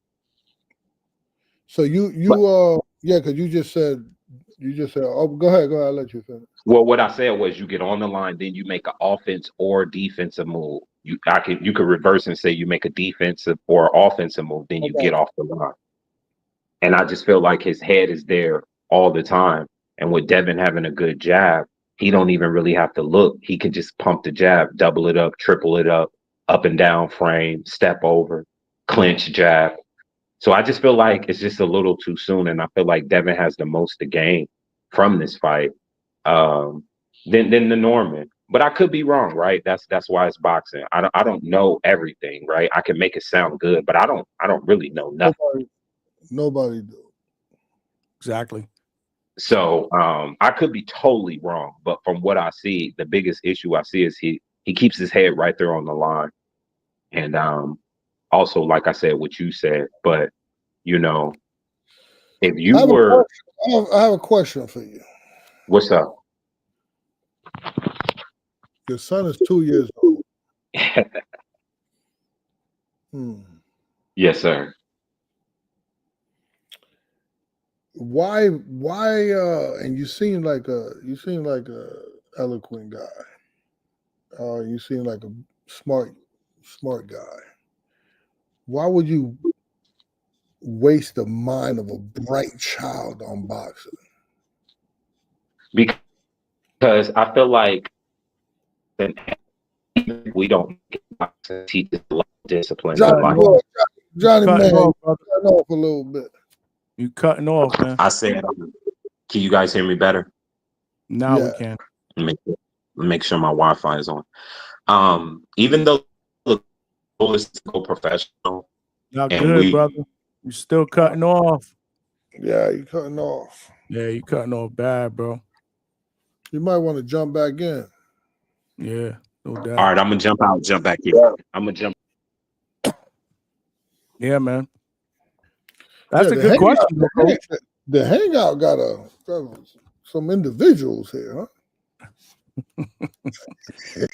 Yeah, we do it up, Coach. We do. You've been in the chat late, yo. Yesterday though, with the whole Sunday with the hip hop. That's actually not normal, but yeah, that's actually not normal. Malcolm Flex with the $2. He said, "Peer pressure, you got it." Yo, shout out to y'all, man. We did our goal. And shout out to Coach, man, for helping us. Word. Boxing Gems Film Study back with the $10. Don't forget to go. Any joints, Coach. Boxing Gems is a great mind in boxing, man. He's a genius, man. Word. He's not a coach. He can't coach you. He's not a coach, but he's great at what he does. He'll break down. Some people just have a good eye. I think Malcolm, the guy here with the Statue of Liberty by his name, Malcolm, he had a great observation of Rohan Polanco. That's what Boxing Gems. I think. So you ever hear Timothy Bradley speaking on? Have you followed? You watch, of course, you watch boxing, right? All the time, right? I think I know where you're going. If you see the development of Timothy Bradley, he's a pretty good commentator now. But you can't really say that when he first started. He was a little rough around the edge. And I think by him hanging out with Boxing Gems and studying the video, and he also says it, I'm saying this because he says it on live, his IQ in boxing has risen, and he sound like he's, good to hear at times, right? Yeah, I say at times, but, Absolutely, man. CJ Rich with the $2. Appreciate you, my brother. We going above and beyond your you had a limit here, right? Oh, you had a 10. What is it? 10 super chats. 10 super chat goal. We had 13. Yeah. Let's go to 20, man. Coach, you the man, bro. He said, "Dude, the Todd Maranovich of boxing, respectfully." Yeah. Jonathan Sims, you gotta, What were you gonna finish with? Yeah, no, Coach had asked me why waste such a beautiful brain on boxing, and here's what I'll say to that. Boxing has a lot of factors that prepares a man for life. And though my goal is for him to go pro, and it's some stuff I wanted to ask you about how to get there, he very well could not go, right? Like that's something I have to accept and come to the realization that about time he gets to a certain age, he may say that this is just not for me, especially when them boys get to punching around 14, 15, 16, because that's when it really matters. 14, 15, 16, when you're making some noise. And I have to accept that, and I have to be prepared for that. But everything that boxing will do for us up until that point is well worth the investment. As far as the one-on-one time as a father, the mental fortitude that it'll build, the dedication, and the drive. So I just feel like, and it's a lonely sport, so it really taps into who you are as a person. So for me, I just feel like boxing is going to help me raise a man. You know what can also help the same way is chess. Yeah, I agree. And I chess, agree. you ain't getting punched in the face because it sounds like you about to create a genius, and boxing is rough for the brain, and there's a lot of things going on in this young kid's brain right now. You're teaching him a lot. He's learning to be ambidextrous. He's learning Mandarin, Spanish. There's a lot of neurons firing up there. There's such a thing that could create autism from that. For being too, like some people could be too smart. And then on top of that, you're getting punched in the brain at 4, 5, 6 years old. Be careful with that, son. No, and I'm with you. And for me, like I said, we starting out in boxing. We actually are learning how to swim right now. And then the next step is baseball. And I just sprinkle boxing here and there. Mainly he watched me train. I'm no professional, but I just stay in shape. But the idea is to start probably around 8 with some body sparring, keep the sparring limited, But we will travel out the country to spar. Like, I believe in order for me to create a really good fighter, we're gonna have to go to the DR. We're gonna have to go to Mexico. We're gonna have to go to Puerto Rico. We're gonna have to go to China and spar. So what I'm doing now is making that investment now. Like, I'm saving on my paychecks and stuff like that. So when the time comes, we can fly out to these countries and train out there. But I just feel like boxing is our calling, and long as we protect ourselves at all times, we don't have much to worry about. I appreciate you, man. I appreciate you introducing yourself and your son, man. That's awesome, man. We're gonna keep a lookout for him, man.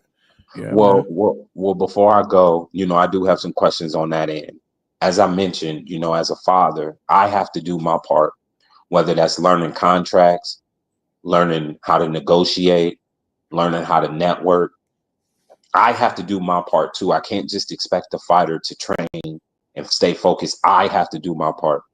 But within doing my part, what are some things as a father I can do to make sure that he stays on the path and stays focused? Because I could have all the passion in the world, but if he doesn't develop that passion, this could be all for nothing. Well, I could go on experience. There was a kid that his father, they used to travel an hour and a half to come to me to train him. They used to do this 4 times a week, and he didn't want to fight, but his father said, "No, this is what you're going to do while you're under my roof." So he had to box. He came to be number 3 in the country. Then he became to number 1 in the country, and he became really, really good. And then he turned 18 years old. And then his father said, "Now it's up to you." Now, and the way his father was more forceful, but supportive in a way where, whatever he wanted, he facilitated him being in the gym. He needed his son to be in the gym. There was no and, if, or buts about it. And I was his trainer. I thought his father went a little hard on him at the time, but he became an awesome fighter. He became number 1 in the country. And then when he turned 18, his father said, "Okay, now it's up to you. What you want to do?" And he said, which it broke everybody's heart, "I don't want to box no more." So then he went into the Army. Boy, when something is for you, it's for you, whether you like it or not. He went into the Army, and in the Army, they put him on the Army. He went into the gym. He started hitting the bag, and the coach there made him box for the Army team. So then he had to box because he was in the Army. So the way that guy did it, he was just supportive. He kind of, at times he was forceful, at times he leaned back. He pushed. He fell back some when he had a lot of resistance, but then he swayed it back, and you had to make it some way, somehow. You had to make it fun too. Yeah, and that's something I try to do, is make it fun. And I'm not going to take up all the time. Here's what I'll leave you with. I don't know how we can do this, but I'm just a father trying the best I can to raise a young man with the hopes of professional, but the goal of raising a young man who's going to contribute to society. These are my goals, but he's going to have his own. And I respect that. But until he's able to make his own decision, it's my job to make him for him. And we making the decision of boxing and baseball. With that being said, I don't know it all. I don't know shit, to be real with you. And I need mentorship. I need guidance. You're raising a genius. We are, because it ain't just me. It's mom, it's grandma, it's sister, it's a community. I'm just the voice, one of the voices, the head of the house, but it's not just me. We're actually led by God, and then he's ordained me to be the leader. But without mom, none of this is possible. Without grandma, without sister, none of this is possible. So it's not just me. Take a village to raise a child. That's awesome. Exactly. So, like I said, I'm not going to hog up too much time, but I need mentorship, and I also need to network. So if you don't mind, I would love to stay in connection with you to get some guidance and mentorship only. As you see, I got my own money, but I just want to make sure I'm rooted in this and making the best decisions for him to make sure he has that passion and we can give the boxing world something they've never seen before. Yeah, my Instagram is Universal Truth 7. Universal Truth 7. So yeah, just hit me up there, and you got an email, because I'm kind of old school, coach. I don't have social media, and I could pass my information to Johnny too, and you could just reach out. We'll get it there. We'll get it there, brother. Okay. All right, Well, man. I appreciate it, Johnny. Thank you for your platform, and thank you, coach, for taking out the time to speak to a guy like me. Nah, you the man, man. Good Appreciate you, luck brother. All right, man. Jonathan Sims, man. We appreciate you, man. Shout out to everybody in the chat that's cooking. The chat been cooking, coach. Hey, yo, listen, man. That guy trying to raise a genius, bro. Man. Teaching Mandarin, Spanish, English at 2 years old. Sheesh. That's crazy when they said 2 years old up in there. But hey, he man. just turned 2. That's what I'm saying. That shit is crazy, bro. But yo, shout out to him, man. That's what's up, bro. We got it all up in here in the Hangout Spot, coach. The Hangout Spot be cooking, bro. The Hangout Spot be cooking. The chat is cooking. Man, coach, I know I've had you on here for a long time. You got to go to sleep, though. Hey, you got to go to sleep. Don't blame me because you got to go. Y'all guys that be interviewing, y'all say the same shit all the time. Hey, well, I ain't got to go to sleep. I'm good. I'm good. I let you go. Broadway Joel be dead tired. Like, nah. You see, no. But I got to know before we go though. I got to get your prediction. Berlanga and Shiraz. Break it down, coach. Oh, break that shit down. Did we get all the super chats we needed? We got the super chats. I think we're all caught up. Yeah, we're all caught up with the super chat. We did a breakdown of Berlanga and Shiraz earlier. God, we've been here over 4 hours, bro. This is how we do here at the Hangout Spot. We the late night spot, bro. We taking over this bitch. Coach, Shiraz and Berlanga, talk to me. What you got? So this we have speed. Speed creates force. Force creates power. Some people would love to have that one-shot KO power. Wilder. Mm-hmm. Brian, the Brian spot, or the Norman spot. So we got to mention Norman, right? We hitting up Springfield though. We hitting up Springfield, bro. Okay, yeah. So other guys. So we will be over in Springfield spot over there because we take the show on the road.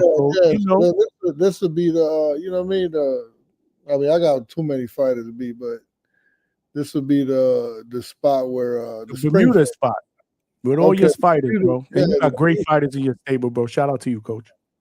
Indeed. We ain't even go through the fighters, but we'll say that for another time. It don't matter because you family, so you coming back on here on the regular, so it don't matter. This ain't the last time we're gonna see you here. This shit was fucking amazing, bro. You got to come back.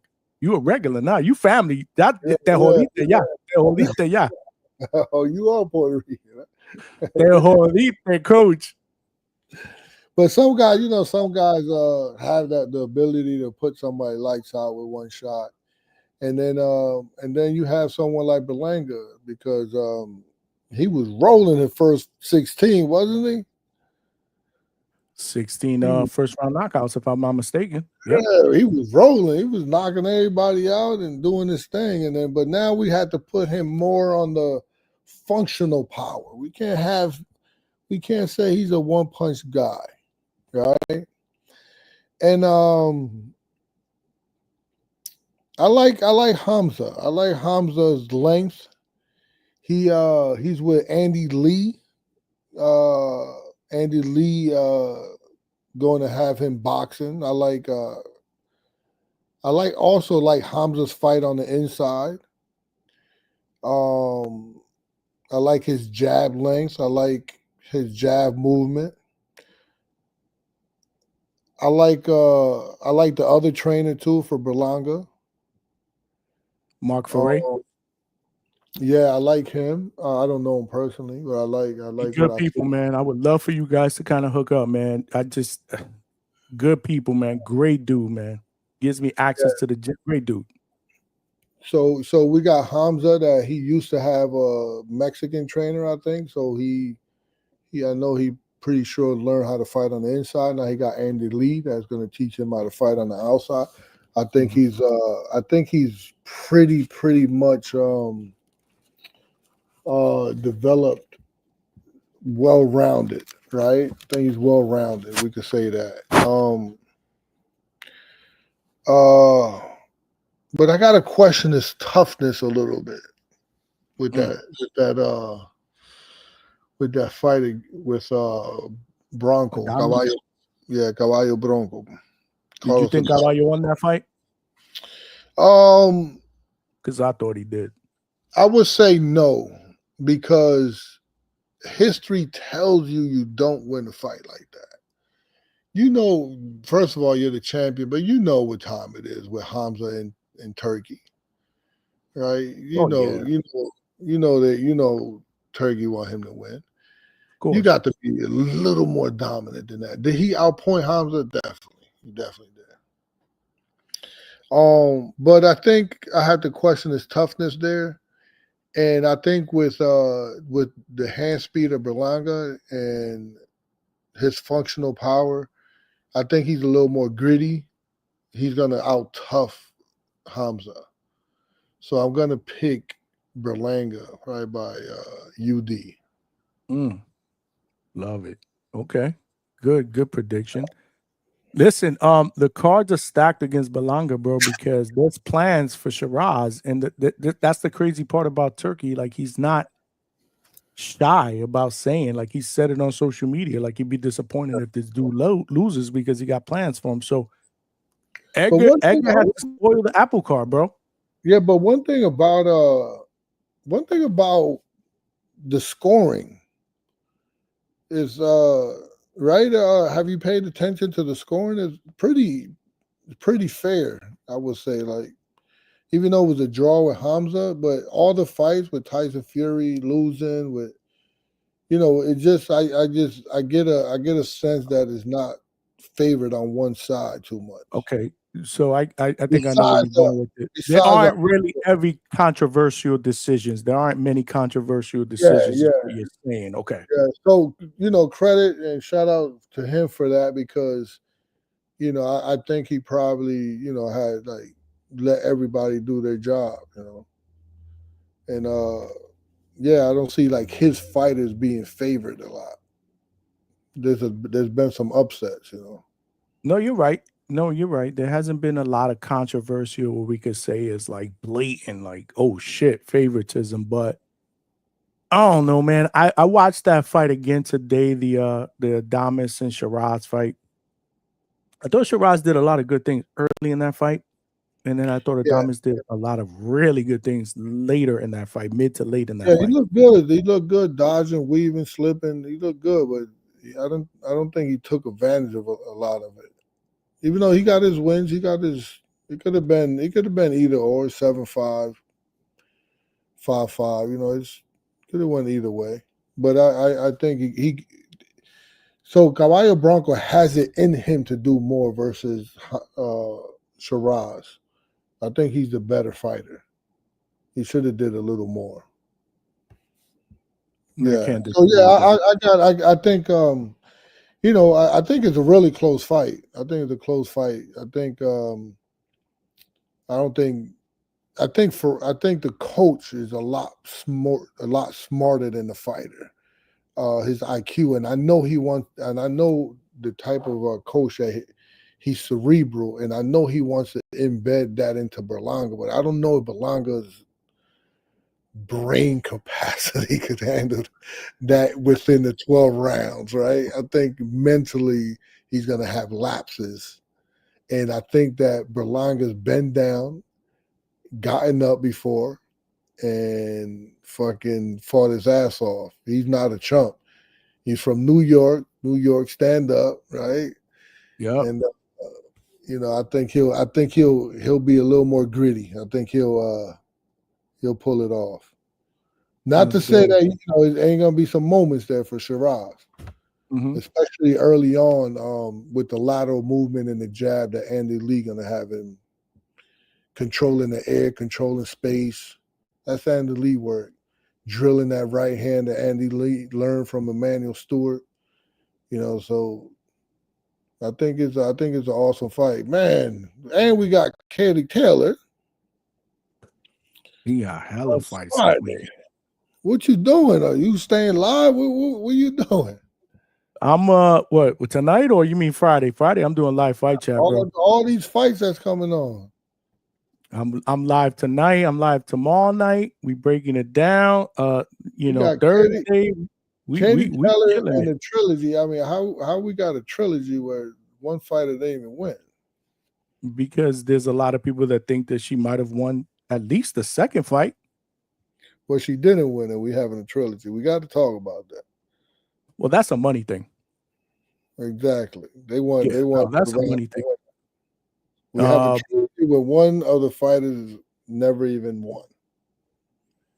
But you know what I said earlier, man. The all-female cars. There's about 20 straps on the line, from top to bottom, on that card, bro. Shout out to the females, bro. They're not afraid to go undisputed. They're not afraid to unify. They're not afraid to put all their belts on the line. Shit.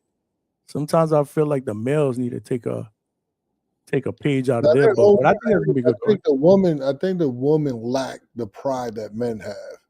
And that's why their fight is always better than anytime you have if you really look, anytime you have a woman fight on the male's card, the women kind of steal the show if you don't want to be biased. Women be fighting, they don't have the same pride. Oh yeah. They just fight. Guys got, the males got pride. We ain't trying to get knocked out in front of everybody. So we're gonna be a little more careful. That's a great point. That's a great point, bro. Even in MMA, like I'm not a big MMA guy, but I from some of the shit that I see throughout the years, like the women fights be off the hook over there. Yeah. No, they women don't have pride, man. They don't give a fuck. They putting it out there. But I think, I think just like Pac-Man, I think like Pac-Man gave Marquez one too many, right? One too many fights. I think this is Katie Taylor giving Amanda one too many. And I think Amanda should run away with this one. I was about to say, you saw how that worked out, bro. Pac-Man got slept. So you think Katie gets slept, bro? Oh, no, probably not slept, but I think she'll probably get beat. That's my analogy. My analogy is Pac-Man just gave Marquez too many fights, and there's going to be one. You're about to get one here, sooner or later. And I think Katie's going to the table one too many times. And the money's so good for the girls, like by far, right? They're making a killing. Katie's awesome. Katie's whole. Watch that. It's going to be an MSG, right? The Friday in the big room. They selling out. They be selling out the big room, coach. And it's because Irish and Puerto Ricans. Insane. Irish. Listen, I used to train TJ Doheny. Irish. TJ fought for the world title in Japan, and you walk out and you see a bunch of Irish flags all over. Like, how'd they even get here? It's crazy. Irish people come out. New York City, man, the diversity is crazy, bro. You got every nationality in New York City, bro. Yeah. I mean, Irish, Puerto Rican, they'll fly in. Jewish, They'll fly in and everything. Yeah, no doubt. What you got popping this weekend, coach? So they got Friday. They got some sparring, something going on with some sparring in New York, where two people out of the sparring supposed to be chosen to be on Crawford, the Crawford Canelo undercard. So there's going to be sparring somewhere in New York that out of the whole sparring session, they're going to pick two people to be on the undercard. And so I'm going to bring a couple fighters there this Friday. What about Saturday for the fights in the evening? Are you going to be in New York for those, or are you going to be home? Yeah, I think I'm home this weekend. Usually every weekend I have a fight, but I think I'm home this weekend. Yeah. What's up, bro? Jump on my live fight chat, man. Oh yeah, definitely. Yeah, definitely. I think I'm gonna do a live fight chat, man. Do it up. See your chat. I mean, man, your people don't go to sleep. Your people still live. This is the night spot, bro. Like everybody's telling me, yo, you got the night spot. You got to keep it. This is the hangout spot, bro. It's late and I got to get up early. But yo, I love this shit. There bro. you go. Your energy's flowing a little low, man. Your eyes are looking a little chinky, man. You're going from a Mexican to an Asian. You're looking a little tired, man. You need a little pep talk in the corner. That's only because it's Tuesday. Wait till you see me Thursday, Friday, bro. I'm gonna be cooking, bro. This fucking boxing, bro. I can't wait, bro. I'm so excited for this weekend. Somebody send one super chat real quick. This one time, man. Get this man up, man. This man trying to hang up on all of us, and we got nothing to do but hanging out. This is a hangout spot. Listen, bro, if we could get to the point, I told my people we get to the point where this shit is my only job. I'll go all night, bro. I don't give a fuck. We need one super chat, man, before we end. I don't give a fuck. Yeah, my people know, bro. I go in, man. But we got to show them all night too, bro. We got to show them all night. We got Thursday. We going live fight. We busy. We busy. We rocking out this week, bro. Yeah. I jump on with you on when you Saturday. Yeah. I'm gonna do a live fight chat Saturday, man. Yeah, we're gonna do the main card, the whole main card. How many people we got on here, man? Yeah, one super chat. Exactly. Where we at with the likes, bro? Like the likes. What's up, bro? Like we growing this bitch, bro. We got to continue to grow this bitch, bro. Hey, stock chasers, send us some money, man. $2 super chat. Somebody said I need that Osterine. No, nasty work. I'm good. I don't need no fucking Osterine, man.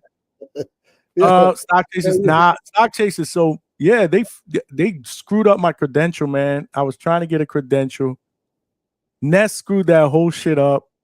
No lie. I was trying to get a credential. I'm trying to build, man. I'm trying to get this channel going. So we're gonna do live fight chat, bro. I think it's gonna be lit, bro. It's gonna be lit. We need it, man. We need a super chat, man. Before we get off, we can't get off out of here without another super chat. Y'all heard Coach, man. We need one more super chat before we call it a wrap, y'all. We ain't talking about Canelo call. We ain't talking about Canelo. You slipping, man. You That's sleeping. what I'm trying to. So, but Coach, you act like you ain't coming on again. Come on tomorrow again. Oh, chinky eye, man. You about to go to sleep on me. Oh shit, Coach, your boy came through, bro. Stock chasers. The Dominican brother. He said for Coach, number one fan. He said for Coach Bermudez, come back. We appreciate you. Stock chasers, that's not even a question, bro. If Coach don't come back, he asked out, bro. He family. Se jodió la cosa ahora. 702 Exotic. With the salute. Coach, you got to come back. Tomorrow, bro. Come back tomorrow. I'm here, man. I'm here. You know why? Come back tomorrow. Because I want to talk about Shakur and Zepeda. We didn't talk about that. We didn't talk about the Crawford. How you not mention the first one should be the Crawford fight? You know why? Because the Crawford and Canelo fight is so damn far along, bro. But we're gonna talk about that tomorrow. We're gonna definitely talk about that. Remember the Boricua Shakur.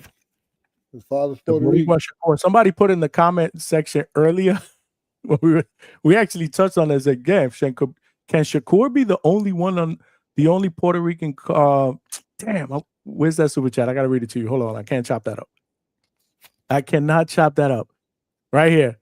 John BX with the $5. This was early when we first started the show. Is Shakur the only Regan on the card that nobody believes can get a KO? And you know what we said, Coach?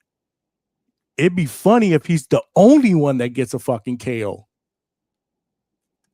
Right? Because, I mean, listen, can he stop Zepeda? Who knows? Maybe, but maybe Matias doesn't do it. Maybe Berlanga doesn't do it. So that would be pretty crazy. That would be pretty crazy if he's the only one that gets one. I don't got Berlanga doing it because of Shiraz high guard and such negative style. I don't got him doing it. But anything happen.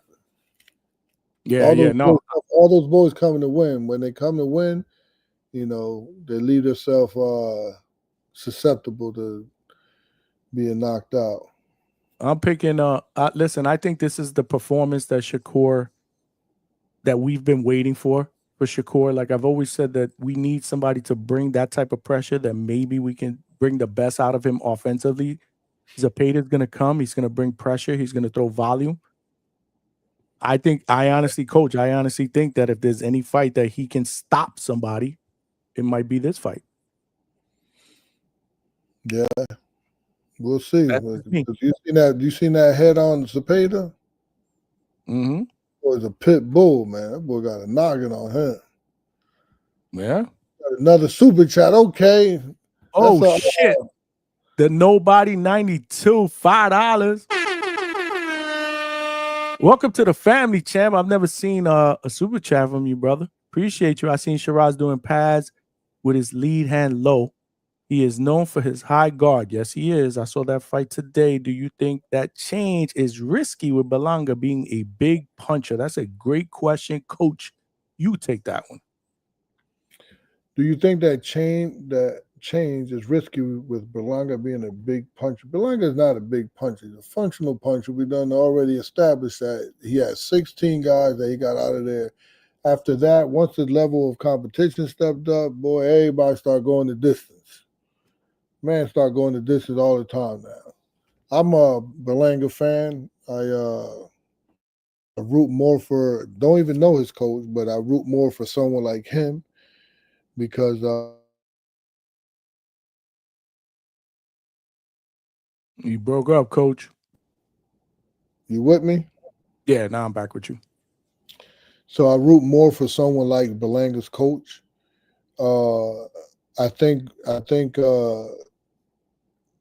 that lead. So remember that this is the thing with Rohan Berlanga, what people don't know. You're only gonna go back to what you know when things get a little too crazy for you, or when your style has been compromised. You tend to go back to the fundamentals of what you do, not just the fundamental of what you do on a daily basis. Berlanga is a high guard fighter. When he's comfortable and he feel no threat, he's in the Philly shell. So the same thing with Hamzah. He's lead hand down, doing the mitts, whatever. Berlanga put that pressure on him, he's gonna go into that high guard. But he already was a high guard fighter from the Californian guy style, but now he's adding tools to his toolbox, right? So with that, you're able to get, you got tools now. You're able to do carpentry, you're able to do plumbing and electrician once you got all those tools. So Andy Lee's adding more tools to his toolbox, so he's going to shoot now a jab from a low stance. He's going to try to be like a Hitman Hearns, right? Because and remember where Andy Lee thought process come from is Emmanuel Stewart, right? He's a product of the Kronk's gym, and that's what he's doing. I know he's going to teach the high guard and drilling the right hand, punching right through the target. I think it's good for Hamzah to make. I'm not really a guy that favors the switching of the trainers, because I'm a trainer and I feel that when other people's when fighters, I'm a little different. You leave me, I'm happy. I don't have that stress on my mind anymore. But when fighters leave coaches, like, why did you leave the guy from California? Why do you leave him? Right? You've been winning with him. You lost one. No, you didn't even lose. You had a draw. You had a draw, and then you changed trainers. Like, now that you're about to be in a big fight where the trainer been with you making nothing, and so that's a question of his character there. But again, sometimes I rant. No, that's a good question, because that's one of the questions that I wanted to ask. Like, why? Again, any more of a comfort factor? Is it because they want to get out of their comfort zone? They want somebody to pull them out of their comfort zone. And they feel too comfortable with a coach. I mean, there's many reasons. I mean, if you have the right to leave, like he has the right to leave, but it's like you've been grinding with a certain coach, and at the end of the day, you could film study with your coach. Like, yo, what went wrong? He had a draw. You got so many holes in your game from that draw, that which everybody think Bronco beat him, but you didn't get the L. Now you could go back to the drawing board with the same coach that been there with you from day one, that know you, and y'all can learn from it. But you go with someone else, which Andy Lee's a great trainer too. He's becoming a great trainer. So I'm not saying it's a bad move. I think stylistically, Andy Lee compliments him more than Funes. Funes, was it? Something like that. The guy from California. He's from he's a protege of Joe. I forgot the guy's name, but I'm terrible with names. But yeah, I just think he should have stayed with him. But no, I agree. K.O. King brings up a good point, though. Switch to Andy Lee was great. Look what he did for Joseph Parker. That is true. Yeah, no, I think stylistically, Andy Lee is a better fit for him. You think so? Yeah, because of the boxing and the length of, and then he was kind of like that too, as a fighter, long, more on the longer side, length, range, and I think he just, he's a better fit. Be able to use the jab a little bit more from different angles. So you see, nobody 92 said something about having the hands down. He could use the jab from different angles. Yeah, Andy Lee did a good job with Joseph Parker. Got him boxing. Got Joseph big man. Remember, Joseph Parker was fighting Wilder, and in the corner he was like, "Should I go get him now?" And Andy Lee was like, "No, no, you keep boxing." Winning, right? And sometimes you need a coach like that, because he was like, he was humble about it, had no ego involved. He wasn't prideful. Be like, "Yeah, go get him. We got him." Like, nah, you keep winning. Keep winning. For sure. No, that's good. That's a good assessment, bro. Nigerian Nightmare was good, brother. $2. He said, did you say super chat, coach? We got you. Coach, they listening to you, man. They are listening to you. Yeah, I'm a rookie at this. I thought he meant strength and conditioning. He meant super chat. Because you said super chat, they coming to nobody. 92 with another $5. Hold on, we got to throw the woo. Bro.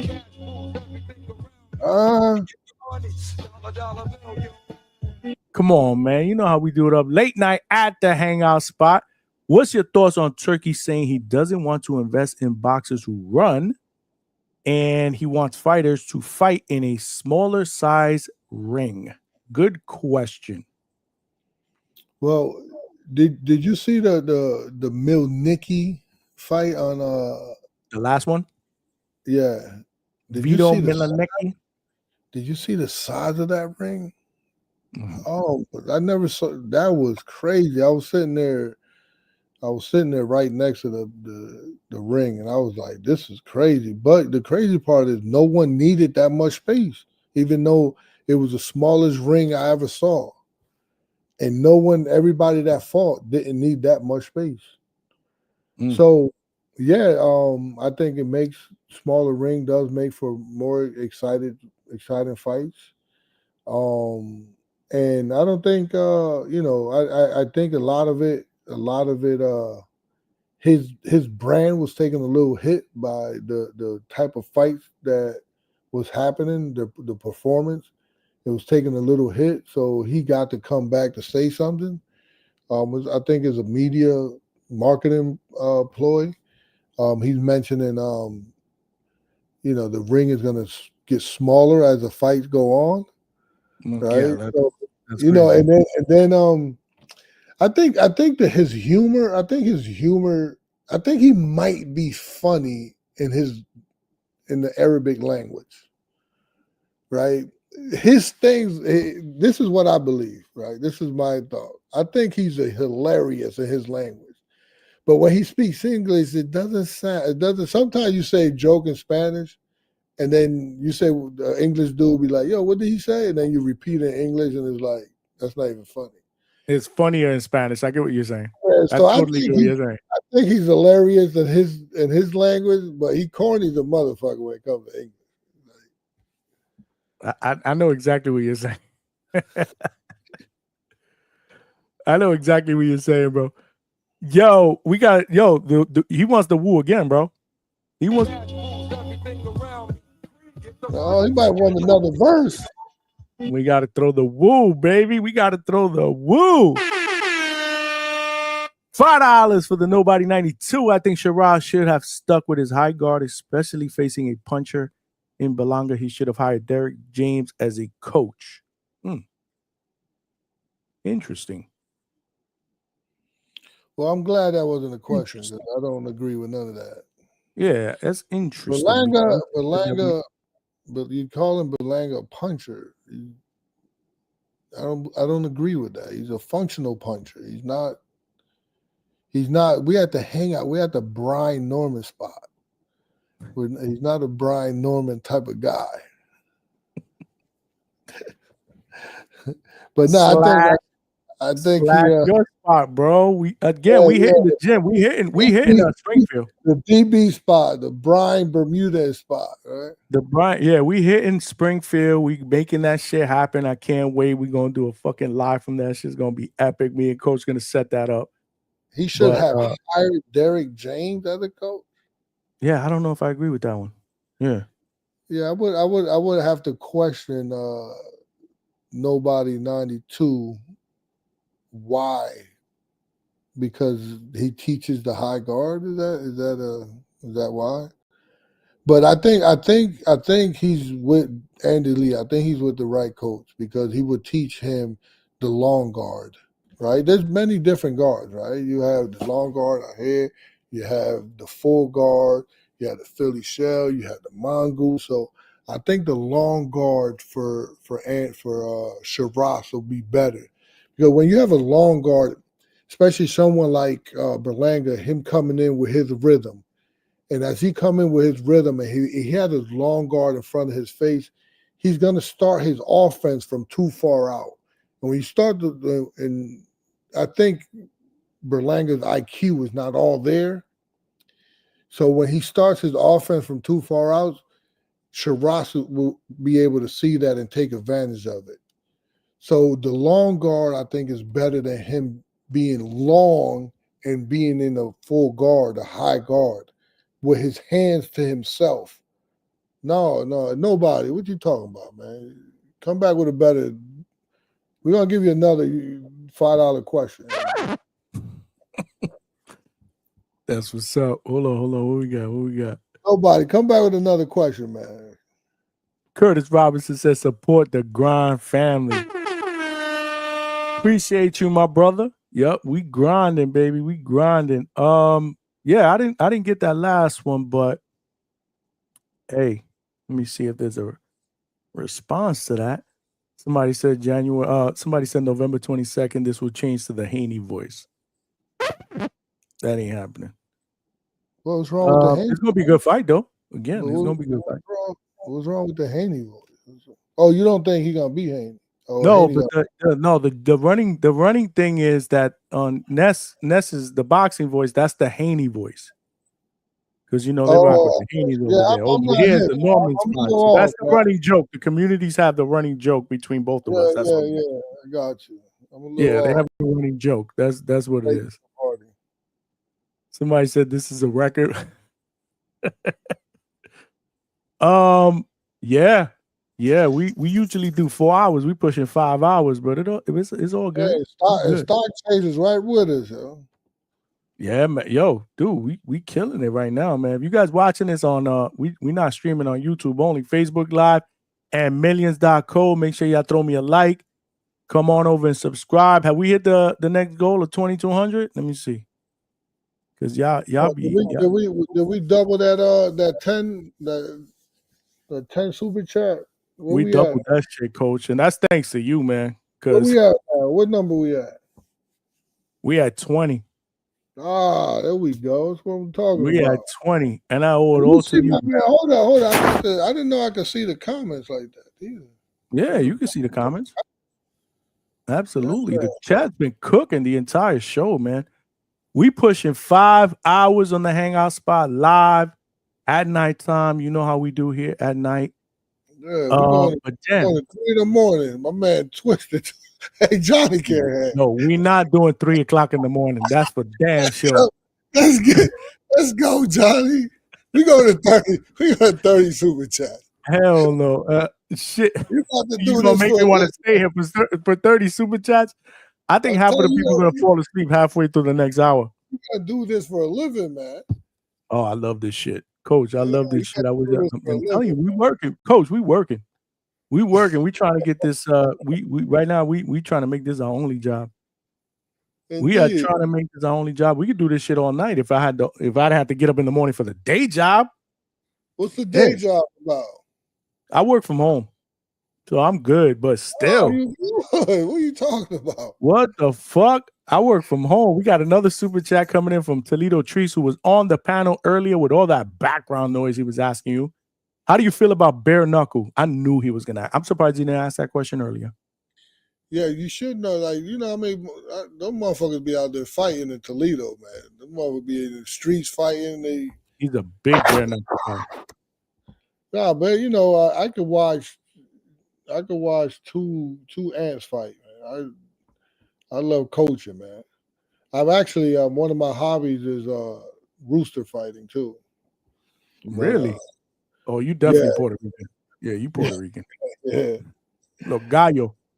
Yeah, indeed. So, you know, I love everything that has to do with combat.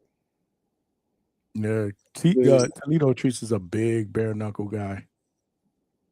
He usually asks my champ right here, man. I don't know if you can see this. Which one? The champ right there. Yeah, I can see it. My rooster. Preparing. Oh, definitely Puerto Rican. Coach is definitely Puerto Rican, bro. Putting the gallos to fight, bro. Joseph Narayan says, shout out, Johnny. Just finished working. I see you on live. Salute. This is how we do, bro. We got the late night spot, bro. We got the late night spot, bro. This is me training them. Holy shit, I see it. Yeah. Damn. They bravo. I train fighters. I train roosters. Coach is jack of all trades. Coach, you know I love you, man. You got to come back tomorrow. Come back tomorrow, man. Let's do this shit again. Actually, Boxing Jam said, or just disrupt the rhythm beforehand. Where? Right? Boxing Jam said that. Ah, okay. Hey, Boxing Jam, explain that a little bit more. I know what you're saying, but what the hell? I don't see that, Chad. Which one you talking about, Coach? I don't see that shit. I don't know how to send it to you. It says it's right under the $2, right under Curtis Robinson. What the hell? What's the super chat? Read it again. Is it a super chat or a regular chat? No, regular chat. The super chat says support the crime family right under that. The regular chat is popping right now, so it's like to read through all these. That's what I tell people. If you want to get a comment or a question, you got a super chat. It's a lot of chat activity, bro. That's a record. Nope. Boxing Jam dude is a genius, man. Yeah, man. Shout out to you for bringing him here, man. He's a part of the family now. Se jodieron. Se jodieron. We got C with the $1. Look at that, bro. We got super stickers. We got all kind of shit going on here. Coach, I owe it all to you, man. No, we're gonna be live, man. When I'm here, we gotta get live. We gotta talk boxing. We ain't talking no football. Nah, when you here, we ain't talking no football. We're not talking no rap music. We ain't doing that shit. P. Diddy trial. I told you that shit usually doesn't come on here, but Lisa Snow was good, girl. Boxing Gems has the best breakdowns. Absolutely. I just listen, I got school today, bro. No, I got school but my today. man, look, Boxing Gym just broke that down for nobody 92. Where you at, man? Because you was talking some bullshit. Right here. This is what you're talking about. The long guard can disrupt the rhythm of your opponent if you use hands for controls as well as force an opponent to start from too far out. That's what's up. So yeah, so what the breakdown of that?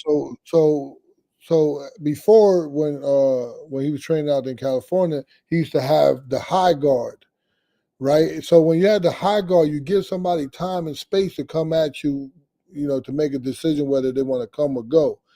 But then when you had the long guard and you touching his hands and you mushing him out the way and you're the longer fighter, you intend to disrupt his rhythm, and he could start from too far out and make that mistake where Shiraz could capitalize on that.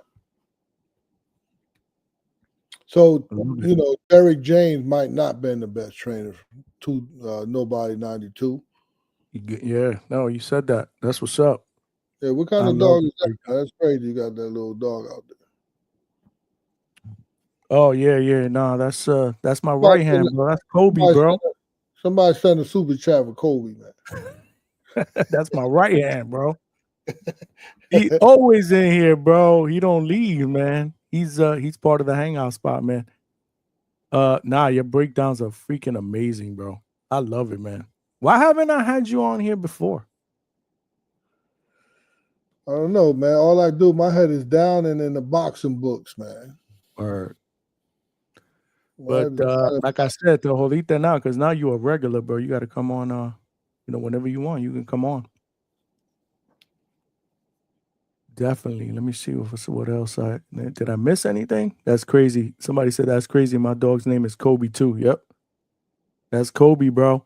Somebody said send a super chat for Kobe.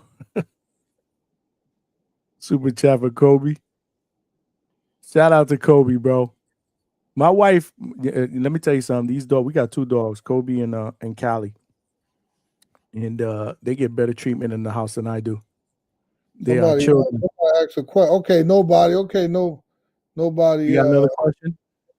Nobody 92, $5. Do you think the extra rate will how you ain't gonna give him the cream? You gotta give him. Oh yeah. You're right. Oh, you getting tired, man. I got one better, bro. He's been hooking us up, bro. Let's do this one. Champ is here. Champ is here. Word. The Nobody 92 with the $5. Do you think the extra rate will help? I'm sorry. Do you think the extra weight will have an effect on Crawford against Canelo? Damn, he's bringing us to our conversation tomorrow. That's tomorrow's conversation. That's tomorrow, man. I'm saving that shit for tomorrow, man. Yeah, we gotta save it tomorrow, man. Nobody got that bread too, man. We doing up, man. Spending all that money. We got to save some for tomorrow, bro, because tomorrow we're gonna bring on early at 9:00. We'll bring on Kamari King Cam Walker, prospect. He's 6-0 with 6 knockouts, coach. Prospect at 140, doing his thing. Who's that? Kamari King Cam Walker. Nice. He's a 6-0 with 6 knockout prospect who fights out of actually he lives in Miami, but he fights out of Georgia. His dad is his coach, Marcus Walker. Good people, their family on the channel as well. We've had them on a couple of times. He just won this past weekend, 4th round stoppage. So we're gonna have him on early just to talk about his experience, because this was their first fight on BLK Prime. Nice. On that card. So we're going to talk about that for a little bit. And then after that, I want to open up the phone lines and talk about the rest of the fights that we did not talk about, as well as some of the other stuff like Canelo and Crawford. So, Coach, jump on. I want you to jump on tomorrow. All right, so you trying to leave now, man? I'll let you go. You trying to leave because you're a little chinky eyed and you're looking tired, man. You're looking a little weary, man. I'm tired, Coach. Yep.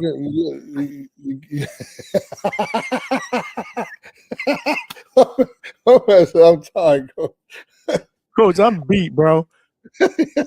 I'm beat, bro. I love all of y'all, but I'm beat. Tomorrow, we got to save some energy for tomorrow night, bro. the question here, man. That's a hell of a name. Though. I ain't gonna that Miss B-I-T-C-H. I don't even want to say the word. Oh, we've had Miss B. I call her Miss B. Miss B. Coach, is that an OLED TV? Which one? B, what she said, what's the same mistake fighters make that you see the most? Coach Bermudez. Okay. Should I answer this question or should we leave? What you want to do? No, you can answer it and then we'll leave. Okay, so a common mistake that can hinder the performance. One frequent error is neglecting defense. Some boxers focus too much on offense and forget to protect themselves. So, yeah, they neglect that. Another, I could go on. Footwork. They fuck up their base a lot. Poor foot positioning. Definitely could lead for them to be off balance. And if you want me to go on, I'll go on. A lot of them, they become they fail to manage their stamina. They have to learn how to breathe in the ring. That's actually a good one. I like that one. Yeah, they have to learn how to breathe with their punches. Which a lot of times what happens, especially like someone like Berlanga knocking all these people out in the first round, he doesn't get the proper ring time. And my guys, I need my guys to be in the ring. Like I like the fights that go the distance or go to the late rounds. Yeah, like so one thing I used to say with Rohan and his manager used to send me fighters, we want to fight him. I'm like, nah, he's not ready for that. He's not ready for that. And he's like, no, you can't overprotect him. I was like, no, I'm not being protective. I just know when he's going to be ready. And when I tell you he's ready to fight the world. And that's when he was getting a lot of ring time and he was getting experience. And now I always tell him, I told you, now he's ready. He can fight anybody. So Miss B, hopefully I'll answer your question. There's no more questions. There's no more questions here. There is another question. They say that's crazy. My dog name is Kobe too. I saw that. There is another question. Okay, we got nobody.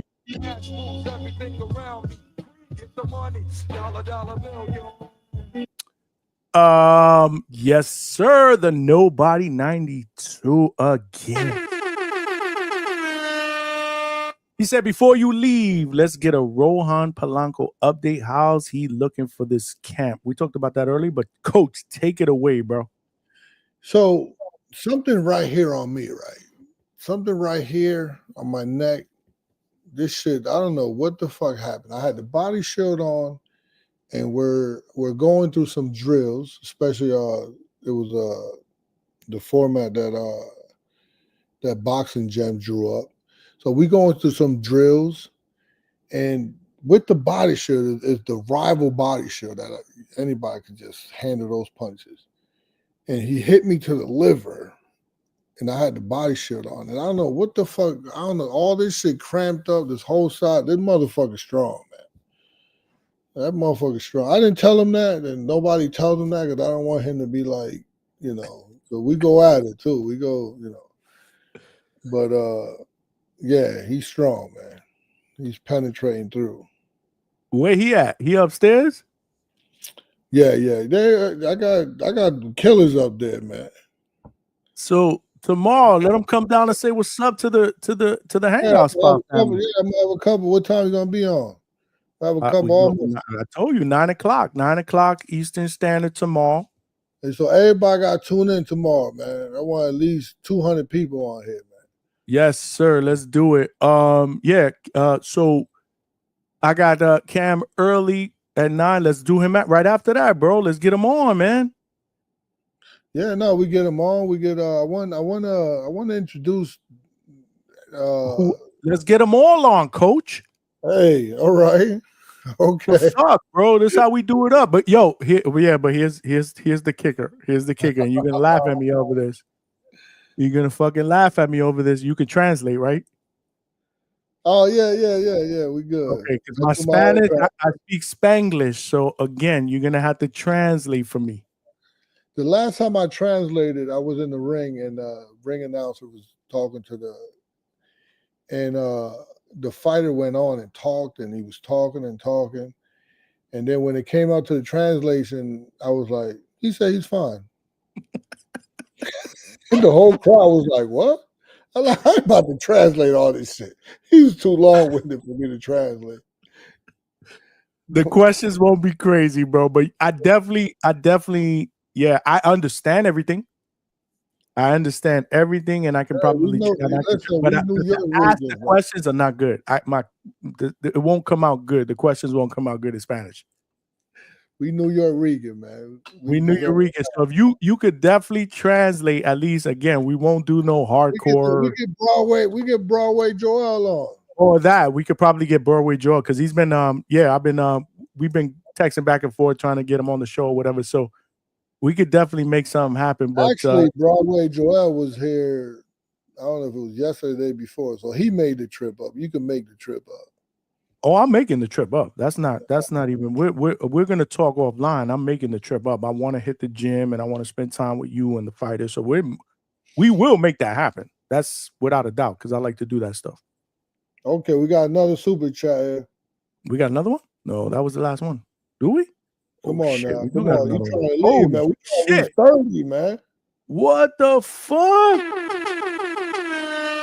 Damn, hold on. Do I have another soundbite for this? Because this shit is, yo, shout out to you, the Nobody 92, bro. I appreciate you, man. Yeah. Hell yeah.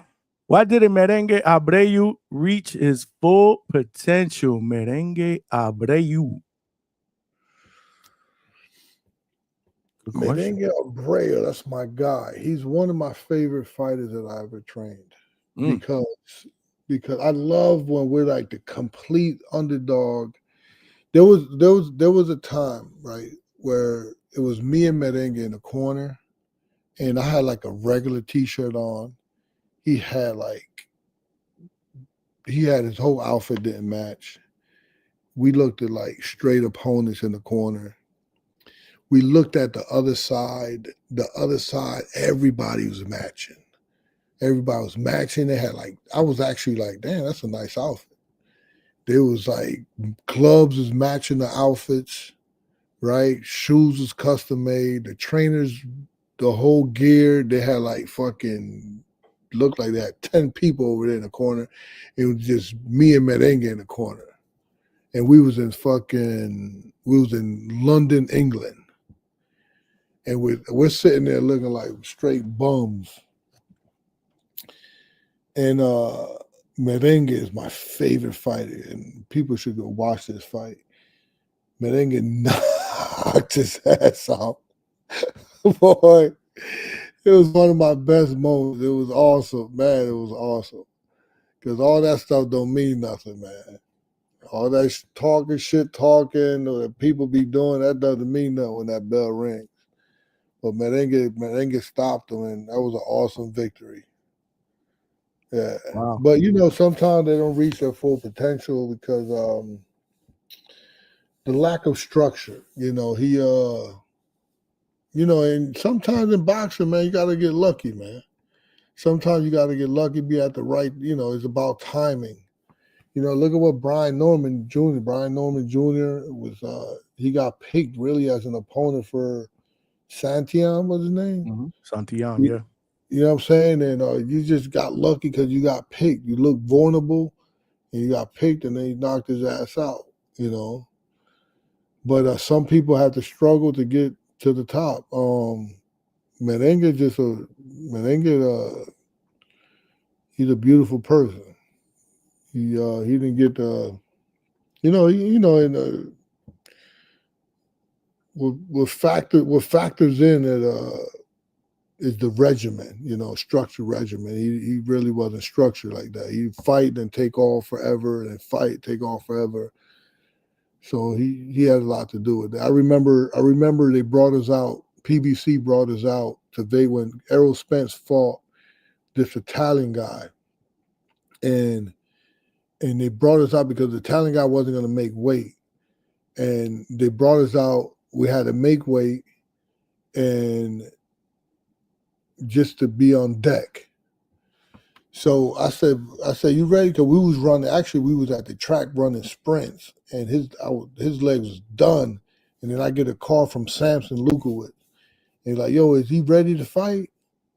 And I asked him. I think this goes to a question of why the guy was like, "Why do people take fights?" or something like that. 9 times out of 10, I'll say no. No, he's not ready to fight. But it was like for 200,000. And I was like, I gotta ask him because he's a kid from Dominican Republic that has nothing. 200,000? He was. So then I asked him, I say, hey, because the funny part, the hilarious, if you had to be there, you would have been dying, laughing at this. Because we just ran sprints. His legs was cooked. And I said, yo, you want to fight Errol Spence, 200,000? He said, my legs are fine. he said, I can run another 20 sprints. He said, my legs is good. So then we go, they fly us out to Vegas. And then they say they brought Memo in, Memo Herrera. They brought him in to get the dude to make the weight. Mm-hmm. So then it was like, oh man, you're not fighting. But they still gonna give him money, but he's not fighting. The guy's gonna come through with the weight. And then he was like, oh man, my legs is killing me. Whew. He said, man, yeah, I didn't want to tell you, but my legs is killing me. And then Samson called, wait, you might fight because the guy's having trouble. And then he's back up. He's like, no, I was just kidding. My legs is good. My legs is good. Well, that's why he's he's one of my favorites. Merengue, Carlos Merengue Abreu. That's deep, man. That's deep. I love that shit. Great question, man. Okay, I like questions like that, bro. Like for real, man. Savage Rob with the $2. We can't go nowhere. We can't go nowhere. You getting all these super chats, man. Where you going? You got nothing to do. Where the fuck am I going, right? You work from home. I guess I ain't going nowhere, coach. Hold on, I need to get a beer or something, bro. Keep me awake or something. Nobody 92, $5. How you train so many Dominicans? You gotta do the music. Come on, man. Come on, man. My man.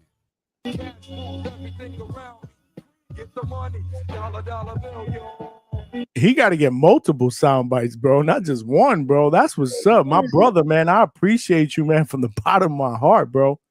Thank you, man. How you train so many Dominican fighters and you don't even speak Spanish? My man with the smiling emoji. Whoa. How did all these Dominican fighters fall in your lap?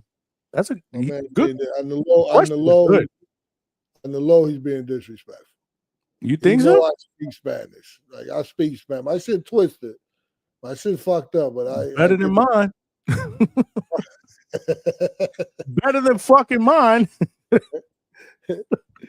I speak Spanish, man. He does speak Spanish. We just said a little while ago. I just asked him if he can translate, and he said yes. Yeah. I mean, does he? Yeah, he said barely. Who said that? Nobody. He said, yeah, barely. Yeah, barely. He must be talking about me, bro. So no, my shit twisted, but I get it.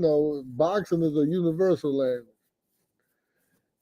Nah, like I said, I understand it all. I just and I can speak it, but doing an interview will be tough for me. Like we tried that one time I was on the panel on the Boxing Boys, and it was me, Ness, and he interviewed it was Matias, Subriel Matias.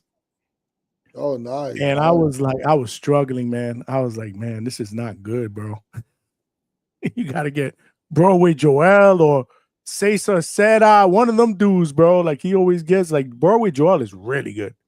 He can do English and Spanish. That dude is no joke, bro. But me, he's from New York too. He ain't from DR. Like I mean, he's from Washington Heights, right? Yeah, I think he's from Brooklyn. Is he? He's from Brooklyn. Yeah, he's from Brooklyn. Yeah, he reached out to me not that long ago. He my dude. He's trying to get up. We trying to get him up on here as well. So show each other some love. Tomorrow, so he come on here. So I did something with him. Because he's always talking about Dominicans is better than Puerto Ricans, blah blah. He's the voice of Dominican boxing, right? Yeah. So I had to go on there, and we had to put it to the test. So check this out. We got Johnny. I'm gonna let you go, man. I'm gonna let you go. Just give me a second, all right? Go, bro. I'm good. I'm coach. I'm good. Go. We working fucking overtime here at the fucking. We good. So we went from weight class to weight class, right? Where was this? I got to see this. This was in his I don't know if it's called podcast or so he did a show. He did a one of these where he had you on and you guys were breaking this down. Yeah. Okay, because I got to see that. I haven't seen that. I want to see that. You got to see. It's a beautiful show. Tell him to, exactly so you could clip it because it was a long. Okay. Every time the crazy part is I've been on there. Every time I'm on there, we're over. He's on there for an hour and he's gone. But every time I'm on there, we on there 3 and some change. Yeah. So we're on there. We're going from weight class to weight class because he's saying Dominicans is better than Puerto Rican, blah blah blah. So I'm not agreeing with this. So we went from heavyweights and we went all the way down. We did all the weight classes, right? And then let me show you this. Stock Chaser saw that shit. He said that shit was 3+ hours. So then this shirt come along, right? I don't know if you see DR here. Yeah, I see it. DR right? What? I don't see what's under it. Won all these weight classes. They got the better 200, 160, which is middleweight. Which is Caballo Bronco, 147, Rohan. 147 is welterweight, 126. I think was Johan Santana, and 122. So they won those weight classes. Okay. And then the other weight classes, what we won, went all the way. God damn. Shit. Oh my God. Oh, bro, who made that shirt though? Who made that shirt? Somebody that watched the show and sent it to me. That's dope. I got to see that show. I got to see that show now. I was like, man, that was disrespectful to do that shirt. But yeah, so, I mean, Dominicans is coming. They coming. Yeah. But they're not, right. They're more well-known for baseball and whatever. They're coming now, but Puerto Ricans, man, yeah. It's not even close. Nah, it's not even close. That's dope. Yeah. So you got to see that one, man. We went in on that one, and then we got you know who Jose Corbus is? He wrote a book called The Four Belt Era, but he made a word play on error and era, right? The Four Belt Era or error. Okay. So it's an awesome book. He went back in time and he seen because people say that they fought more world champions than Sugar Ray Robinson, but there was at 4 belts back there for him to fight more world champions. So he did a scheme where it's an awesome book, man. It's an awesome book. Actually, Nobody 92 got a signed copy of the book. Okay, for being a thirst bucket, and he was he got some way somehow he got a copy of it.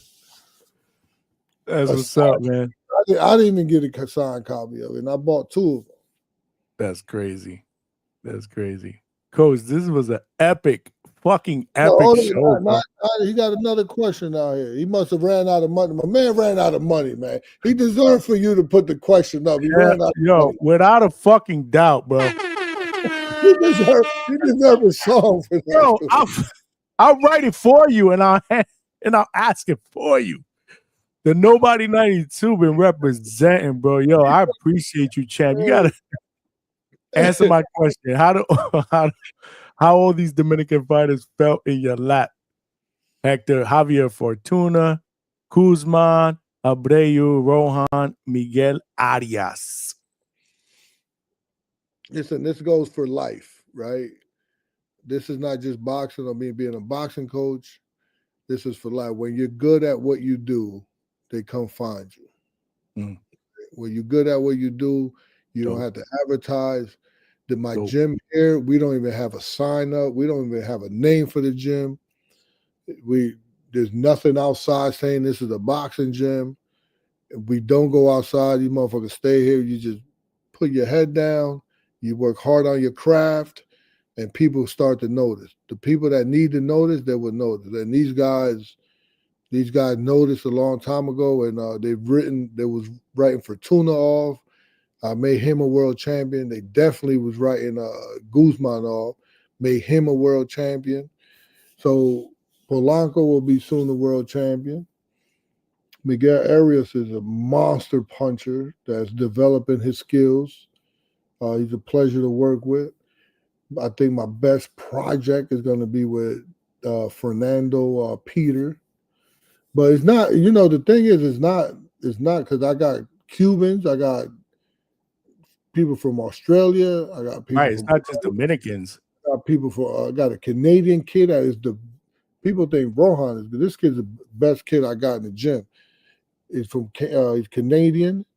Used to see his man.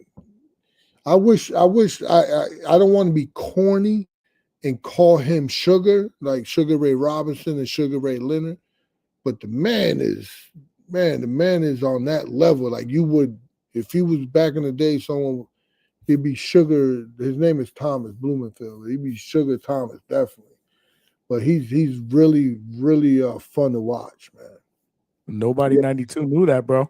Yeah, Thomas Blumenfield. That's not how you spell it. That's not how you spell his name, but goddamn, yeah, you know it. He chopped up the name, but he knew what you were talking about. You got somebody say Yo-Yo. You got Yo-Yo Hernandez. Oh man, how you top that performance? Who would you rate higher than him at 160? There's certain fighters that you watch after their performance, and you're like, damn, when does he fucking fight again? That's what I saw with Hernandez in that last fight, bro, against Chiron. That was crazy. And I saw you, Coach. You know what's crazy? I saw that fight in the car, driving to Atlanta to spend the day with Norman in the camp. That was that night. That was on that car. In the car, huh? I had the phone. I had it on my phone, and I was driving, watching the entire card. I saw the entire card on my phone because I drove down Saturday night, and then I spent the whole day with them Sunday. Spend the night, and then I came back Monday. And so I can't wait to come down to your gym, bro. That's gonna be crazy. My boy, Broadway Joel thinks that Adames would beat Hernandez. What? Yeah. Well, he got a strong the Bronco Caballo Bronco experience. Well, he has the experience, but man, I don't know, bro. Who needs experience when? Yeah, man. Experience play a certain factor, but who needs experience when you have all that ability? I agree, bro. It's just something different. He got 6 or 7 fights. And you can't rank anybody above him. Or you can't say that he's the underdog going to any fights. Nah, I agree with you. There's something different about Hernandez, bro. Big boy too, speed puncher, like bro, brutal puncher, bro. I felt bad for Karan. They should have stopped that fight, but I felt bad. They definitely should have stopped that fight. No, I definitely agree with you there. He showed a lot of dog because I thought that maybe his corner should have stopped that fight, not the ref. The corner, the first line. Yeah, he was taking hella punishment, bro. If you're fighting back, the ref gonna, he's gonna have to let it go. But your corner should know. But hell no. Nah, he dope, man. We didn't even get to talk about him today, bro. That's crazy. He's a monster. He comes up to me. He comes up to me a few times a week because he lives in Providence. And another like the manager, he's a monster too. The manager comes out of nowhere and signs these guys and maneuver them. He got He got Yo-Yo. He got Yoeli Hernandez, which is #1 in the world. And he got Armando Martinez Robbie, who's #4 in the world. And he got a couple of younger guys that are coming up. He's doing awesome. He got a piece of, I don't know. He just some people are just made for this, man. They're made to do, you're made to be up at 3 in the morning, man, doing this live, man. You about to do this for a living, man. Somebody send my man another super chat. We work, coach. We working on that shit, bro. Yeah, we ain't fucking around over here, bro. We ain't fucking around over here. Yeah, you good Shout at out. this, man. Sometimes you gotta jump out there, man. Sometimes you gotta jump out there and be like, yo, this is what I'm gonna do. Hey, this is what I want to do. We're gonna make this shit happen full time. You know who do boxing for a living? I mean, I do boxing for a living, but my man Boxing Gems. That's all he does for a living is analyze boxing. The man just sit there, analyze all kinds of, the man, every time he move backwards, he does this. Every time he punches, he does that. The man will break a fight down for you. But the coach had to follow the instructions. For sure. Hey, listen, I'm going to tell on him, man. I got to tell on him. The man broke down Avius Griffin to a T. He broke down Hammer Hands to a Against T. Julian Rodriguez? He did it to a T, man. So I'd seen the video, I seen the fight. I'm like, holy shit, all you had to do is follow this plan. And they didn't follow it. Damn, bro. Yo, epic fucking groundbreaking shit at the Hangout Spot today with Coach, bro. Coach, appreciate you, man. Let's do this shit again tomorrow, bro. Give me Rohan, get you here. Everybody, bro. I want everybody tomorrow. Yeah, get Rohan on here. Now speaking English, motherfucker. We're gonna get him here. We're gonna have to translate for him. See if brother Joel could Yeah, we'll reach out to him tomorrow. I'll send him a DM, see what's up. But this hold is how up, we my man Toledo. Hold up, my man Toledo with the bad background noise said that he said that Yoeli Hernandez has Troy Isley problem. Oh yeah, he wants that fight. Yeah. Toledo Trice. See, this is I was just talking. We was talking to him. We were saying that he had good insight on boxing, and then he comes up with this. I think the background noise is starting to get to his head. I think it's late in the night, Coach. That's what it is, bro. Yeah, I think something's wrong with Toledo Trice, man. You were just awesome with what we was talking about earlier. And now you come up with Troy Isley is a problem for Yo-Yo. Welcome to Treese's world, bro. Welcome to Treese's world, bro. Man, look, even Boxing Gem just commented, Troy don't want these issues. I promise you. Hell no. That's again, it's hard to. Yo, Nelly's looked amazing. Yeah, I'm gonna start talking because Boxing Gem said Coach talking too much. I ain't gonna say no more about Boxing Gem. He don't like to be put out there. For sure. The man is genius. He don't like to be put out there. He should come on. Actually, he should come on the show with us. He's welcome anytime. Let's make it happen, bro. This is how we do. Real talk boxing shit, bro.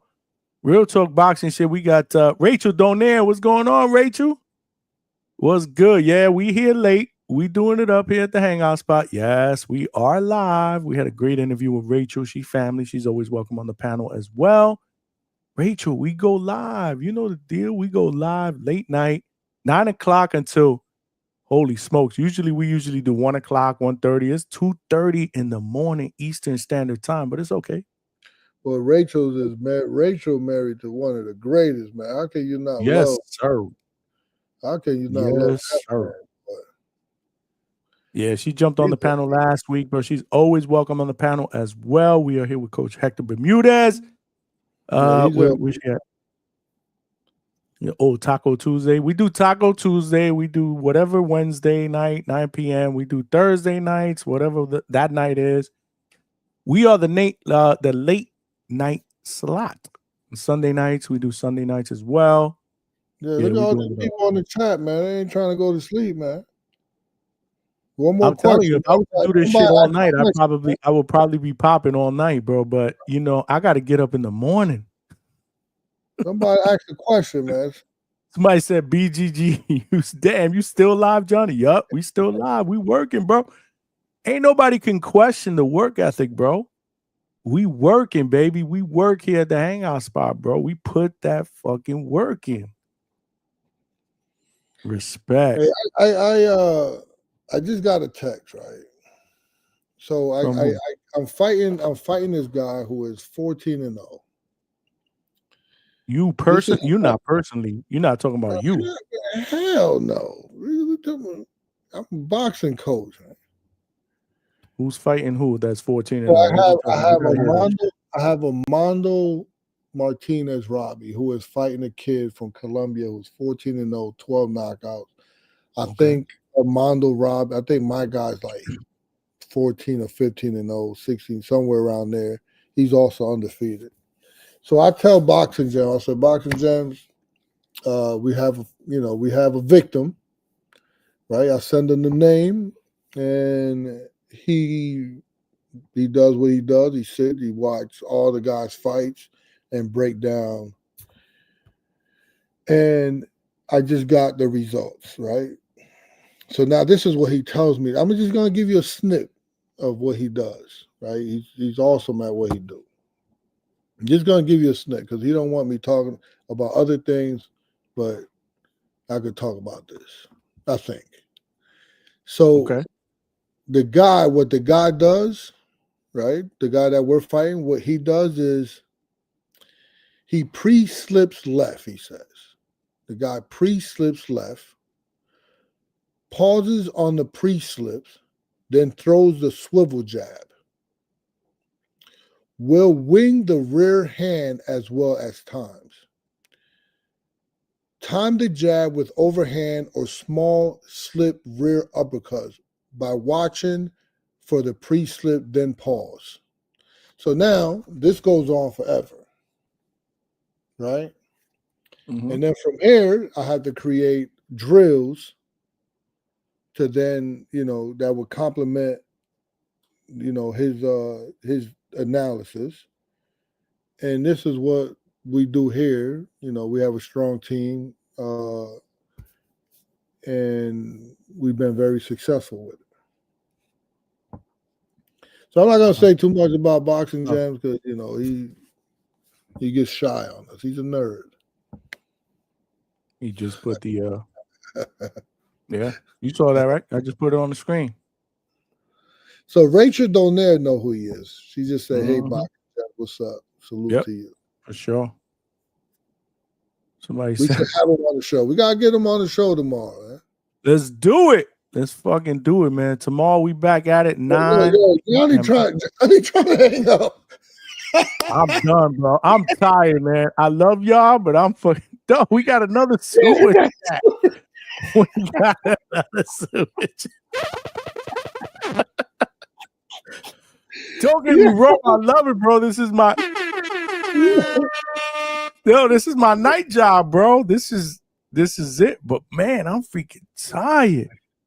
The Nobody 90. Hold on. Where is it? Where is it, Coach? There we go. The Nobody 92, $5.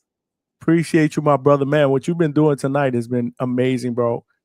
Nothing but love. Thank you for all the donations. He said last question, bro. Coach, he said last question like 5 questions ago, but it's all good.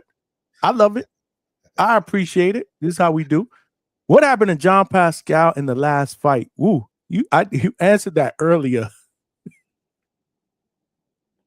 I think it's time to go to sleep because that's what came mad late. All your questions, I think we answered like 3 hours ago. But what's up, Coach? Let them know, baby. So listen, you got to put up Boxing Gems because that's exactly what happened. Boxing Gem is on the chat. Put up his comment. Which one was that one? Hold on. His Yeah, bro. I gotta look through it. None of them, but we obliviated that 10 super chat goal, but we almost up near 30. Damn, thank y'all, man. I appreciate y'all, man, from the bottom of my heart. Hold on. So he said he came into camp injured since we giving away secrets. Where the hell you see? Where you see that at? That's not a super chat. No, it's 1, 2, 3, 4. Oh, it's a regular chat. 5 up. Oh, you looking at a regular chat? Okay. So you get my man getting bougie on it. I thought you said he put that on a super chat. My man want nothing but super chats now. There we go. No, I thought you said he said he came into camp injured since we giving away secrets. Okay. Yeah. No, he did. He came injured and he came injured and got injured. So he was 40 something years old. So he tried. I'm going to try to let him get beat up. So I mean, shout out to him for even attempting, but yeah, man. I mean, it's not even necessary, bro. But listen, but that was one of the greatest shows I've been to. I mean, I fought in a way in Japan, and that was an awesome. People was there. It was packed, but there was packed there for Jean Pascal in Canada. There was I can imagine. Like people going crazy, and it was heartbreaking that. The guy was just too big, man. That guy was huge. And, you see Pascal trying even at his age. He even hurt the kid at one time. And, but James gave me he gave a beautiful breakdown, but we couldn't really execute because one, he was like his back, his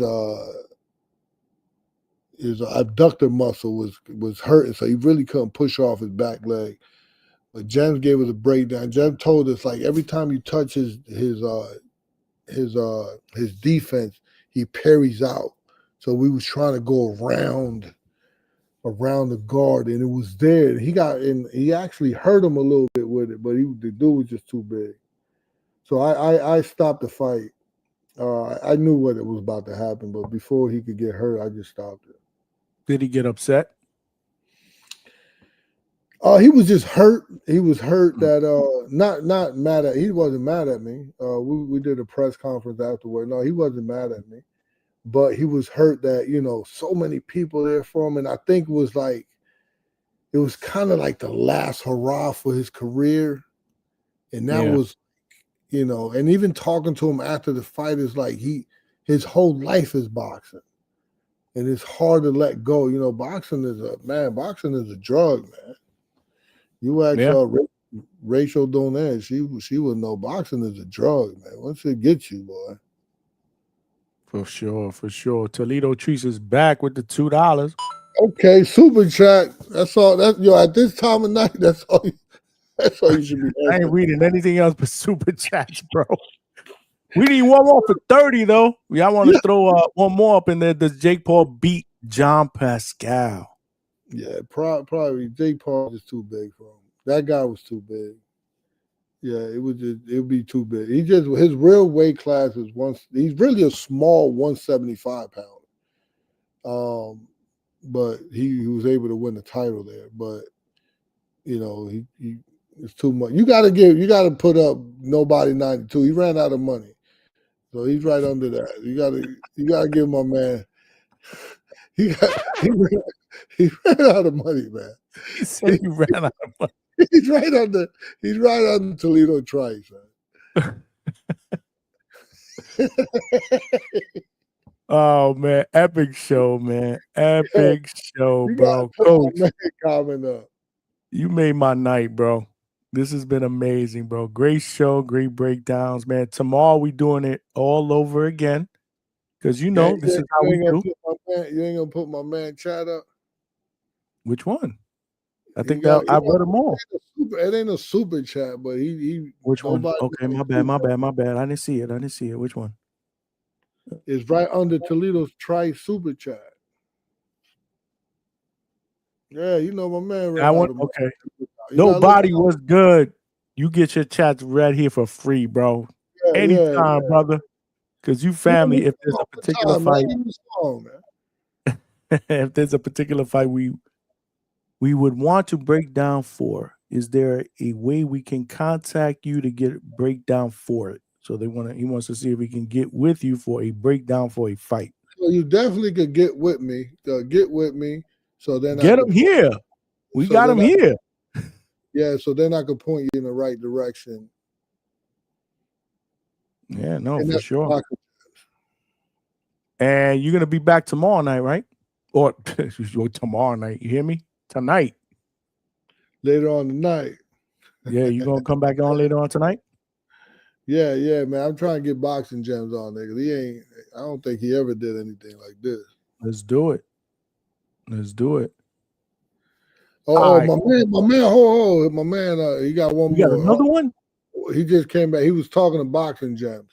Is there a particular fight we would want to break down? Yeah, he was talking to boxing gems. Oh, okay. All right. I want everybody that's in this chat tonight to come back tomorrow night and rock out with us because we'll do some overtime tomorrow night as well. We're gonna rock out. I want a long show tomorrow. We'll do another 5 hours. I don't care. Canelo, we're gonna bring boxing gems on so he could break down a couple fights for us. For sure. We got to do that. We got to talk Canelo Crawford. So tomorrow we're going to have a hell of a show. I appreciate all of y'all for tuning in. The super chats were amazing. So I want to say thank you to everybody. Coach, we love you, bro. I appreciate you. Yeah. We broke records today, man. Bro, you family now. The Jolite, I'm telling you, bro. You done, son. You done, son. So you be a regular, and we gotta talk offline because I gotta go hit you up, bro. It'll be dope. Tomorrow night, tonight we're doing the same thing though. So I appreciate you. All right, yeah, Nobody 92, man. Have a good night. Good night, everybody. Nobody 92. Appreciate you. Stock Chasers 702, Tone Deaf, Lisa Snow, Rachel Donaire, the legendary. Appreciate you. Rachel, you got to come on a little earlier, though. She came on mad late. Rachel, you got to come on earlier so you could chop it up with us. Boxing Gems Film Study with the breakdowns. We appreciate you, man. Tone Deaf, Toledo Tree, Stock Chasers, everybody up in the chat. Nothing but love for y'all. We are back at it tonight, 9 p.m. Eastern Standard Time. Appreciate you, Coach. All right, peace. All right, peace, y'all.